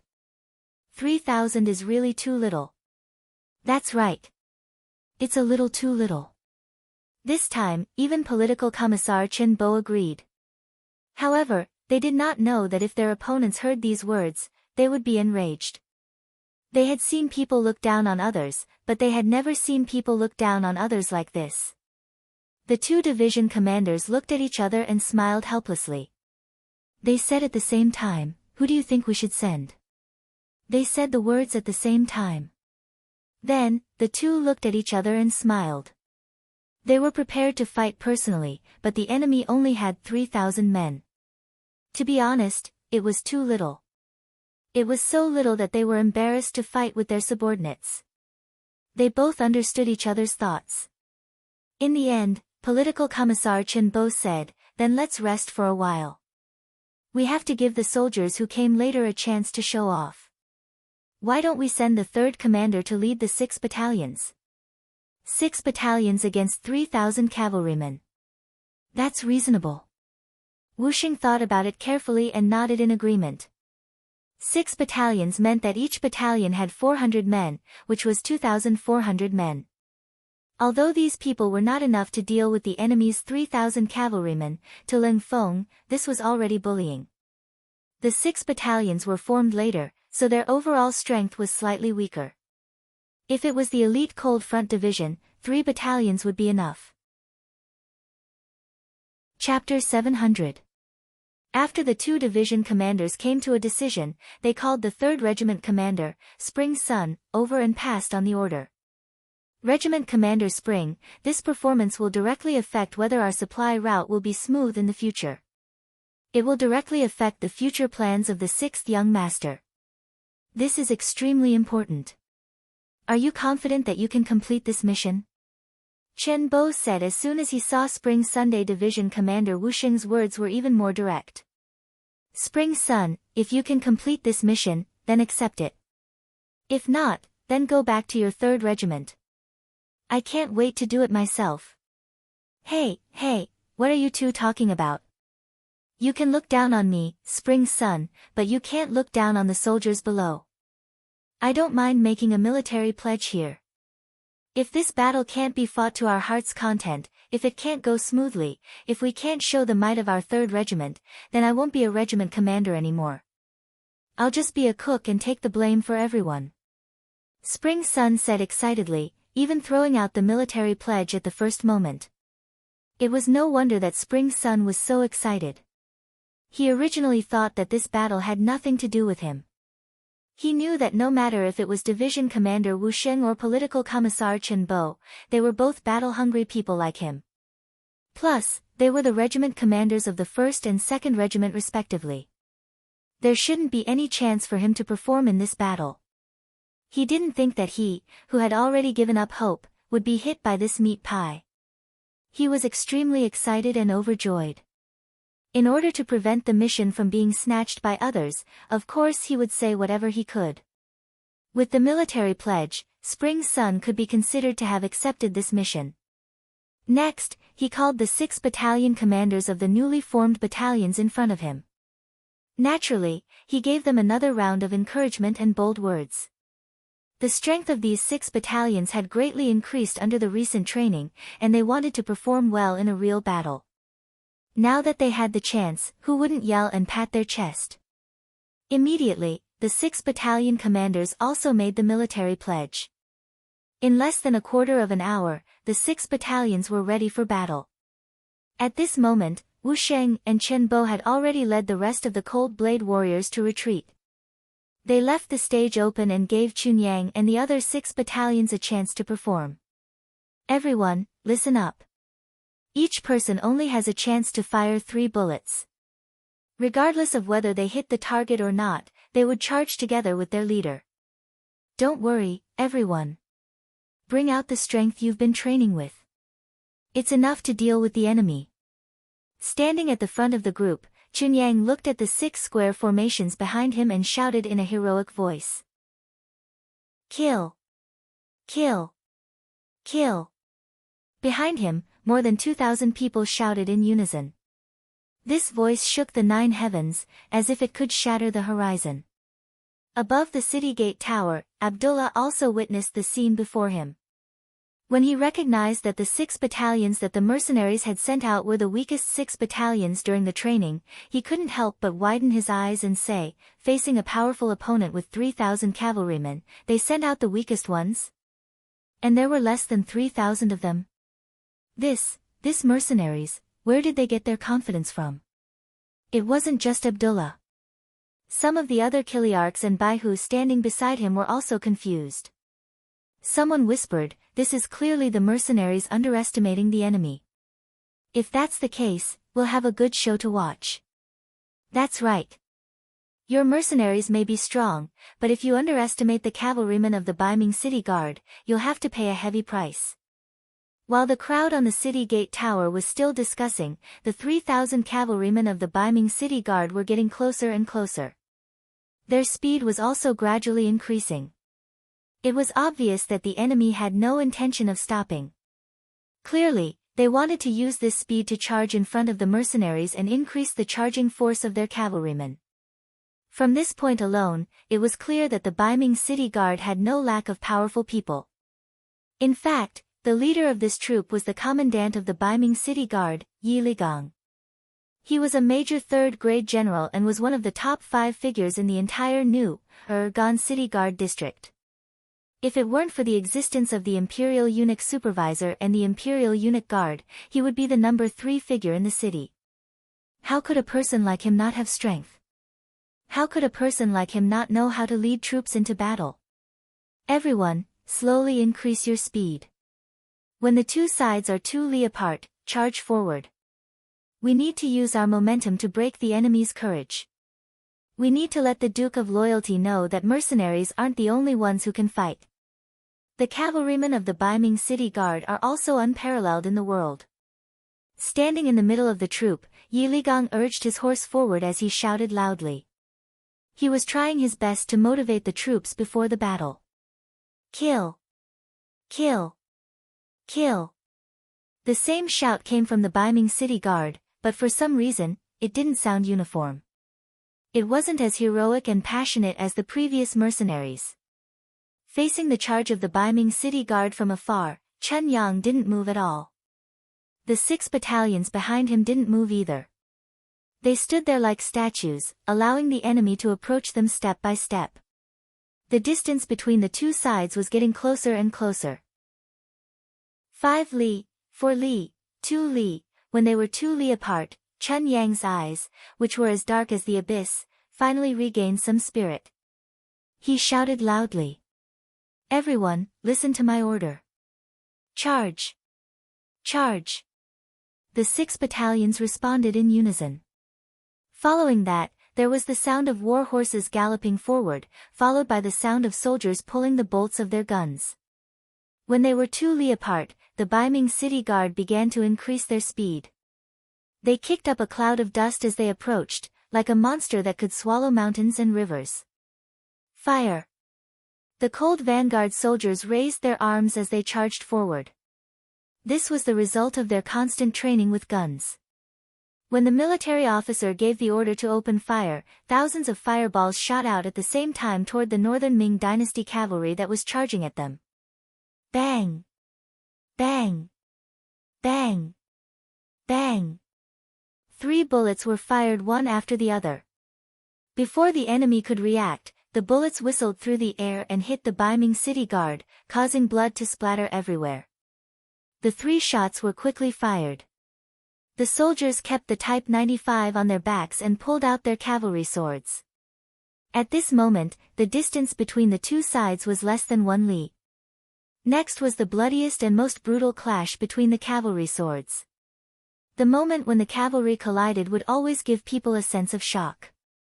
It was like 2 high-speed trains colliding together. The power and destructive power produced would often be very shocking. In such an environment, a person's life would be extremely fragile. An individual's performance would also be minimized. Even a strong person could be smashed to pieces in such a clash. However, even though they knew this common sense and logic, from the commander's spring son to the warriors in every squad, none of them were afraid. This was because they had been training for a long time. They were waiting for this moment. They were waiting for this moment to show their strength on the battlefield. This was also the glorious moment when they handed in their exam papers. They were waiting for the clash between the two sides. They were waiting for the moment to show their strength in the battle. Some people were even ready to die in the clash. It might be painful, but it might also be very satisfying. After making all the preparations, the 6 battalions of the Cold Vanguard soldiers quickly approached the Baiming City Guard. Everyone's eyes were bloodthirsty. At this moment, no one took their lives seriously. There was only one thing in their mind, and that was to kill the enemy again and again. This was a kind of momentum that was unafraid of death. This was a kind of spirit that was fearless. This was a kind of confidence that could only move forward and not retreat. Under this kind of momentum, the 6 battalions still maintained their original formation and continued to move forward. Then, there was a flash of cold light. It was like a sharp knife that was about to pierce into the enemy's heart. For this moment, all the soldiers were shouting with all their might. It was as if they didn't do so, they wouldn't be able to increase their strength and vent their powerful momentum. They're about to clash. On the city tower, Abdullah clenched his fists and stared at the scene in front of him. Who was stronger and who was weaker? The answer would be revealed soon. Even though he already knew the answer in his heart, he still hoped that his side would win, even though it seemed impossible. Yes. It was indeed impossible. Just as the two sides were about to collide and were less than 300 meters away from each other, a shocking scene occurred. Like dominoes, the Baiming City Guard fell from their horses one after another.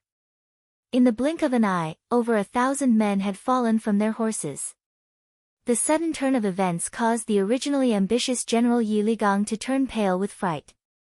He suddenly thought of the gunshots he had heard before. Could it be that all of this had happened because of that? Although the new city guard was located in a remote area, they knew that the mercenaries had continuous fire guns. However, that was all they knew. They knew that the Great Ming Dynasty also had firearms and the Divine Arms Battalion, so they didn't think much of it. It was the same for Yi Ligang when he heard the gunshots just now. He had tried firing firearms on horseback before. When the horses were still, they were still somewhat accurate. However, once the horses moved, they would be firing randomly. The effectiveness of the firearms was very limited. It was precisely because of this experience that he didn't think much of the gunshots. However, he suddenly understood that his brothers who suddenly fell from their horses must have been hit by the firearms. But how could there be so many of them? Yes, there were too many of them. Nearly half of the 3,000 cavalrymen died before they could even get close to the enemy. However, this was not the most important thing. The most important thing was that the casualties were all soldiers, but the warhorses were fine. What did this mean? You're tuning in to the Blissful Bookshelf YouTube channel. We're so grateful for your support, and don't forget to subscribe to join us on this incredible journey through captivating stories. Your generosity through donations truly makes a world of difference, as it's the primary source of revenue that allows me to expand and enhance this channel for you. Thank you from the bottom of my heart for being a part of this adventure.